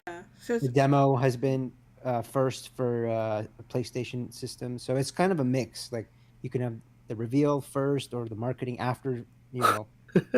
Yeah, well, they probably make the contracts in advance, obviously, but like don't know that the details. We kind of infer from the. Are you laughing about this? Oh no, Marcy's telling me off. We almost at the 4. No, it's not my fault. No, it's not almost 4 hours. It's 3.5 hours. How's that almost 4 hours, Marcy? If you round up by 30 minutes, it's not. But we're vibing, Mousy. Why are you trying to stop? Why are you trying to stop this? It's a good conversation. I love this. I should do these. I don't know. I should do these late shows. There's only so. Yes. Yeah, maybe. I was talking with Mousy about maybe like shifting a day all the time, but it can't. Because we talk about the Famitsu sales. It has to be after we get the. It has to be after that, right? It's got to be after we get the full top 30. Otherwise, who just dropped the? Oh, bye, Vinny. I've got to get back to the meeting. No, you said that before. Oh, no, you said it now, but I'll go back to the meeting. Okay, thank you. Thanks a lot, Vinny. Sorry, I wasn't trying to be rude. It's just like you suddenly went. I've lost my train of thought. Fuck. Oh no, I'm not swearing. Shush. Oh, Joey, I'm not swearing. That wasn't a swear. How's that swearing? I heard it. Shut up, there you go. It slipped out. I was saying. Yeah, no, we're talking about yeah. So because like obviously we want to talk about the top 30. That Friday is a good day, but maybe the time's not good. The time was really a legacy from when I did the show with Genki, and obviously there's a massive time difference, so he could only do certain times, right? But I can be a bit more flexible now, and I can't do Saturdays because I play Dungeons and Dragons on Saturdays, so like it'd have to be basically Sunday. Maybe Jacob doesn't like that. Or maybe it's just that's a very different day. I know, but it can't, because once you start getting into next week again, like I've got like, things. I've got things. Old news. Because the news cycle starts again. It's old news, and plus I've got stuff I've got to do during the week. So that's why it's limited the window of when it can of when it can be. I agree with Mousy. I love the later shows. Well, Mousy loves it because she's in like the west coast of the United States. That's why. I'm also, not at work, so I have to don't have to use my phone to watch the stream or listen in, because I'm not really watching. I have to listen when I'm at work. Right. Oh, you can see this. You can see the stream. Are you on your PC? I use my phone. Like I put my earbuds in, but when I'm at my laptop at work, then I have the stream up on another monitor. Oh, I see. That's how I get to type in chat some Fridays when I'm at work. So I'm glad we got onto the, because I did. So what I said on the before that we're going to do community discussion. So I did want to talk about a little bit about the YouTube channel, what we're doing, and what we're doing with the Discord server and stuff like that.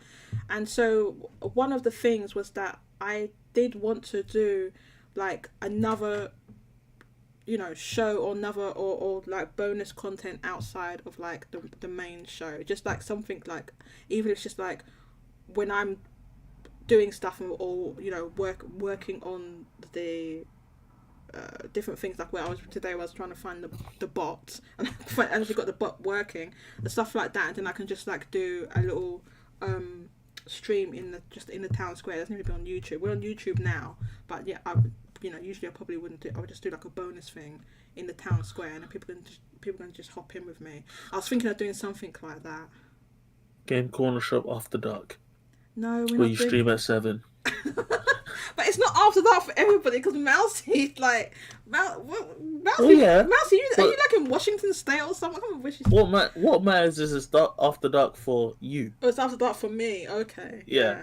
And you. Yeah, I'm in what Washington matters. State. And yeah, I mean, that's just the bonus. It's also me too. Yeah, so I could do something like, yeah, like so it's just like do it like working when I'm going to do stuff to improve checks. I know, like I've talked about before, I have this roadmap that I made where I do intend to do all this stuff, right? But this is a one-woman operation, right? I don't have anyone helping me, so it's going to take me a while to get through all these things. And only just now, like we've got the bots, we've got a couple of mods. No. Oh. Have a nice handful. Is he talking to his dog? Nope. Who's... Sorry about that. I think Jacob's talking to his dog. Yeah, so there's just like something like that, like having like an extra stream or like is it Nevada? That's on. Is that on the west coast of the States? I imagine it. Nevada? Nevada. That's east. No, that's west. Yeah. It's west. But not That's on the Vegas. But not on the coast. Well, That's Mousy says she lives in a snowy area. She doesn't live in the desert. So I asked Mousy about that. I said, "What? You live in a desert?" And Mousy said, "No." I thought Nevada was just like Vegas. Yeah. Well, It's it's more. basically- It's like a whole desert. It's like a big old desert. It is a desert. It's literally a A desert. snowy area in Yeah. the desert. What is Mousy claimed that there's snow there. is America like In the a mountains, fantasy yeah, land? like What that? Yeah, there's a no, not a Game Corner Shop recap. I was thinking more like when I've got to do things, like for example when if I'm doing research for like for looking up how I'm gonna make this banner or something like that, right? So then I would just jump in and do a stream. I know, why does it say playing a game? Oh, it's you. How did you do that? Jago? This is playing a game Nintendo Switch with 30 hours or more. 11 hours elapsed. 11 Nintendo hours. eShop. How do you have that on there like that? There's a PC app called Switch RPC you get from GitHub. So when I have it's really weird. I have not been playing Tears of the Kingdom for that long today. When I was at work 12 hours ago. It's counting up 11 hours 26. That is weird. When I hover on Town Square, that comes up, but when I hover on your name, it doesn't come up. It comes up for me. It's hovering when I hover on Town Square. It's coming up there. Or maybe there's a few bugs. If you click on like my name in the user bar on the right side, it'll also come up on my profile. It says playing the game, Nintendo Switch, Tears of the Kingdom. I'm reading That thing is very wrong. Yeah, can you see the time it has on there? Yeah, that is very wrong. I was at work 11 and a half hours ago. Was it just like it was just running like? No, my Switch is with me. I play it on my break, and I have no internet connection because I haven't connected it to my work network. Don't need to. I just play. But you haven't played it for. I mean, you obviously been at work. You haven't played it for 11 and a half hours today. That's what it says on here. Yeah, because I got home at 5:30. So this has got bugs. I mean, it's cool, but obviously there's a couple of bugs. I mean, I can sort it out. Close the game. So Mousy says, I'm not in Vegas. Tahoe. Oh, like High Florida? desert. Florida? In Florida? Mousy lives. Oh my god, Mousy lives in the Hebron Mountains. Like the meter. Mouse. Oh, Jago, bye, Jago. Oh my god, we got a ton of snow this year. You're going to make me dox myself. Oh no, Mousy, it's okay. You don't have to tell us exactly. I don't know your address or anything. I was just like what state in the United States? So you live in Nevada, right? Don't dox yourself, Mousy. Don't dox yourself. You live in Nevada. She's around Lake Tahoe. That's like it snows around there. It's a big lake. Oh, there. okay. You learn something new every day. It's like on the border of Nevada and California. So. Oh, okay. So it's snowy there. That's So very wait. west. Yeah, when we think of like probably you and I, Jacob, when we think of California and Nevada, Think of LA. We're not thinking about snow. Mm-hmm. Yep, I'm thinking of beaches, Hollywood, desert, sun, Vegas, sun, vest, deserts, what about the vest? Undertaker. Undertaker. Because he's like from Death Valley. I'm assuming really? that's in like Nevada. Because that's the only It desert. sounds like it. I don't know. In it. You're just assuming that. You don't even know where that is. Absolutely not. You don't know where Death Valley is. No. It doesn't even sound real. No, it's real. I think I know it's real. It just doesn't sound real. It's in California. Isn't it in California? Or somewhere around there. It's somewhere around there. Yeah. I don't know. Yeah, we don't have hot places like just the UK. It's just like hot places. It's called inner city London in summertime. It's just cold or colder. That's basically. That's a lie. It's cold. Were you not in London last summer where we got like 41 degrees and like 90% humidity? That wasn't funny, Jago. I didn't have a proper fan. I almost got heat stroke. I'm so dumb. I didn't have a proper. I was. See, that's more similar to Washington State, where it's like cold most of the year, and then summer is like close to 40 degrees Celsius. I've really got to get. I can't do that again. I honestly, because I could have got into trouble when I was really dumb. I shouldn't have done that. I think we might get it again this year because I mean, like this weekend, it was almost unbearable. I mean, it was like May this past week, and it hit like. I don't know the conversion, but like 90 degrees Fahrenheit. That's like pretty close to 40 for you guys. Let's see, and it's like, 90 degrees Fahrenheit to Celsius. No, it's 32.2. It's lower than that. It's yeah. Yeah, this weekend we hit 20. Believe we hit 23. Yeah, this isn't good. And that's really hot for May. Above 30 is hot, right? Like 30 and above. So for Londoners, above 15 is hot. You know, everywhere in the entire world uses Celsius except for the United States. You know that, right? Like 18 to 20 degrees Celsius is comfortable, right? Like So here's the thing. Room temperature is 21 to 24 degrees Celsius. Okay, yeah. But room temperature outside is hot as hell. You just need to remember that. Do you know how Celsius is so much easier, right? Because water freezes at 0 and then water boils at 100. It's that, like, think about that. It's that, and like, if it's above 40 degrees, then you're getting heat stroke. Yeah. Also, completely unrelated, but related to water.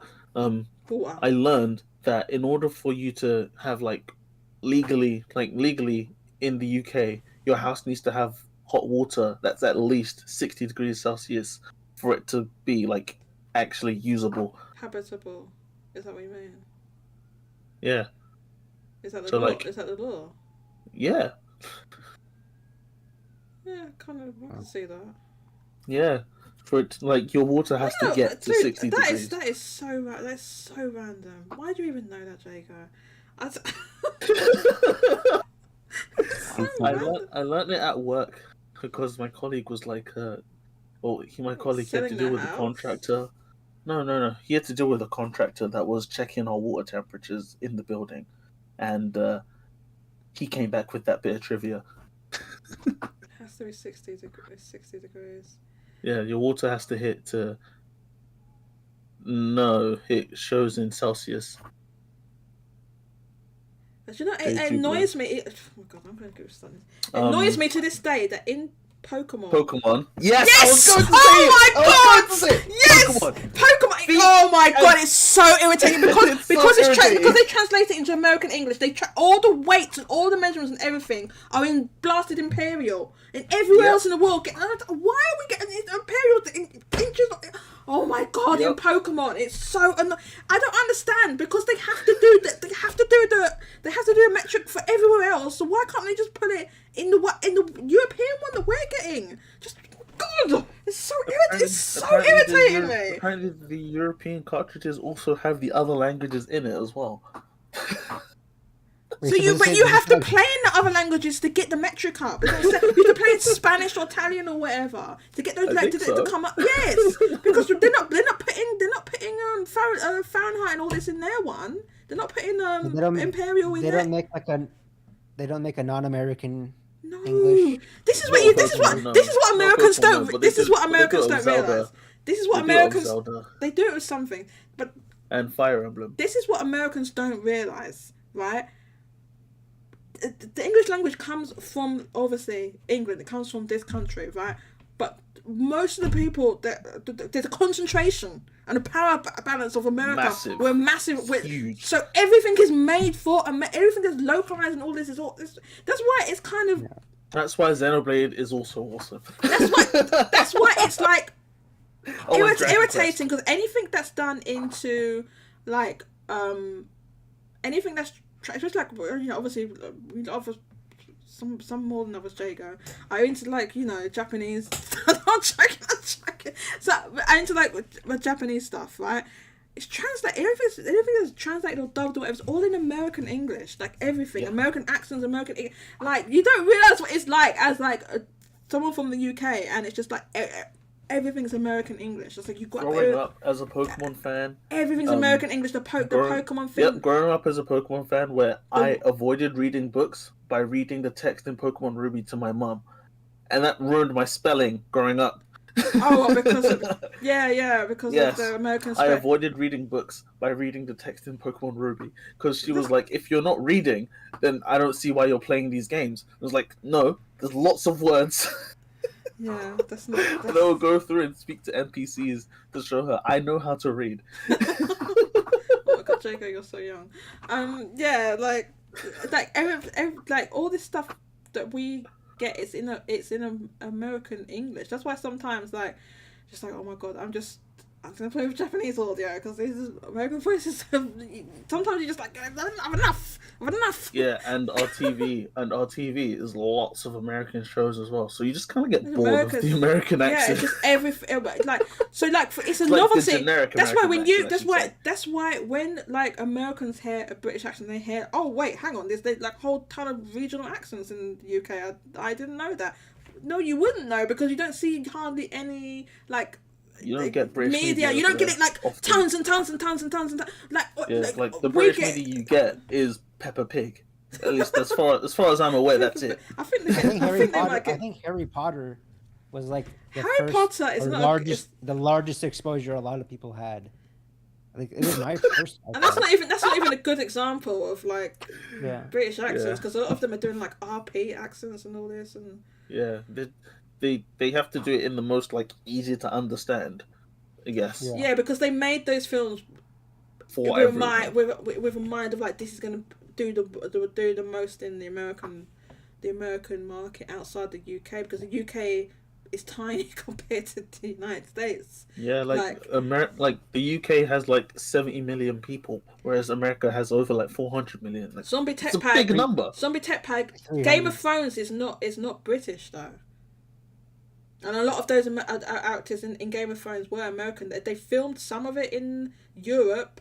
I don't know if they filmed some of it in Ireland, some of it in Croatia or somewhere. Game of Thrones, they have some British actors in there. like Lena Headey and some others in it. But there's a whole load of American accents. Peter Dinklage, he's not British. It was that sort of. Welcome, by the way, Zombie Tech Pack. But yeah, are you saying that for people that I guess you mean no exposure to British accents, but some of them are fake British accents in Game of Thrones. That's what I'm saying. Peter Dinklage does a pretty good accent, but it's a fake accent, right? I haven't watched. I'm sorry, but you guys invented the language, but we just kind of improved it. We perfected Improved. God, no. You guys are Breath of the Wild and we're Tears of the Kingdom. Nope. In it. That is. No, you don't understand. When we hear American English, it kind of like sometimes you're just like, why are you butchering some of these words and things like that, and like using all different words, different spelling, weirdo spellings, and it doesn't make. I don't know, man. It doesn't. And the lot, and like as Jody said before, there's a massive concentration of Americans online or North Americans. Yeah, that's true. That most a big. No matter what you see, if someone knows English, they are most likely living in North America. Yeah, and it's the thing. Like even when we watch, say, like for example, just English language content on YouTube and on Twitch. YouTube, it's made with Americans in particular in mind. Like, because I watch like channels for learning Japanese, right? So you could Japanese teachers, like native Japanese, and they're mainly speaking to Americans. They do it. Is it the BBC, Mousy? Sorry. American. They're speaking like American English. They've learned American English. They teach American English in Japan. That's for one thing. Do you know what's so funny, right? I don't know if you know this, but there's Japanese people, right, who, because they teach American English in Japanese schools, there's like hardcore, because I've noticed, because I've got language exchange partners with them, they're like Anglophiles, like hardcore Anglophiles. They want to learn I'm not joking! They want to learn British English. They want to learn British. I don't blame them. They want to learn the actual language. It's like, oh no, I just prefer British English. We use metric because we're normal. This is the thing, Jago. This is the thing. We don't 100% use metric for everything. There's a few things with Imperial still used it. I realised that when I was in school. It irritates me. Right? It's a mix. For the older generation. For the older generation, they still use it. So the only time it's really mixed where. The only time where I absolutely have to use Imperial, I can't. Even if I know, like height. It's heights and weights. It's height, the height and the weight of a human, a person. Anything else? Anything else? Although we use kilograms now. We use kilograms. When people say, "Oh, something is," older people say this, or something is so much yards. I don't know what a yard is. I'm like, how? Oh, that's like for football. Yeah, they say yards, and I'm like, I can only understand distances as in distances traveled, as in meters, right? But once it gets to like, I can understand a kilometer conceptually, but everyone talks in stuff being certain just miles away, like great distances is miles. People don't talk about great distance in kilometers; they talk about it in miles, which is really irritating. So you've got this weird mixture where I can't understand what a yard is, even though I know roughly how long it must be, but a short distance, and people say it's such and such. I don't understand what that means. You've got to tell me meters, right? But if it's a great distance, I can only understand it in. So Mario, you said a yard is 3 rulers long, right? Because a normal a yard is 3 feet.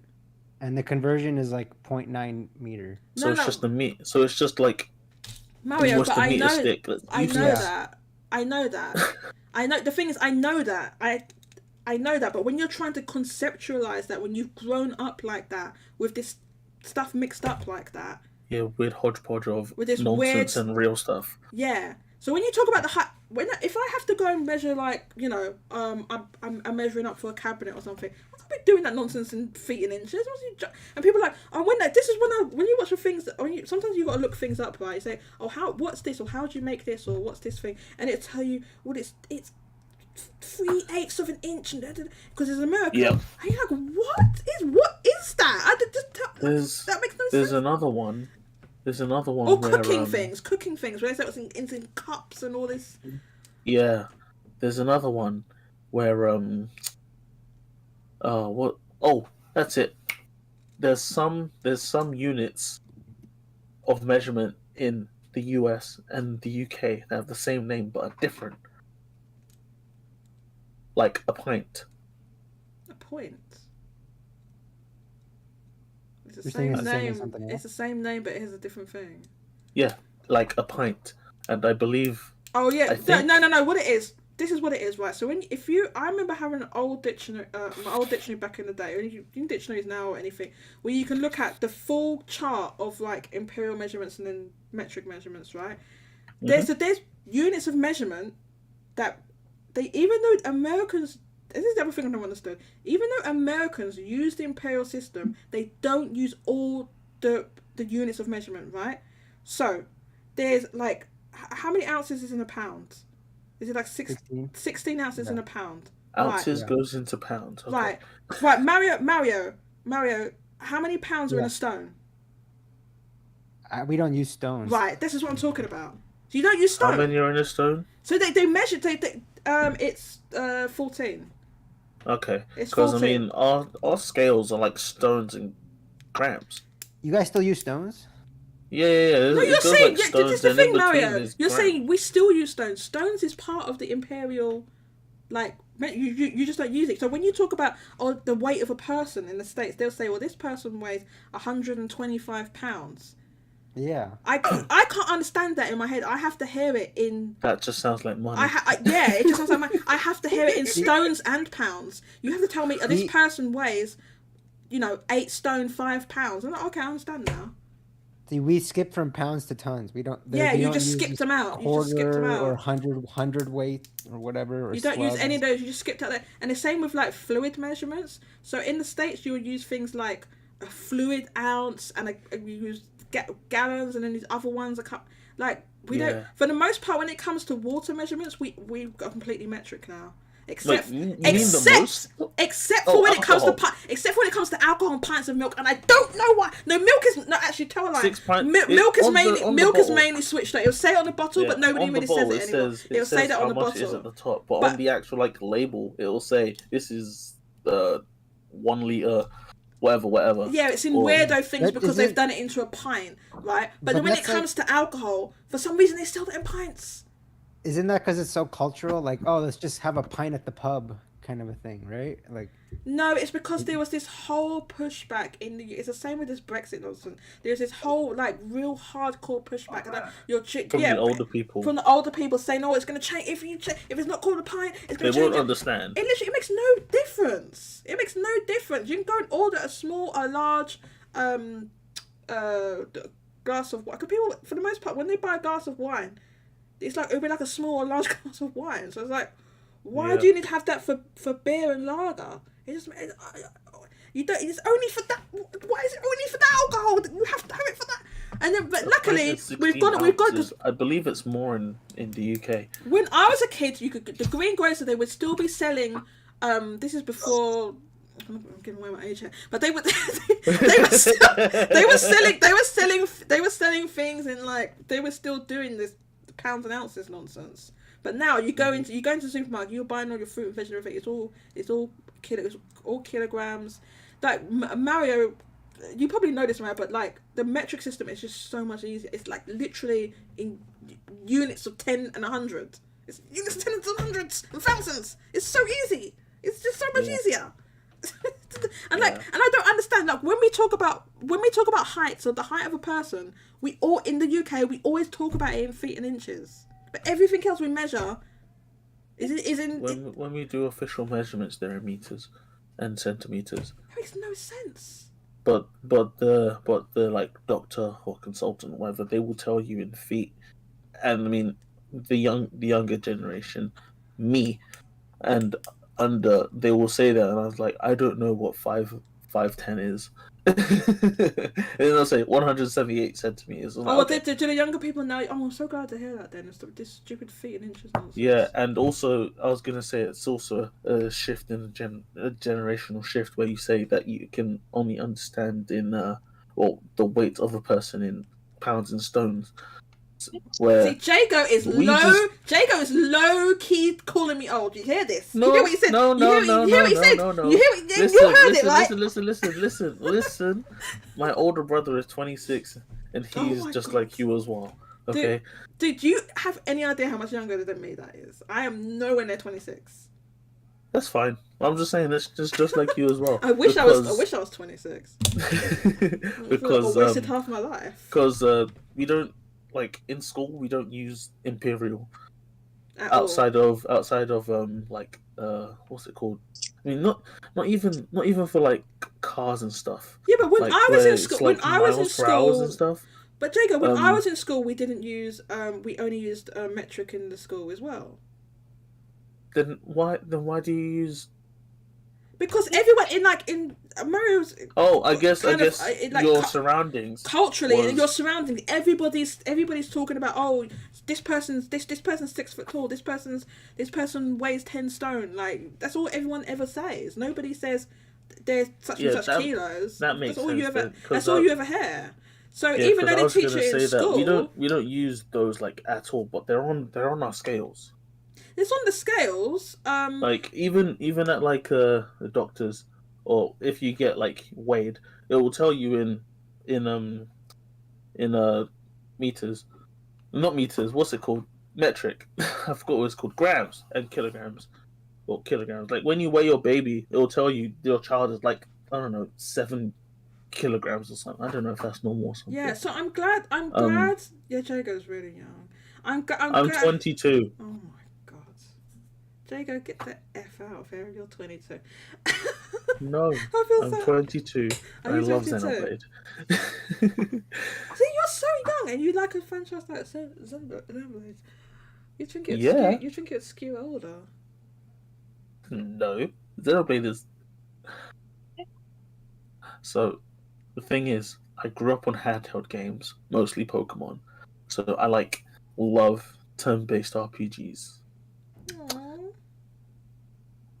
That's just it, right? So like, You're right, zombie. Oh, Mousie's typing a whole essay in the chat. So 1.5 liters. There's shots of milliliters, shots of 5 milliliters. Wow, you're young, Jago. Wine and liquor here is in metric. Beer is in ounces. What? Explain to me how you can have a fluid ounce, Jago.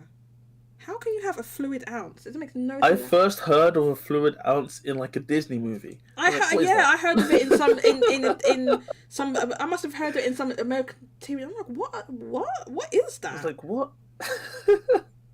Yeah, I don't know. Like, honestly, like, United States, I know it's hard to just to flip your entire system, but we already went through that pain, like, for the most part. They went through it, but the UK is weird, where they just want to be like, no, we're I mean, something's like football, where they'll measure distance between players in a certain situation, or the player and the ball, or whatever, and like they will discuss that in Imperial, where they'll say, oh, he was 18 yards away from the, or whatever. Yeah, they still do it. But I mean, that's just. I think that's more to do with tradition of the sport. It's just some weird tradition thing, and like, but when it comes to like your in real life, everyday like real life usage, we should not be using Imperial anymore. Yeah, I mean, doctors nowadays, they default to metric. Good. Mousy, stop it! Your brain is going to explode. Because Too late. The last time I was at the hospital with my grandmother, she got weighed, and the doctor told her weight, and she was like, "What is that?" I was laughing. I was like, "What do you mean you don't know what that is, Nana?" That's so fun. And she was like, "Could you tell me that? Could you tell me that in pounds?" So then the doctor, the doctor had to change the scale to convert it. I mean, I can understand that, yeah. But the thing is, if you can tell me that, I can understand. I can think about it and understand like the because I'm used to metric as well, right? I can understand. I just wish we would stop using it for. Like, why do we only talk about height and weight in Imperial? Everything else is metric, except for beer and some odd situations like some football, and then great distances is always miles. No one ever says kilometers here. No, we're Yeah. no one. Like even in your car, on the thingy where it has the dials on how fast you're going, It's been miles. it will tell you in miles. Miles. And that's another thing. It will tell you how many miles your car has done. It will tell you how many meters or kilometers. It's on there as well, but it would say miles. People normally default to miles per hour. Yeah, like my mum, she's always talking about miles. Miles per And I'm hour. like, Mum, it tells you how many miles you have left to do with your car at the moment, with how much battery percentage it has. Right, I will have to be ending the stream. I know we're having fun and everything, but I have been live for 4 hours and I'm starting to lose my voice. So, before we go, I would like to hear what you I would get your final thoughts in, obviously, and also I'd like to know perhaps what you think the physical sales for Tears of the Kingdom will be on the Famitsu chart tomorrow. Is it tomorrow? 1,200,000 units. Oh yeah, you said around there. 200,000. I am sticking to my guns from Okay. last week. 1.2 million. How about you? Yes. Mario. Not Mario Kart. No, just Mario. I can't help it because there's a D and then there's a K. So like, anyway. Mario Donkey Kong? I always just see the K for some reason. It's like a Mario K. So then I keep thinking my brain just goes to like Mario Kart. It trips me up every time. I don't know why. That's fair. I can now see it. Mario Kart's gone. Kike. You can't choose the same as me. Try and choose something different. 1 more billion copies. What? You sound like Mr. Evil. What's his name? Dr. Evil. No way. Zelda's gonna sell more billion copies in Japan 1 billion alone. copies. I'm a big fan. I'm a big fan of you, Kike. You speak my language. Kike still. Oh my god, I'm gonna get into this nonsense again. But Kike is like just adamant that Final Fantasy 16 is going to sell less than 100,000 K. 100,000 K? Yeah, 100. I can see it, but I also can't see it. 100,000. It's not. Kike is not.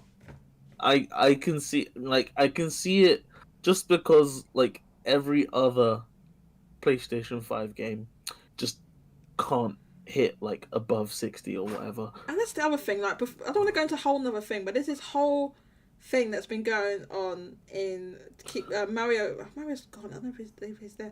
Like this whole thing that's been going on in the store base. They're like, oh, you just need to wait for Final Fantasy 16. That'll tell you what's going on with PlayStation 5 in Japan. Just wait for Final Fantasy. It's like, why do we need to be wait? It's been 3 years. We have all these days. Well, I think we know what's going on. Wait, so what is going on? Why are PlayStation 5 selling so much every week, but games aren't selling? That's something I just can't wrap my head around. So yeah, it seems to be like I don't think there's like one answer to it. It's probably like a combination of things. But one of the things that has definitely happened is that it's been exacerbated by all this. First, it was scalping, and now it's exporting. Because a lot of these are ended up in like China, because So you think these people are buying them and reselling them? So there was a lot of reselling going on. People were buying them and reselling them, but they were literally shipping them abroad. Like by the thousands, but now I think because it's abundantly available, you don't need to go through a third party anymore. You can just buy it directly from people just buying it themselves directly from Japan, because it's region free. Like the ones in China, they sell in China are region locked, and you can only have approved government software. No, I'm not joking. Like on Switch, yeah, where you can only play. Thing. You can only play New Super Mario Bros. U Deluxe. Yeah, they have hardly any games. So what does everyone do? Everyone just goes on the grey market. They either get it from Hong Kong, Taiwan, or Japan, are the main countries where they get them from. Yeah, and then they import their games as well. And people don't get on to me about Hong Kong. I know, all right. I'm just, you know what I mean. Yeah. Just in case. I know, alright? I already know, I understand. Right? But they're getting them from Hong Kong doesn't have the same. From other places. From other places. Some places that is not mainland China. That is not mainland China. Yes, thank you, Jago. There's other places that are not mainland China. They're getting region 3, just where you can get any software. So most people are doing that. The Chinese government don't try. They know it's going on, but they don't care. Like this is what I've heard. I'm guessing you just have to jump through a whole lot more hoops. So like, if you're bothered, then why not? Yeah, people just they're open. You can openly buy them. Let's put it that way. It's not like a black market thing where it's illegal. It's just grey market. So they can just like go on Amazon US. Just as an example, a different Amazon. Presumably they must be able to. Presumably they must be. I would have thought that you could import. Yeah, they must be importing it all. Like I said, like it's not necessarily a third party. They might be able to import them directly, or there are third parties. But yeah, so some are ending up like that, and because there's been a shift that's been happening like for a long time when it comes to like just PlayStation in general in Japan. Not just started now in the last few years. It's been going on for a couple of decades now, where just the sales have just been getting like lower and lower. So since PS3, I mean PS2. Well, yes, PlayStation since sales PS2, have declined. Yeah. Yeah. So the market share has dropped and dropped and dropped, right? So I would say the market share, because in that time obviously there would have been PSP as well, right? So we're just looking at all the platforms. The market share has just gradually dropped over time. So that was happening anyway. So then you have that coupled with the, you had shortages of PlayStation 5. You have just what I would say is quite a dramatic shift in the software focus of PlayStation when it comes to what games Sony's making and publishing themselves, and what the sort of games that they're promoting as well. So you look about what that looked like in a PlayStation 1 and 2 era and what it looks like now, and I think that it's become less attractive to people that live in Japan for I mean I don't live in Japan. I'm not in that culture, but obviously there's something where it's just not appealing to them for whatever reason. So it appeals to some people obviously, but not like at a mass market level that it used to of the PS2. Is what I'd say. And then why are they still buying PlayStations then? We should say why are they buying why 50,000 selling every week, but like the software's. I mean, look, you see the stream, right? So look at this. Look at the stream. Was that last week's? So this is last. Yeah, hang on. Let me just find the right window. So this is last week, right? Yeah. The split. Yeah. So this is last week. This is where it was. We got the split. So we don't have the exact number of hardware. This is just. It's just halved. So this is but if you look at the hardware, and then you look at the hardware, and then you look at the software, it's not matching. How does this make any sense? Yeah, that's the question, because I mean they can't, just because like Japanese gamers just can't be buying PS5 to play Genshin and Apex and Overwatch. They can do all of that on their PS4s that they already have. So they can do it on PS4, which they already have. There's like 10 million PS4s in Japan. Some of those games are on mobile, and some of those games are on PC. You don't need to go and spend what is now it's expensive in Japan because was it like 60,000 yen? Yeah, because they put the price up, and plus the yen is weak. Yeah. Right. So the prices have gone up, and the cost of living's gone up, and wages have been stagnant in Japan for quite a while. So yeah, so why are people spending that huge amount of money just to play free to play games? And then the other thing is like, why is that not happening in the whole rest of the world? Why is that only happening in Japan? Why? That is another question. Because people say it's free to play games. Software shift is huge. So, Because so something's happened, right? Because like, if you go, yeah, because I looked at some like different, how the markets shifted, and I can't, I don't have an explanation, obviously, yeah, but this, the PlayStation sales just confuse me. That's just it. See, oh my god, see, you haven't been on like install base and like reset Yeah, for the no. past 3 years, and I've seen people trying to figure this out. Like the fact that we had those 90k weeks where all that stuff was selling, and now it's still selling. The PlayStation 5 hardware still selling okay, Like a baseline of around 50k. but then like, the software sells like this, no and then so. Again, and people say, oh well, it's because all the games are nearly all digital. Not in Japan. It really isn't. Like, does Sony put out like regional digital adoption rates? Like, would they say in the Americas the adoption rate of digital games is like 70%, in Europe 80%, in Japan it'd be like 60? I wish they would. That would be beautiful. Unfortunately, they do not do that. Okay, so just do it globally. Yeah. So we know the global rate is 70. Someone could correct me. What is it now? Did they say it's 70% or something?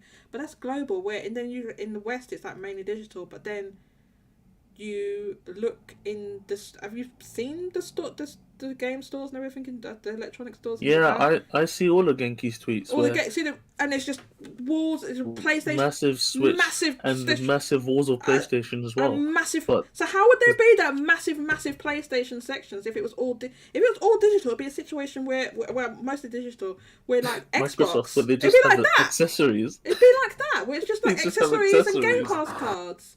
But it's not. It's like tons and tons of physical. So why would all these different? Yeah, they have displays for FF16 and all of this.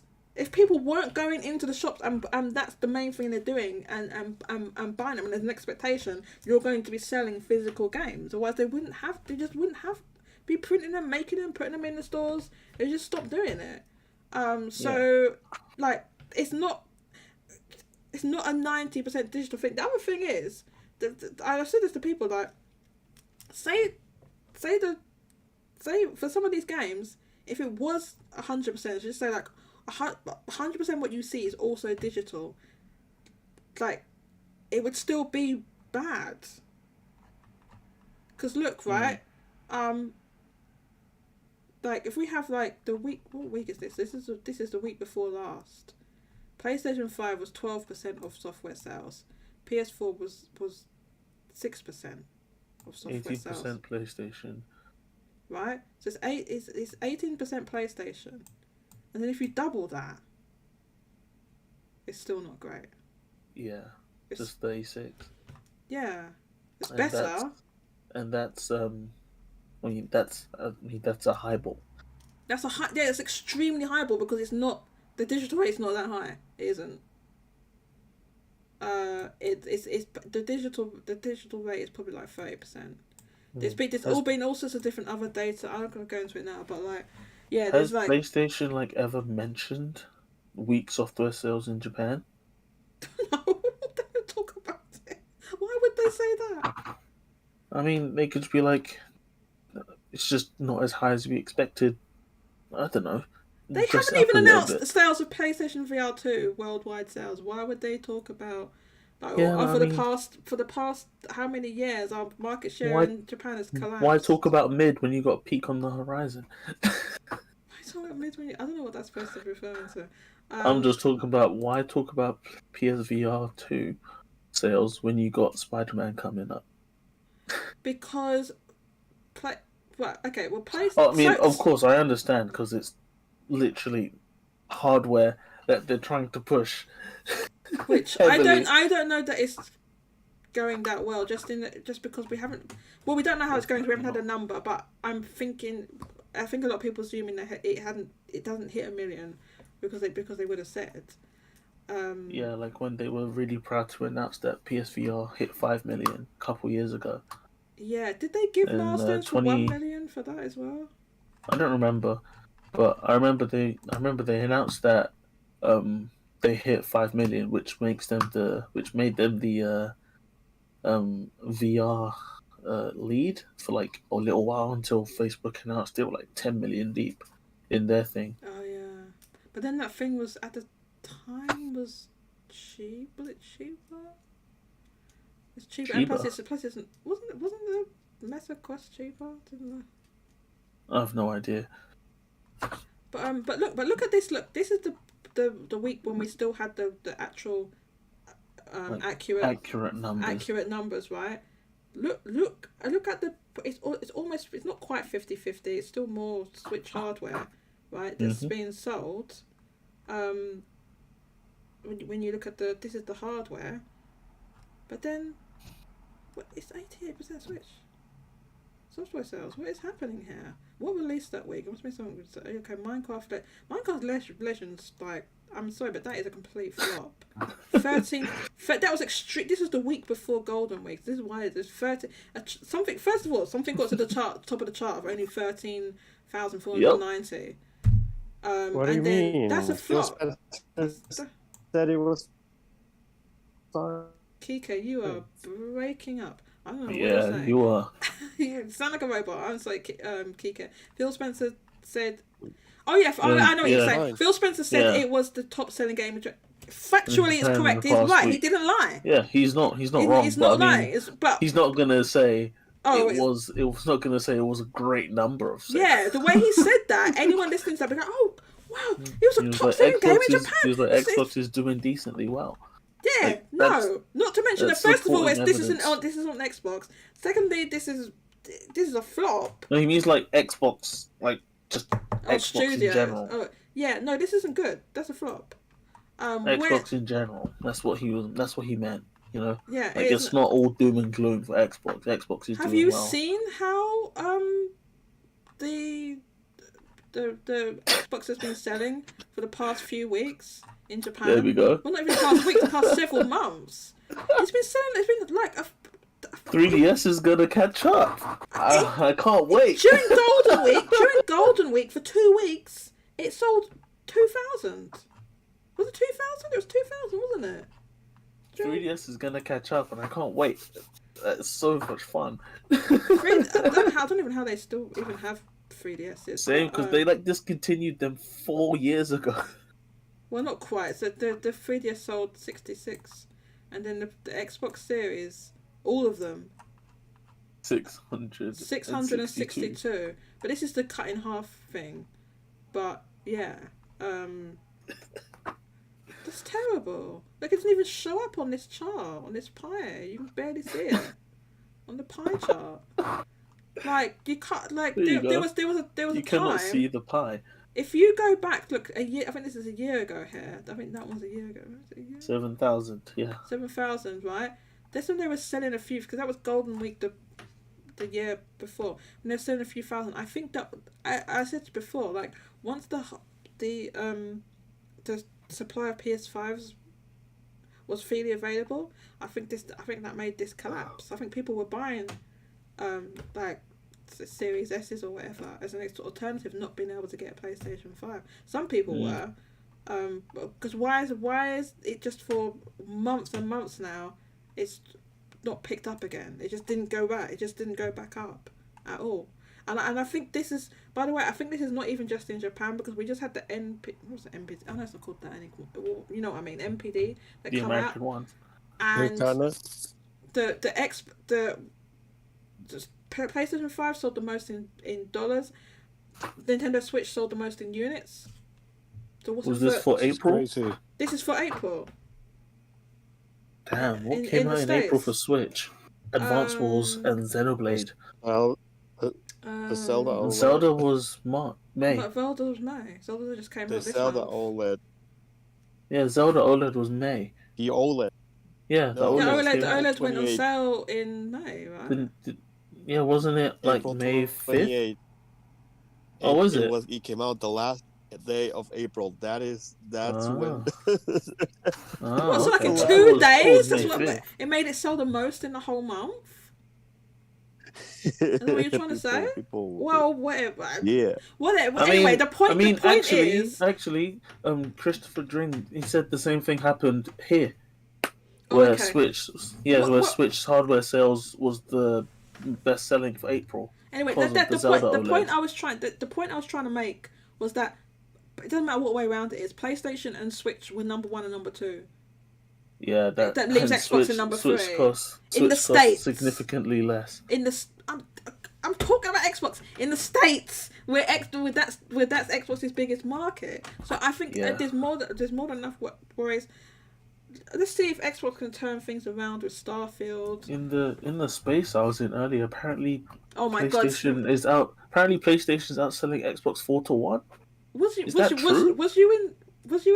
It was the. I mean, it wasn't the place. It wasn't the place. It was the one that Chris was in, where Uni was talking about the showcase, and he was talking about how could these weirdo Xbox fans talk down on Zelda when Zelda's been putting out consistent heat for 30+ years. He's like, it just makes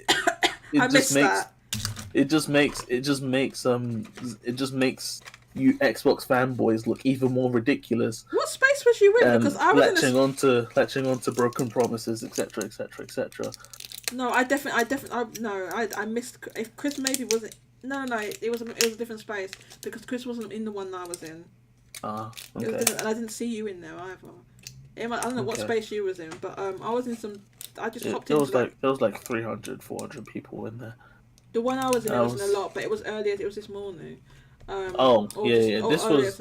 This went over. This went from like 5:30 over to like 7 something. Okay, just before you got here. No, I missed that one. Was it recorded? Yeah. Uni Sensei on Twitter. Oh, that Xbox dude? Yeah. Oh, him. Okay, yeah. Yeah. No, I wasn't in that one. I was faffing around doing all this stuff on the PC.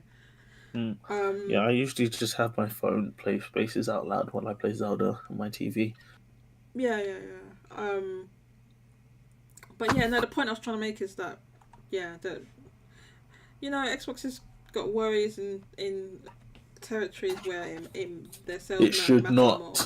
It should not have worries in America, because the American market is very open to all platforms: PC, Nintendo, PlayStation, and all Xbox as well. And I mean, apparently we are here as well in the UK, where in the last 10 years, Xbox, PlayStation, and Nintendo have been market leaders. I find that crazy. In the UK, you mean? Yeah. Christopher Drake said that earlier this year. Oh, because the UK just flip-flops, I don't know. Yeah, I mean, the UK market is tiny because he put out sales numbers for FIFA and Call of Duty, and it was less than 3 million for the entire year. I was like, that can't be right. For FIFA? FIFA and Call of Duty, it was less than 2 million each. Less than 3 million each. Physical, and it's just wow. It's really that small. The market's really that small here. Jago, this country's tiny. I know, but I'm just saying, like for this market to be Xbox is the second biggest.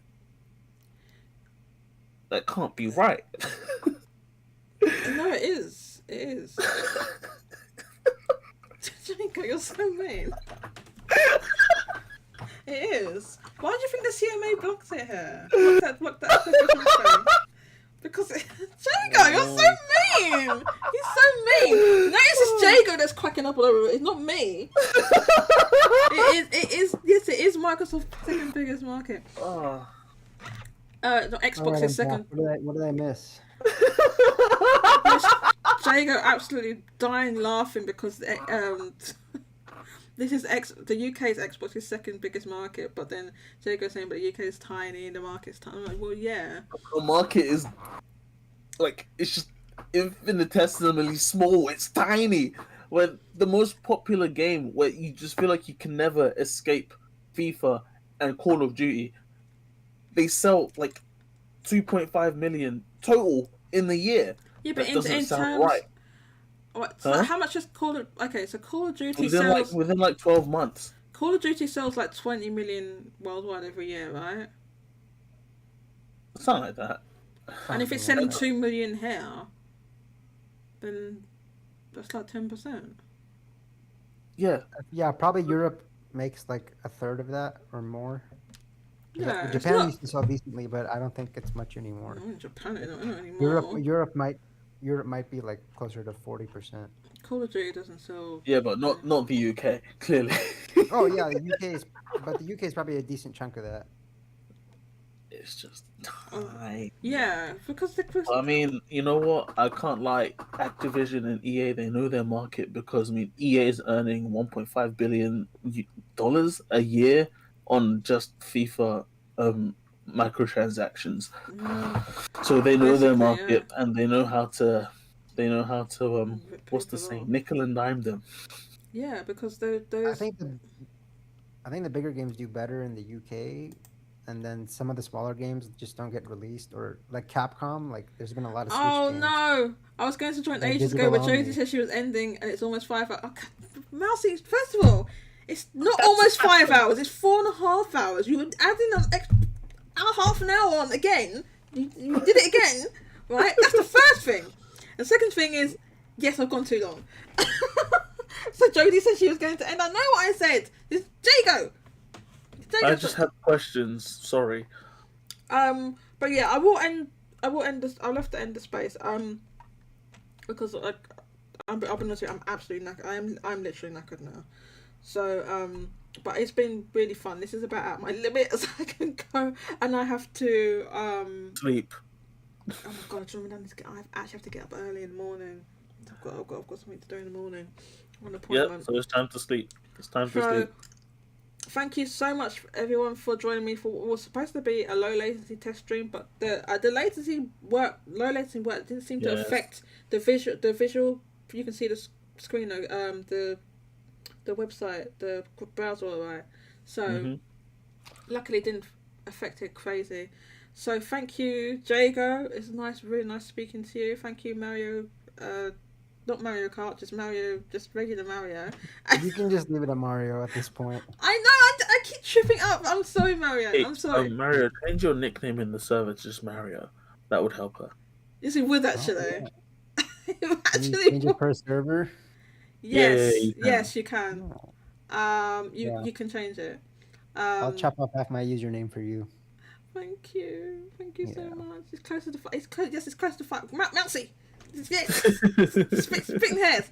Thank you, Kike. And I had to do that for Kike because Kike's name in the server was Chow Hedgehog, and Kike's name was Kike. And everything else. And everything else it was Chow Hedgehog. And I'm like, why are you using Chow Hedgehog on YouTube and then that on install base? And I said, Kike, it's confusing me. You told me your name was Kike, and you're like, oh no, I use Chow Hedgehog. And that's why I changed it to that.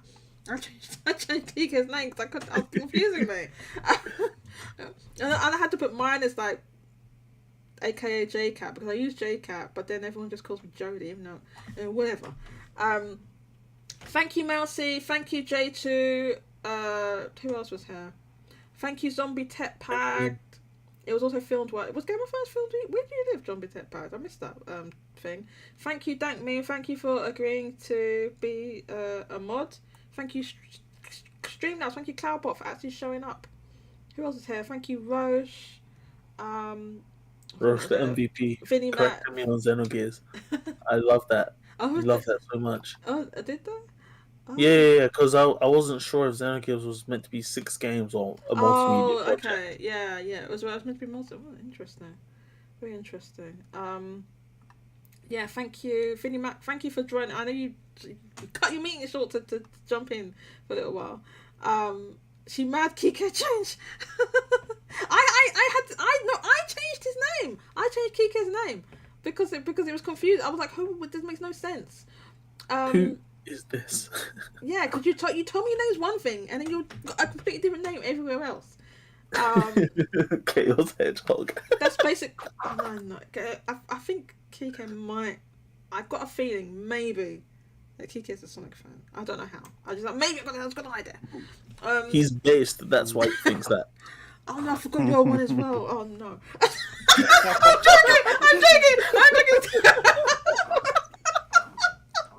You're one of two Sonic fans that was banging on about Sonic all the blasted time.